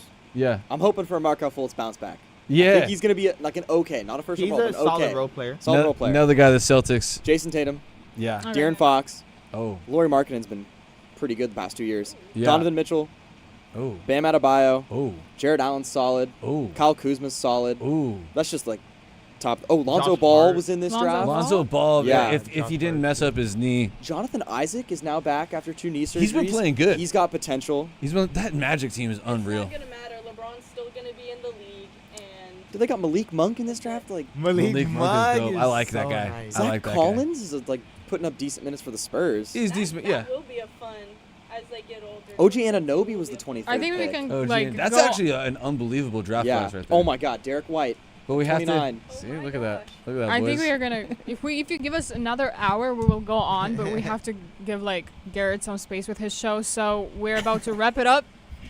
Thank you guys for joining us this Friday once again with Matthew, L, Daniel, and the special guest Garrett, and also an incoming guest Kaylee that was here. Studio last bomb. week. Thank you guys.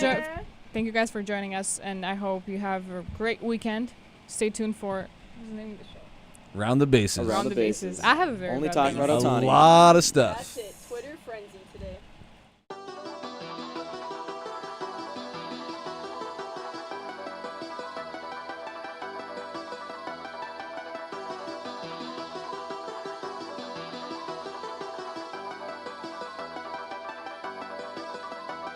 I gotta get to it. I got the time, but I gotta get moving. I don't have time to be playing with you.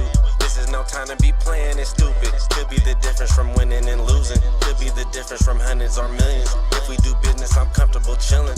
Other than that, I'm not posting a minute. Run me the bag, I run away quickly. Crunch time, my time's not to be wasted. Win, lose, draw, I am not playing. In my lane, out the way is the safest. Be consistent, there's no credit in phases. Keep on working, we gon' see where it takes us. Life's a marathon, why aren't you pacing? All that sprinting taking too many breaks is compromising your position, advancing. Real life, you get so many chances. You can't leave trying to find out the answers. We've been moving around without GPSs. We've been growing without all them enhancements. Learn quick, out here making connections. Everybody don't do what they be saying. That's why my team's who I spend day to day with. It's on us when I gotta get to it. I got the time, but I gotta get moving. I don't have time to be playing with you. This is no time to be playing it stupid. Could be the difference from winning and losing. Could be the difference from hundreds or millions. If we do business, I'm comfortable chilling.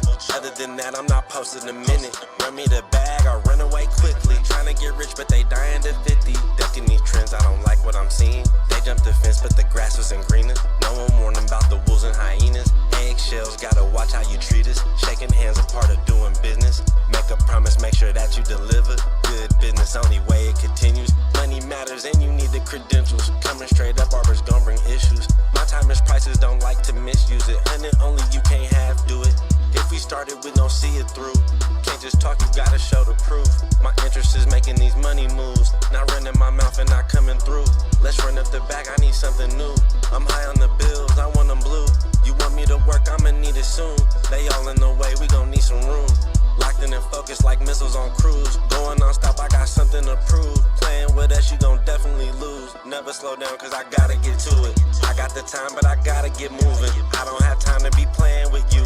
This is no time to be playing it stupid. Could be the difference from winning and losing. Could be the difference from hundreds or millions. If we do business, I'm comfortable chilling. Other than that, I'm not posting a minute. Run me the bag or run away quickly.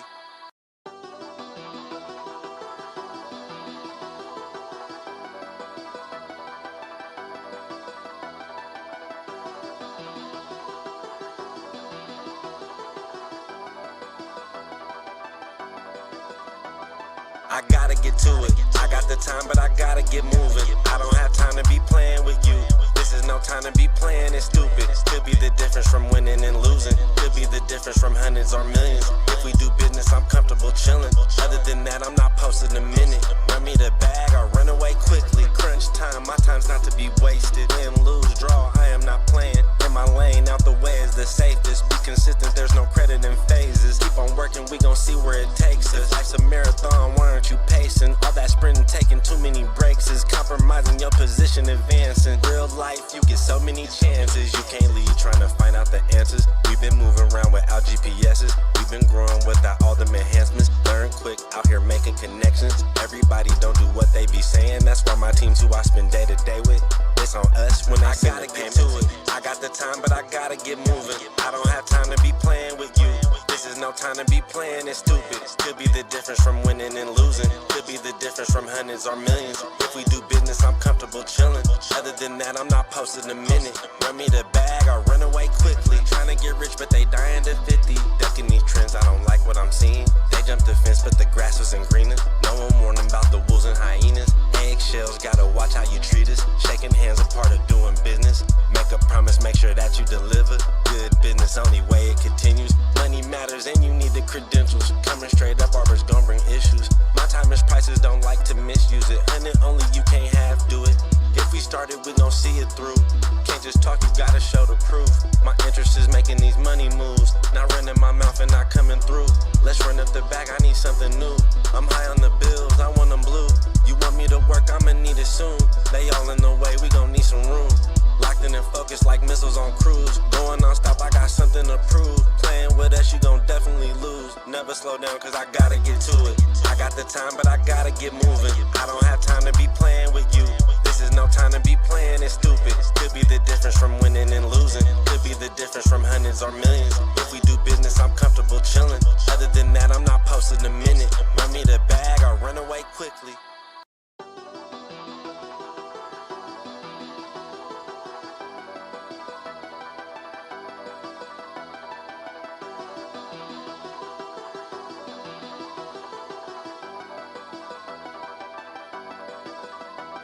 I gotta get to it. I got the time, but I gotta get moving. I don't have time to be playing with you.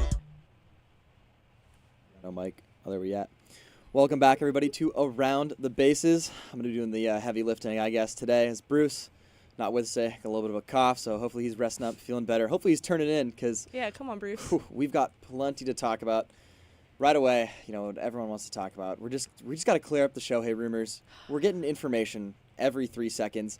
Quick timeline breakdown. We started with, let's see, Yusei Kikuchi, dinner rumors that he reserved a restaurant for 50 people in Toronto for sushi. That was like, oh, big news. Then we start hearing, oh, Shohei might be on a private jet flying over to Toronto. Things are all over the place, huh, Kaylee? It is ridiculous. I'm calling this the Twitter frenzy. I mean, it's a source off. We got people going, hey, he's over here. Then we got other people going, nah, he's over here. Where's Shohei is the real question everybody's got to be asking. I mean, people are saying, well, I shouldn't say people. John Heyman finally confirmed, put the rumors to bed. He's home. He's just chilling at his Newport house with his cat and dogs and any animal that decides to come through his window again. Hopefully those animals are not crazy human fans. Hopefully he gets left alone so he can think and make his decisions. But yeah, a couple hours ago, I believe at 11 o'clock, there was a bomb dropped by Dodger Nation Twitter. Kaylee, I don't know if you know much about Dodger Nation, but I personally heard from Dodger fans, they're not a fan of that page. No, as a Dodger fan, I mean, it's kind of just, it's up in the air. Sometimes they do post great things, they do have great insider information, but they just dropped the ball on this one. I mean, yeah, they said that he was going to Toronto. I had a minor heart attack. For those of you who don't know, I'm like Bruce, Dodger fan. I did have a minor heart attack. I kind of jumped out of my seat. There's confirmation of that in the studio. Soul left my body when I read that headline. It's not a nice headline to read as a Dodger fan. I was at club baseball practice. I was running polls, and one of my teammates yelled back from the dugout and said Ohtani signed because he saw the Dodger Nation tweet. And all the Angel fans, we kind of just fell to our knees and just looked to the sky.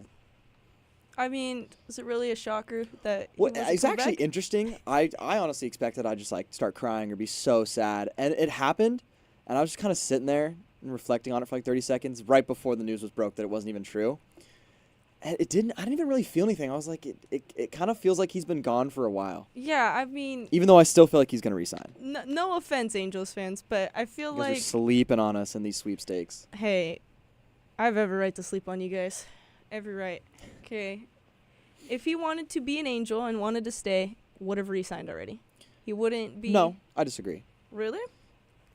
Go on. I think he wants to be an Angel. The only reason he hasn't re-signed is because he's got to do his due diligence, explore all these other options, because all of these other teams give him a better chance to win, and that's ultimately his number one goal. Second to that, I think, is the comfortability, the leeway the Angels have given him. Like, he's been able to do whatever he wants, whatever he needs to do to get himself in that position.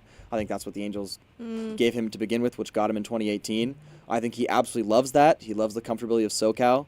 I mean, obviously the Dodgers in the mix, of course, but loves the comfortability of OC, SoCal, Anaheim.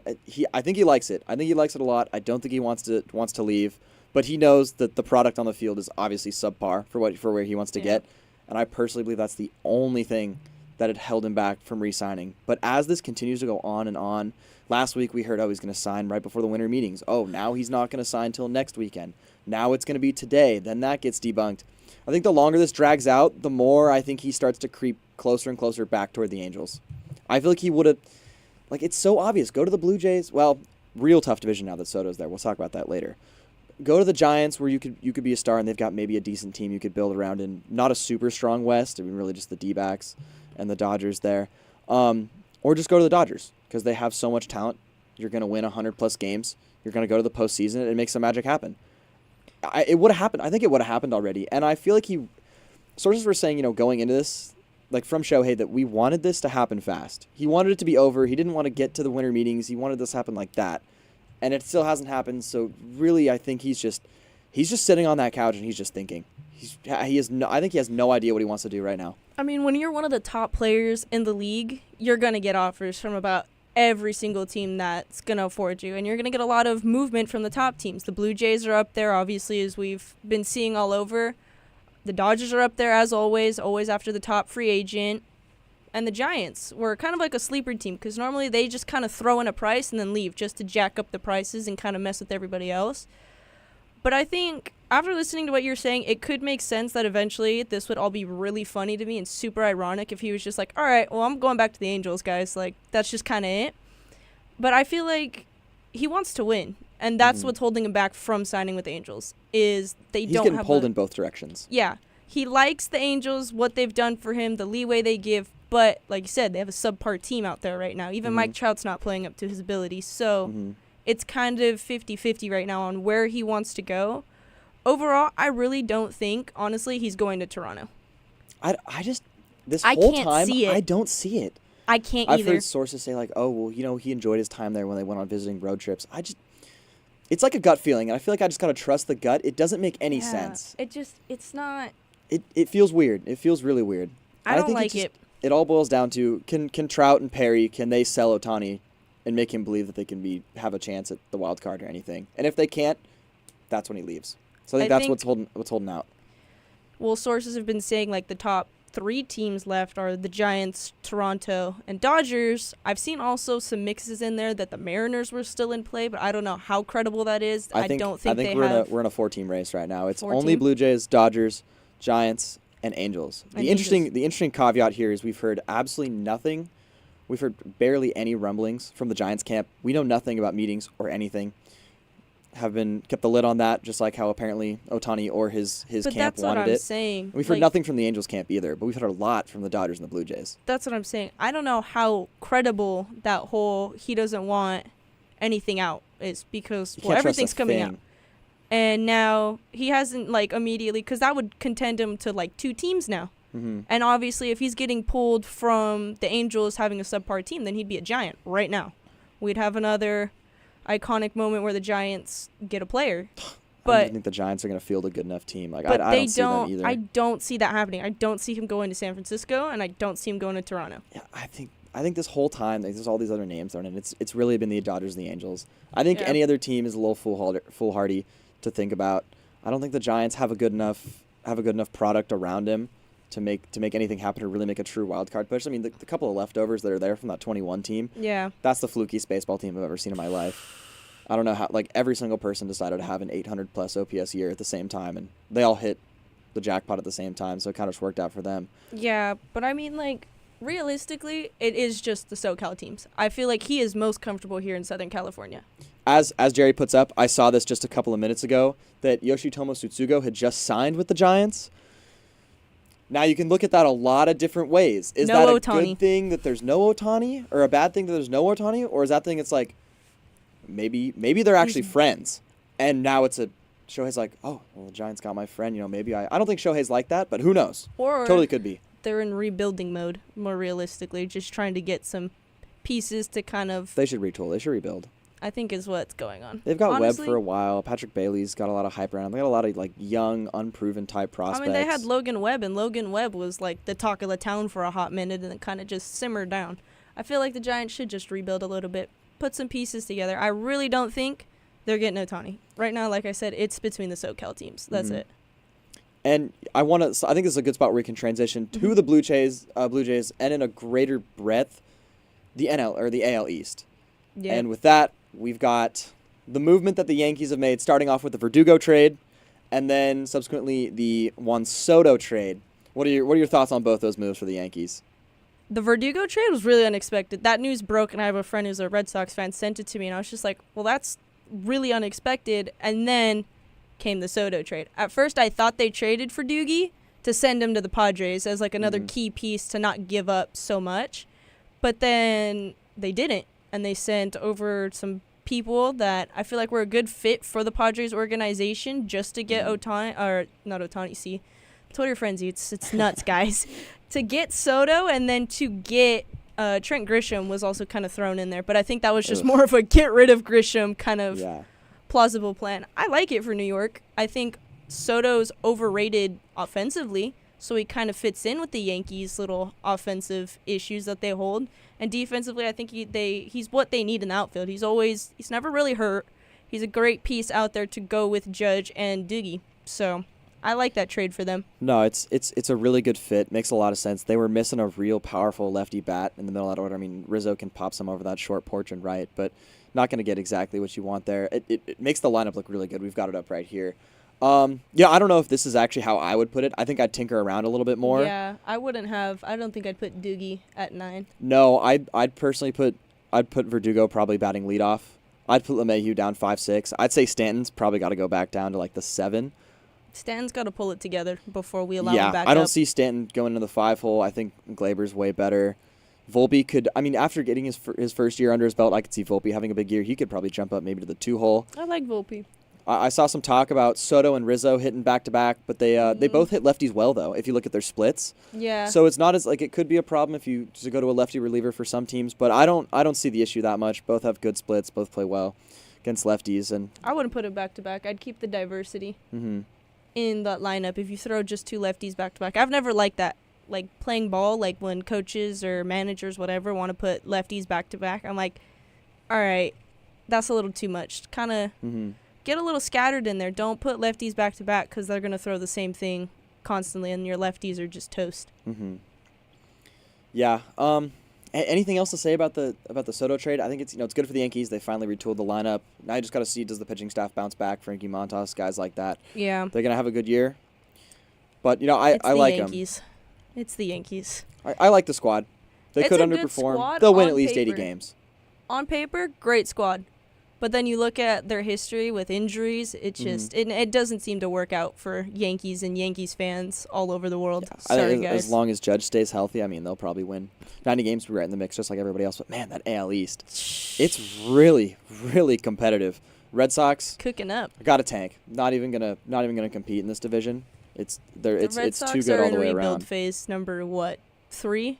Yeah. The past 10 years. But they've also got the chips to show for it. They so do. But can't then, slide them at all. And I wouldn't want to compete in this division right now. No, Way too strong. Absolutely not. I wouldn't either. If I was a catcher, I'd be like, yeah, we're just going to tank the rest of the season. I mean, there's not much you could do in that AL East. Yeah, only so many wild card spots. Right? But I do like what the Padres got in return for Soto. I think that was great fits for them to really... They're rebuilding their young squad. I mean, my grandfather's a Padres fan, so I have to hear it constantly. But they're rebuilding. You could tell they still want to compete in that NL West. Obviously, right now, the top 2 teams are the Dodgers and D-backs. But they want to take that 3rd slot, at least. Or maybe try to push Arizona down and take that another wild card spot. But I don't see that happening this year. I see it happening in some time with a younger squad. I could see it a year or two from now. Depends how these pieces like Michael King and then Drew Thorpe come into the Padres organization and produce. I mean, maybe they have a year with just young pitching shows out. They have a really good pitching year. A little bit of bounce back from some of those hitters like Bogarts, maybe Tatis. Doesn't fail at the second half. He had a really good first half, but the second half was a little weak. Stuff like that. If they have a little bit of bounce back, maybe Austin Nola can actually hit the ball like at all. Something like that. I could see him bouncing back, having a league average offense, slightly above average pitching, and definitely being in the mix. But speaking about the NL West, how about Eduardo Rodriguez going to the D-backs? I'm a little upset because the Dodgers tried to trade for him, and he said, no, I don't want to go over there. But That's now what he's another like, Dodger fan told me as well. and now he's like, okay, I guess I'll go to the West Coast now. But he'd throw in another 10 no trade team clause, like another 10 teams smacked in there. But I guess it makes sense. He didn't want to come in the middle of the season, move his family there. He'd rather do it in the off season. I think it's a great pick for the D-backs to run it back to the World Series or at least playoffs again for more pitching. I think that was their issue this postseason, was their pitching wasn't as strong. And I could definitely see him being a key piece in now their bullpen and kind of fixing things up, maybe wrapping up some loose ends and sending them on their way. Yeah, now they've got 4 real competent starters. Hopefully Brandon Pfaadt continues on the success he had in the postseason. You've already got those top 2 at the rotation. We're going to be very solid. Helps out a lot. They were really missing that 3rd, 4th-ish starter to give those little extra innings they really needed. Those game 4s were really tough for them. Lucked out with a win against the Phillies, but not so clutch against the Astros. Helps out a lot. I think since they made this little Cinderella run after only winning 84 games, this is the perfect time to capitalize. They're young. Yeah. You can build around it. Free agents are going to go into the market and be like, hey, I like what happened over there. I like what Torey Lavillo is building over there in that D-backs organization. Real young team. Corbin Carroll's an attractive piece. Maybe I want to go there, help out, and see how many wins I can add to what they're building. Perfect time to capitalize. They did it here. Now, look to the offense. Maybe grab a couple more bats. See what they can do. Make a nice little push for 1st or 2nd place. Dodgers still a favorite, of course. Yeah. But I like what they did a lot there. That was a good pickup for them, definitely. Can round up just a lot of a lot of stuff has actually happened. Not what you'd expect. As Jerry just put up another thing that just happened about 15 minutes ago. Red Sox did get Tyler O'Neill from the Cardinals. I saw that. This is a really, really interesting thing for me. I don't even know. We were just talking about them saying they should tank, and then they go up, pick up left fielder Tyler O'Neill, and I'm like, wow. You know, we see these pitcher signings from the Cardinals. They get Kyle Gibson, Lance Lynn, Sonny Gray, obviously trying to retool and compete. For them, I don't know why they didn't just like bank on the bounce back from Tyler O'Neill. We saw what he did a couple years ago through half a season. He's got the potential to be a really nice, strong middle of the order bat, provide a lot of gap to gap power. Yeah. And they kind of just gave up on him here. I mean, they've got a lot of other pieces, you know, Carlson, Donovan to fill in those slots, Edmund as well. It's interesting. I thought they'd be going for it a little more and they'd stick with O'Neill. I didn't think they'd give him up so easily. I didn't think so either. That really shocked me sitting in the studio and them breaking that O'Neill left. I was like, he's young. He could be like potentially the face of the Cardinals. I mean, face of the franchise type thing. Let him have his bounce back seasons. But I think they were done waiting and just were ready for some pitching prospects instead. Mm-hmm. Yeah, the injuries just a little too much for that Cardinals organization. Going to the Red Sox, basically just replace Verdugo. Not a lefty bat, of course, but No. But he'll slot in that lineup. He'll get opportunities. If he plays well, see the Red Sox probably trading him away, trying to get even more for what they recouped yeah, or gave away. that seems just for the Red Sox as like a chip in the bag later, honestly. I don't Mhm. think they're going to do much with him. Let him have his time, sell him later for more. Speaking of trades, did you see Marco Gonzalez got sent to the Pirates? And then to the Braves. No, he went Oh. from Mariners to Pirates, then to Braves. Or pardon me, Mariners to Braves in the Kalenic deal, and then to the Pirates. Dang. So it gets real interesting. This whole now that there's 3 teams in the whole thing, you're the Mariners, give away Kalenic, and Marco Gonzalez for a couple of pitching prospects. Where like Kalenic was, top pick. You traded Edwin Diaz for this guy. Yeah. And he had a pretty solid year until he kicked a trash can and broke his foot. So I'm surprised you're not keeping him in the middle of that order, trying to build around him. So it's kind of interesting they just completely gave up on him there. And then you're like, okay, Braves, they get someone to throw in the back of the rotation. They get Kalenic. Then they just absolutely dump off Marco Gonzalez. But they sent cash over to the Pirates as well. So it's a salary dump. Just an interesting trade. Not sure what the logistics or the strategy was there for the Braves. Not sure what they were doing. I have no idea either. I mean, I think it was pretty ballsy that the Mariners let Kalenic go. Mm-hmm. Just threw him away. I think it was pretty ballsy. I know a lot of Mariners fans aren't happy about the moves they've made this offseason, getting rid of a lot of key players, franchise players. I think it was just really ballsy that they did that. And then to involve 2 other teams within that trade, them all getting rid of people. I'm going to be honest, it is really hard for me to keep up with 3-team trades because it always changes. Mm-hmm. And right now, Twitter's not covering anything unless their name is Shohei Ohtani. True. And I mean, going back in that deal, the Braves got back PTNBL, player to be named later. Right. So we don't even know. It's probably going to be, it could be just cash. Honestly, it could be a prospect, could be cash. I mean, this is just the Jerry DiPoto experience as a GM for the Mariners. He flips things like crazy and hopes it works out for the best. Definitely did not work when he was with the Angels. Had a little success with the Mariners. So we'll see how that's going. Really just looking around the hot stove. Definitely on low at the temperature for sure. Just a lot of small deals. One that we haven't covered quite yet. Reds getting Heimer Candelario. I really like that deal. They lost Nick Senzel. He let's see where he got picked up. He got picked up by the Nationals. Nick Senzel used to be a top prospect. Now with the Nationals, we'll get an opportunity. That's just about it. So instantly replaced by Heimer Candelario. Solid bat. There's just a lot of guys now on that team. Encarnacion Strand at first, Jonathan India at second. Ellie's over there on the left side, along with Fraley in the outfield. Who's the shortstop? I'm forgetting. McLean. McLean, yep. Lot of guys. A lot of mouths to feed. Really interesting. They added another first base, third base, second base type of player. I didn't see that coming from them. I didn't either, honestly. And his deal was 45, 3 years plus options. I think the cost is fine. I could have seen him after last year even getting upwards of $18 million. If he was Scott Boris Klein, he'd probably get 22. it's not a bad price for him. I mean, for the Reds, too, they're very much a small market team. They don't really go after anybody. Mm-hmm. So for them, plus options, it doesn't specify what options he's got. I'm assuming it's probably just some player options, maybe club options, maybe even some hitting bonuses, things like that. But it's really great. I mean, I think it's a great pick for them. Like you said, it's a lot of mouths to feed now. I'm interested to see how their lineup's going to look and how they're going to mess around with it, shift people, move people. But overall, great pick for the Reds. Yeah, good pickup. I just want to see the Reds go for it. I want to see them get some real nice pitchers on the market. Just absolutely go for it. Bolster the rotation. I think that team, they could be really good for years to come. I like them as a future Orioles of the NL type pick. Oh, yeah, I could see that. Sleeper. Reds are a sleeper team. I like the Reds a lot. I am just waiting to see what exactly happens with them. I really like Jonathan India. I think that's going to be their face of the franchise now that Votto's gone.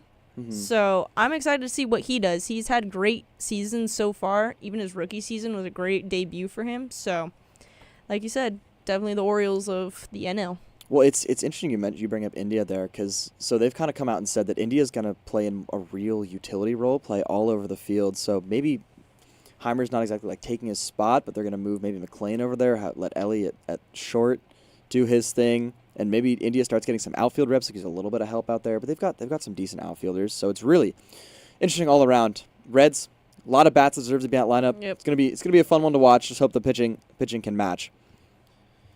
I'm just waiting to see. I mean, like you said, he is a utility player, and I'm excited to see where they move him around on that field because I feel like he could really play anywhere. Obviously not like pitcher, catcher, but everywhere else I feel like he'd be solid if he stayed there, got reps in consistently. It's great. One last point before we head into the quick break. I love that Jerry put up John Morosi here, MLB Network insider. He has been annoying me. Oh, he's been so frustrating. Comes out with the tweet saying that the Shohei Ohtani decision today is going to be imminent. Yep. Today, anytime today. So Twitter obviously starts the frenzy. Then walks it back later and says, oh no, he's just going to go visit the Blue Jays. Currently 0 for 2 on the day, as both of those seemingly are wrong so far. Yeah. So it's almost some Heyman moments from last year. Not liking it whatsoever. I mean, it just seems like they're just trying to pile on top of each other, get the scoop. Honestly, I'm going to be honest with you. In this offseason on Twitter, if it's not from John Heyman and not from Jeff Passan, I'm not trusting I don't even trust anything. Heyman. I only trust Passan. Heyman's a 50-50 because of the infamous arson judges heading to the Giants tweet. But honestly, like he put to bed right now, like Ohtani's home. Bob Nightingale broke it first, but again, I don't trust Bob Nightingale in full. Jeff Passan hasn't really said anything, so that means it's all quiet right now. But I would only trust Jeff Passan. For anybody listening, watching, don't trust anybody but Jeff Passan right now. If Passan or Bruce Kuntz is the one that breaks the news, you can trust it. Yep. Aside from that, take everything with a Salt Lake City-sized chunk of salt.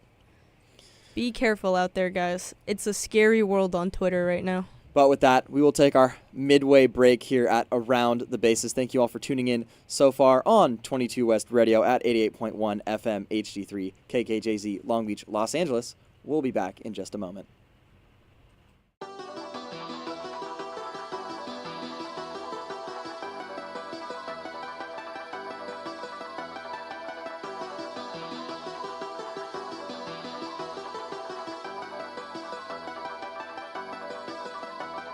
I gotta get to it. I got the time, but I gotta get moving. I don't have time to be playing with you. This is no time to be playing it stupid. Could be the difference from winning and losing. Could be the difference from hundreds or millions. If we do business, I'm comfortable chilling. Other than that, I'm not posting a minute. Run me the bag or run away quickly. Crunch time, my time's not to be wasted. Win, lose, draw, I am not playing. In my lane, out the way is the safest. Be consistent, there's no credit in phases. Keep on working, we gon' see where it takes us. Life's a marathon, why aren't you pacing? All that sprinting, taking too many breaks is compromise. compromising your position, advancing. Real life, you get so many chances. You can't lead trying to find out the answers. We've been moving around without GPSs. We've been growing without all them enhancements. Learn quick, out here making connections. Everybody don't do what they be saying. That's why my team's who I spend day to day with. It's on us when I gotta get to it. I got the time, but I gotta get moving. I don't have time to be playing with you. This is no time to be playing it stupid. Could be the difference from winning and losing. Could be the difference from hundreds or millions. If we do business, I'm comfortable chilling. Other than that, I'm not posting a minute. Run me the bag, I'll run away quickly. Trying to get rich, but they dying to 50. Ducking these trends, I don't like what I'm seeing. They jumped the fence, but the grass wasn't greener. No one warned them about the wolves and hyenas. Eggshells, gotta watch how you treat us. Shaking hands, a part of doing business. Make a promise, make sure that you deliver. Good business, only way it continues. Money matters and you need the credentials. Coming straight up, barbers gon' bring issues. My time is prices, don't like to misuse it. Hundred only, you can't half do it. If we started, we gon' see it through. Can't just talk, you gotta show the proof. My interest is making these money moves. Not running my mouth and not coming through. Let's run up the back, I need something new. I'm high on the bills, I want them blue. You want me to work, I'ma need it soon. They all in the way, we gon' need some room. Locked in and focused like missiles on cruise. Going non-stop, I got something to prove. Playing with us, you gon' definitely lose. Never slow down, cause I gotta get to it. I got the time, but I gotta get moving. I don't have time to be playing with you. This is no time to be playing it stupid. Could be the difference from winning and losing. Could be the difference from hundreds or millions. If we do business, I'm comfortable chilling. Other than that, I'm not posting a minute. Run me the bag, I'll run away quickly.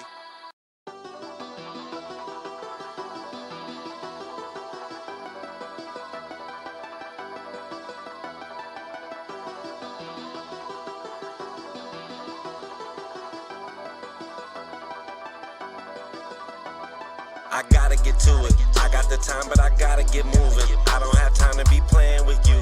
This is no time to be playing it stupid. Could be the difference from winning and losing. Could be the difference from hundreds or millions. If we do business, I'm comfortable chilling. Other than that, I'm not posting a minute. Run me the bag, I'll run away quickly. Crunch time, my time's not to be wasted. Win, lose, draw, I am not playing. In my lane, out the way is the safest. Be consistent, there's no credit in phases. Keep on working, we gon' see where it takes us. Life's a marathon, why aren't you pacing? All that sprinting, taking too many breaks is compromising your position, advancing. Real life, you get so many chances. You can't lead trying to find out the answers. We've been moving around without GPSs. We've been growing without all them enhancements. Learn quick, out here making connections. Everybody don't do what they be saying. That's why my team's who I spend day to day with.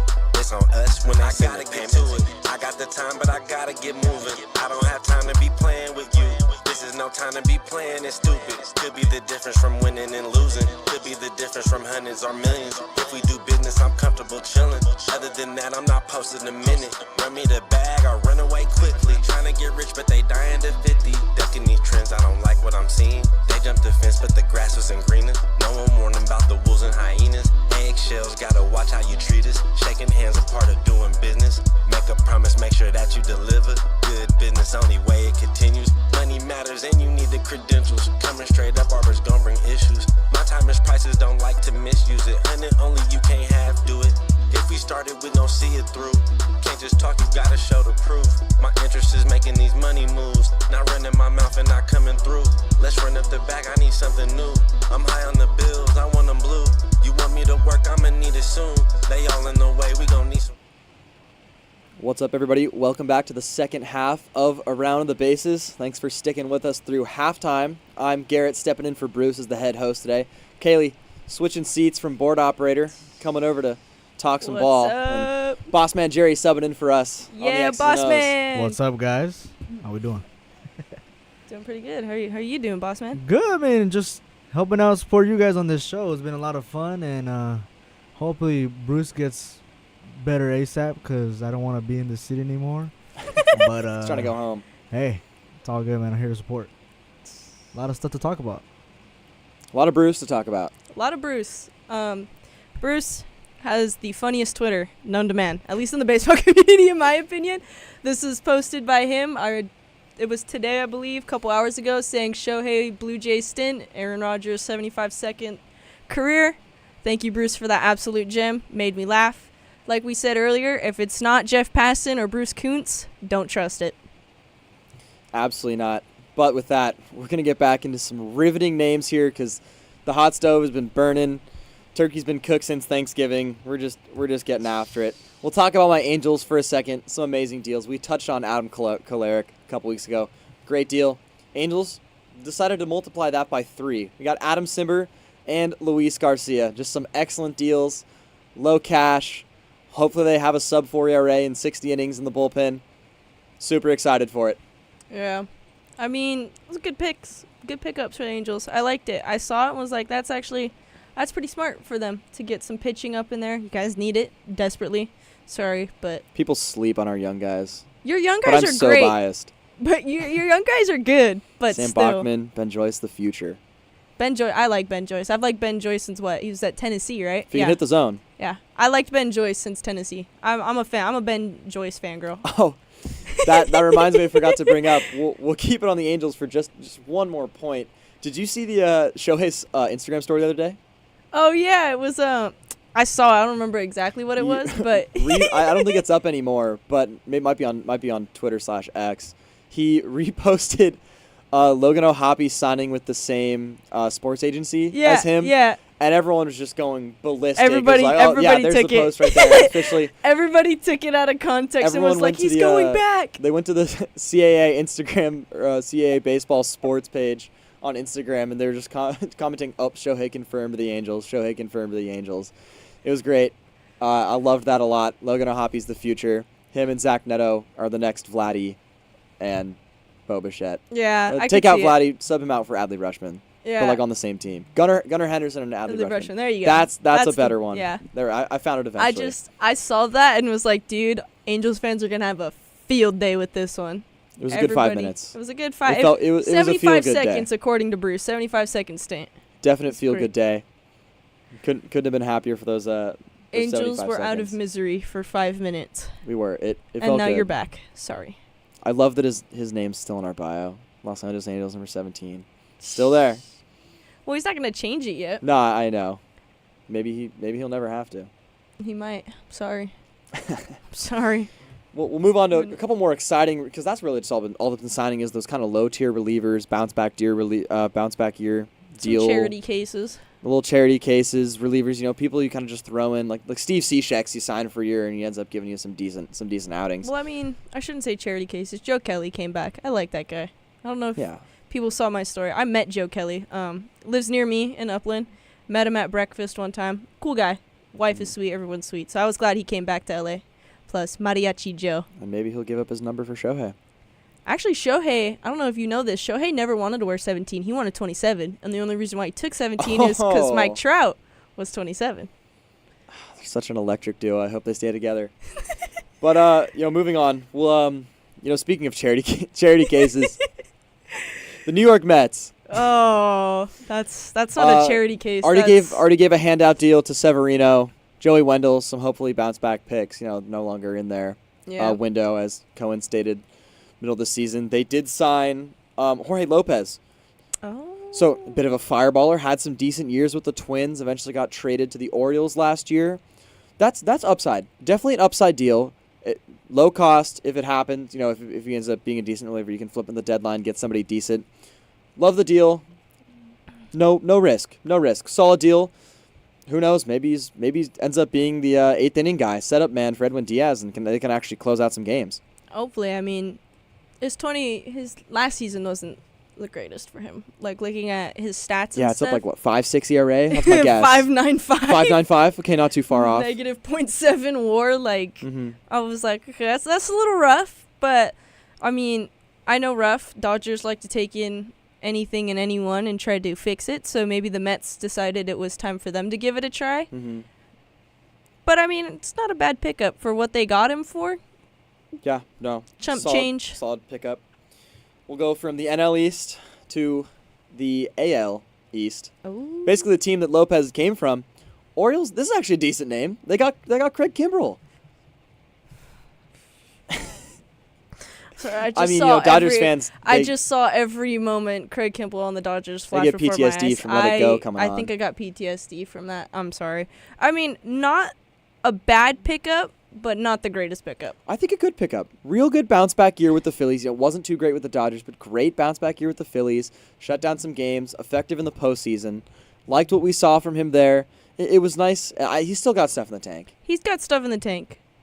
I mean, he had an average ERA, pretty decent for one of his down years, about a 3.3 ERA. Nothing too crazy. I think the interesting question here is he going to be the closer? Now, you have Yennier Cano. Yeah. Felix Bautista is on the injured list with a torn UCL. Yep. Don't think he'll be back. Nope.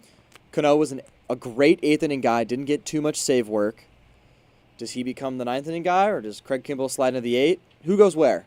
I think they're going to stick with their guy first. They're going to stick him in the 9 hole, give him the full closer position. They'll slide Kimbrell in the 8th, give him a little test run. Because let's say he does blow it, they get that 9 guy who they know can shut it down. That's my issue with Craig Kimbrell and with Dave Roberts is Roberts would put him in situations where it was too close and he'd blow it right at the end of the game and you couldn't do anything to get it back. I feel like with them, if you throw them in the 8 hole, you give yourself at least one more pitcher, maybe even the 7 hole just to be safe.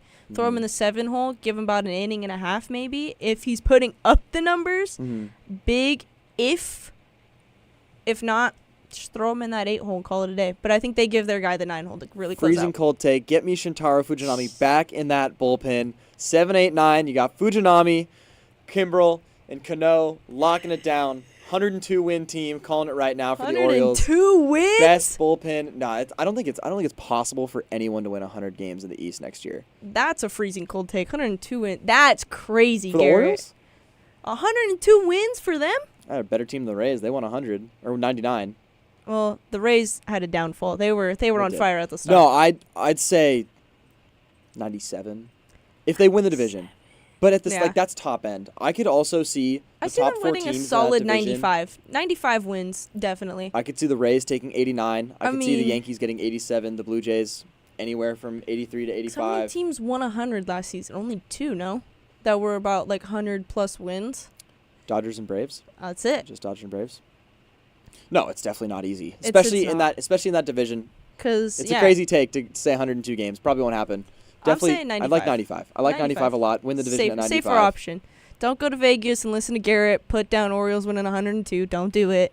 Go You're put gonna a lose lot of your money on house. Ohtani back to the Angels right now. Don't do that either. You're going to lose your house, your car, your mortgage, your 401k, whatever. You're going to lose it all. Don't do it.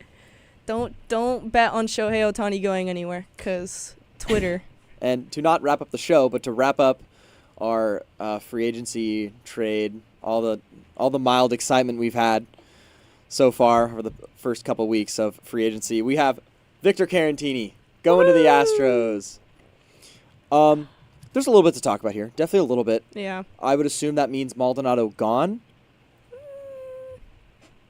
So Diaz is a decent bat.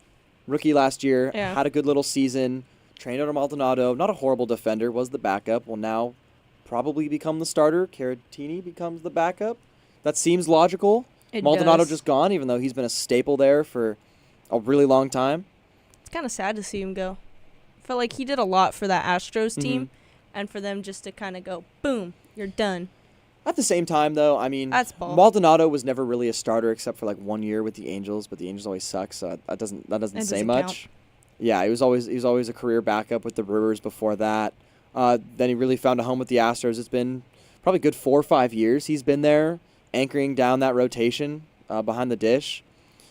So we'll see what eventual moves happen there, but a great career for Maldonado regardless. Got some championships. I like that Carantini pickup, though. That was a good pickup for them, especially if Maldonado's gone. Diaz is their starter. Carantini as a backup. It's not a bad backup, honestly. Now let's move to people who haven't signed real quick. Womp I just want to womp. know where you think Kershaw's going. Kershaw, he's going to go back to the Dodgers. I mean, Wholeheartedly believe that? wholeheartedly. I love Kershaw. Don't get me wrong. The postseason comes around, I turn off the TV because he's pitching. Especially after last season and the season before that and the season before that. About pretty much every season except 2017 before. But I think they bring him back. They give him the discount. He takes a discount, whatever. I mean, dude hasn't played anywhere but LA, and I doubt that's going to change this offseason. I'll give you one more name, and there's also going to be a segue into our final segment that we'll have just after we talk about this guy. I'm going to keep it with the Dodgers, or former Dodger. Where do you think Justin Turner's going to go? Love to hear your thoughts on that. Turner. Because he can't really go to the Dodgers because if they No. want Shohei, who's going to bat in the DH spot? No, I don't. We wouldn't. To be honest, I love Justin Turner. That's more of a nostalgic pickup. Everybody on Twitter, Dodger fans, I need you to pull it together. We're not picking up Cody Bellinger. We're not picking up Justin Turner. Those are nostalgia picks, and that's what ultimately kills a team. Is you pick for the nostalgia. Kershaw's a little different. He is the face of our franchise essentially. So that's also kind of like a nostalgic pick, but again, he's never played anywhere else. He was like drafted through the farm system.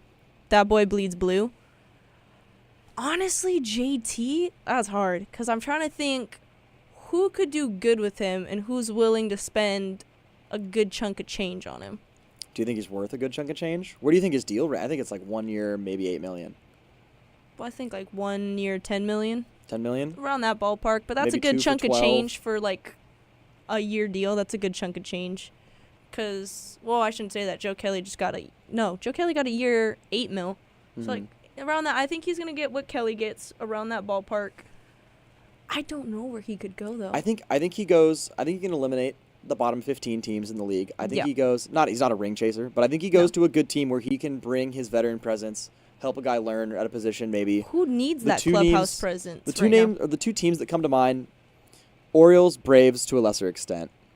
I don't think he's going for the Braves, because that would be ring chasing essentially, and That- he's not gonna that would have. be.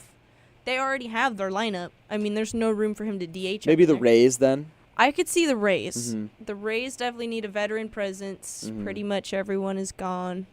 A lot of young guys on that team. He could play a little first, play a little third, DH. Get some DH. I think, you know what? I'd like to say hopefully he goes to the Rays and they give him a good shot. But, because I know he wants to still play competitively. So that AL East, is a great spot to play competitively. Great place to be. They are a small market team. They'll pay him that 1 year, $10 mil deal. And you know what? I think the Rays. Now you bring it up. I did like that you brought up Cody Bellinger because I think he's actually a better name for this at the end. You can keep it up, Jerry. But hit me with your Cody B thoughts. Cody B. I want him to see him back in Chicago. I felt like he did really well out there. I feel they treated him well. That was my biggest concern. That was my Bellinger. Miss that guy. But I feel like he really took off, had his bounce back year out there. They gave him the opportunity. I'd really like him to see him stay in Chicago, especially with that Dansby pickup and everything. I'd like to see him stay out there. I wholeheartedly agree. I see him as a Cub. I think He's it's a a little lot. I think that Cubby team's now. a lot of fun, especially the little bit of success. Barely missed the playoffs at the end. Add a couple pieces here and there. Could be really, really fun team. I'm all in on the Cubs. He's a Cubby. I'll leave it there. With that, we will go to the MLB pickle to round out today's show as we hit 3:45. I think Cody B. I was gonna go JT, but I was we gotta like, go ooh, Cody Bellinger. he might be a little too old. You know, we're definitely trying to get this quick. Not trying to take 30 minutes on it. Yeah. So we'll go with Cody Bellinger as our first pick. There we go. Oh? Does he not exist? Ooh, maybe he doesn't count because he's not Because on he's a on team. a team. Wait, try look up Shohei Ohtani. Yeah, type in Shohei. That's interesting. Wow, that is wow. I have not played pickle in a while. That is really That's interesting. crazy. Okay, so we're not playing with free agents then. That's not That fun. sucks. Well, I guess let's just You pick the next one. I pick Cody. Okay. Let's go with Adley Rutschman. I like it. Getting the catcher spot out of the way. Get that out of the way. You get the age. Yeah, age is in a good spot. Switch hitter. Ooh. Okay, well that doesn't do much. I'm gonna be Okay, honest he's with probably going to be a little bit older. He's in the AL. Definitely not a catcher. He's probably a righty. Okay. AL righties a little older. Could be a lefty righty, but I think he's gonna be a righty. It's gonna be a righty. A little older, thinking about 29, maybe 30 years old, maybe 31. AL? Damn. I'm not good with ages. He's not in the AL East, So it sleeves. but I believe, if I remember correctly, he can be in the NL East or the American League. No, I thought. Let me look up the rules. Hold on. Hang on, guys. Doing a rule check. Because I'm pretty sure whenever that pops up, it means. And I lost the rules. There we go. Okay. So goal dashed on the in division. Oh, yeah, you're right. League or division. Okay. Yeah, I believe he could be in the NL East or he's in the AL West, AL Central. So we're thinking I'm thinking 29 to 31 here. That's my age range. That's what I've got. I'd Should we probably like to try? go a shortstop or a starting pitcher, maybe an outfielder with my next guess. Should we try the NL East first? Here's the thing. Where do you want to go? You got 2 leagues. You'd lock it in for sure if he's in the AL, if you pick one of the other 2 leagues. Jeez. Or you go 1 on the NL. Bit of a conundrum. Okay, we got to see if it locks in the AL first. That would be the smart thing to do. Eliminate, because if he's not in the AL, he's not in the AL. I'm not going to lie. Like a Taylor Ward or a Mike Trout's kind of speaking to me. Ooh. It's not the Angel bias. I don't know. That 29 to 31 righty USA player, it's kind of speaking to me. Hit him with Tyler Ward. Let's not hit Mike Taylor Trout. Ward. I Taylor like Ward. Taylor Taylor Ward Ward. more. T-A-Y, yeah. There you go. He's 29. I like that pick a lot. Let's go with that. Hit him with that. Oh, AL West, righty USA. Okay. Now that's So really we got the interesting. West. So he can't be 23, 24, 25, Do we hit him 26 or with? 27, Do we? 28, 29, 30, 31. He's either super young or 31 or older. Should we hit it with Mike Trout now, just for funsies? I think Trout's still in that age range. He's not in Is the he? Angels. He's not in the Angels. It's an AL West player. It's Oh, one of, that's one right. of 4 teams. Okay. So that leaves He's gonna be the Mariners, a Mariner. Astros. Why am I blanking? We've been out of the game for a while. We've been too focused on these free agents, and we only talk about the same 3 teams. God, why am I blanking? I don't like this. Astros and Rangers. That's okay. Should we hit him with the? And the A's. Oh, There's no the way. A's don't count. The A's don't count. There's no way he's on the A's. If it's on the A's, we're shutting. Can't be this Brent down. Rooker because Brent Rooker's a lefty. Righties.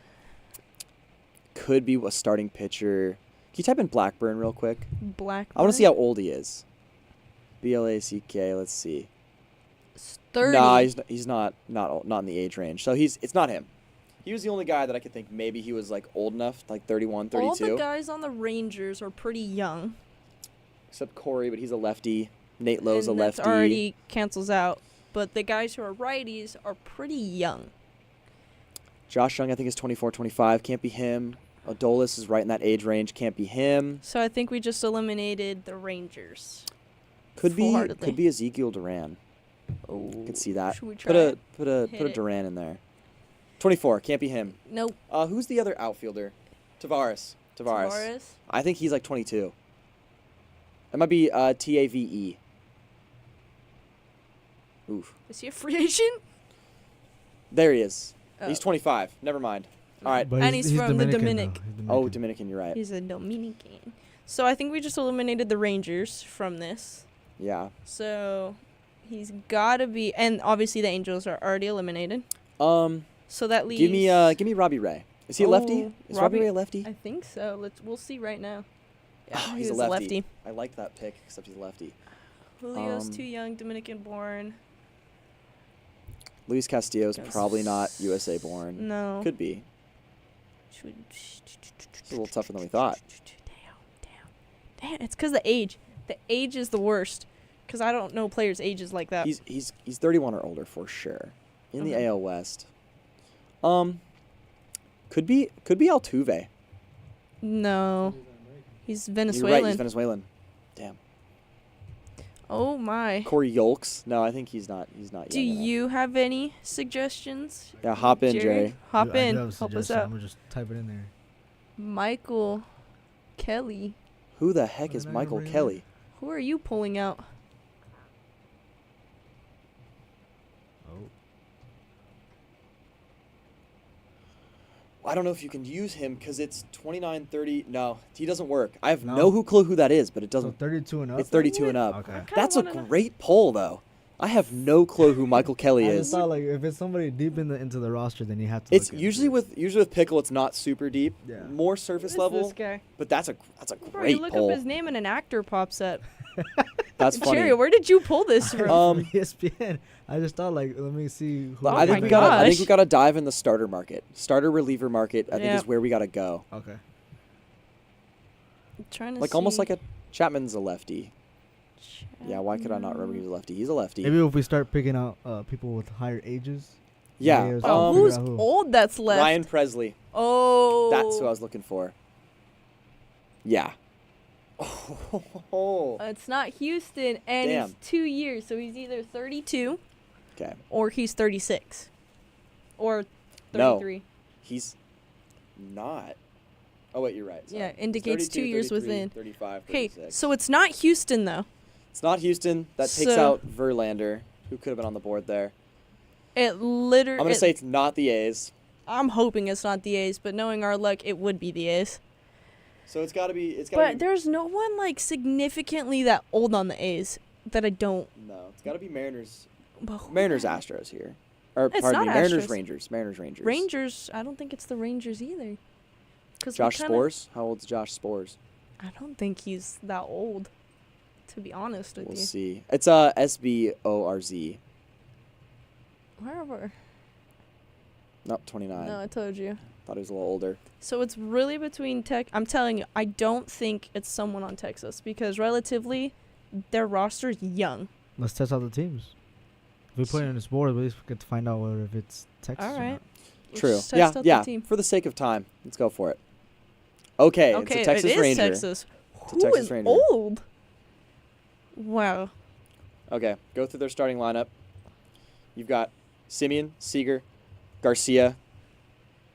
But they're not within age range. No, I know. Heim. I'm just going through the 1 through 9 in the batting order. Young, Low at No. first. Duran, Tavares. You've got like Heim and Garver. It can't be Garver because Garver's a catcher, and we had Adley earlier. We've tried. We haven't tried a starting pitcher, have we? Let's go with their starters. Oh, is he 36? If it's Scherzer, I'm gonna be a little upset if we're he's quitting. Scherzer. No, he's 39. Can't be Scherzer. It can't. Are you sure? Yeah, Because he can't it's be 2 Scherzer. years It's- in the age yeah. range. Okay, starting rotation. Oh, it could totally be, why am I Jordan Montgomery? But he's a free agent. Montgomery's a free agent and He's a lefty. young. What's his name? The postseason guy. He's Wait, so good in the oh. postseason. Starts with Eovaldi. Could be Eovaldi. No. 33. Could be Eovaldi. Oh, Yeah, it's it is Eovaldi. Eovaldi.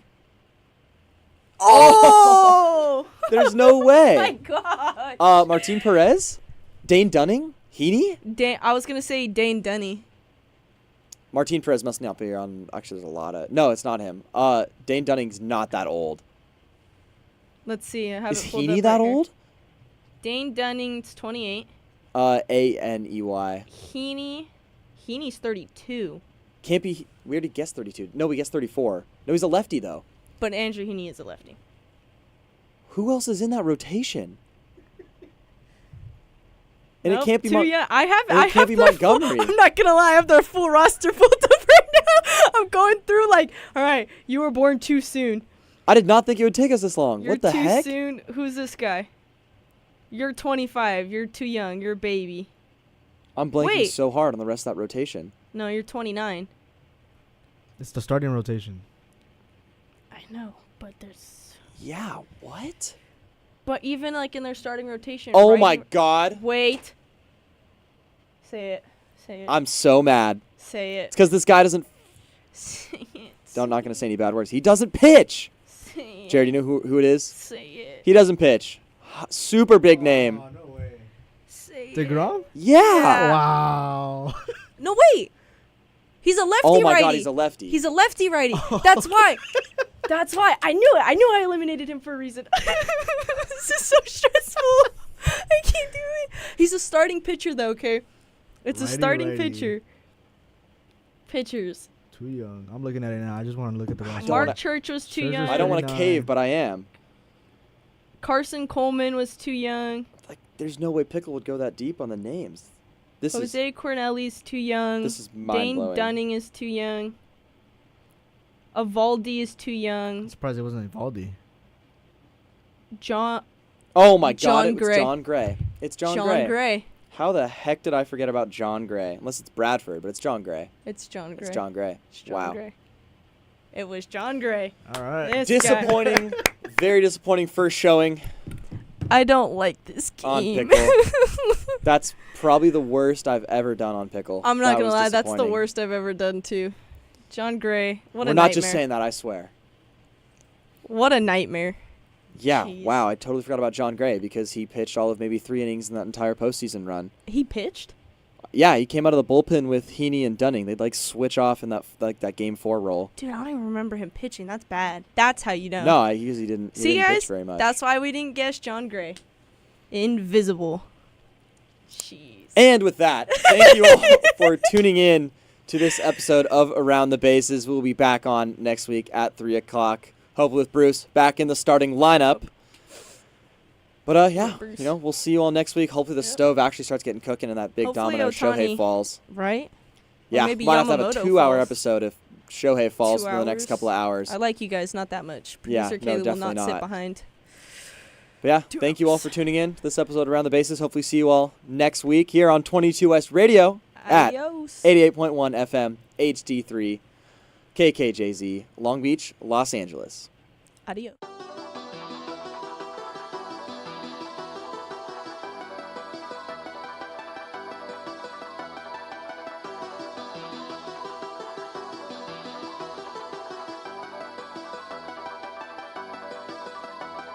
I gotta get to it. I got the time, but I gotta get moving. I don't have time to be playing with you. This is no time to be playing it stupid. Could be the difference from winning and losing. Could be the difference from hundreds or millions. If we do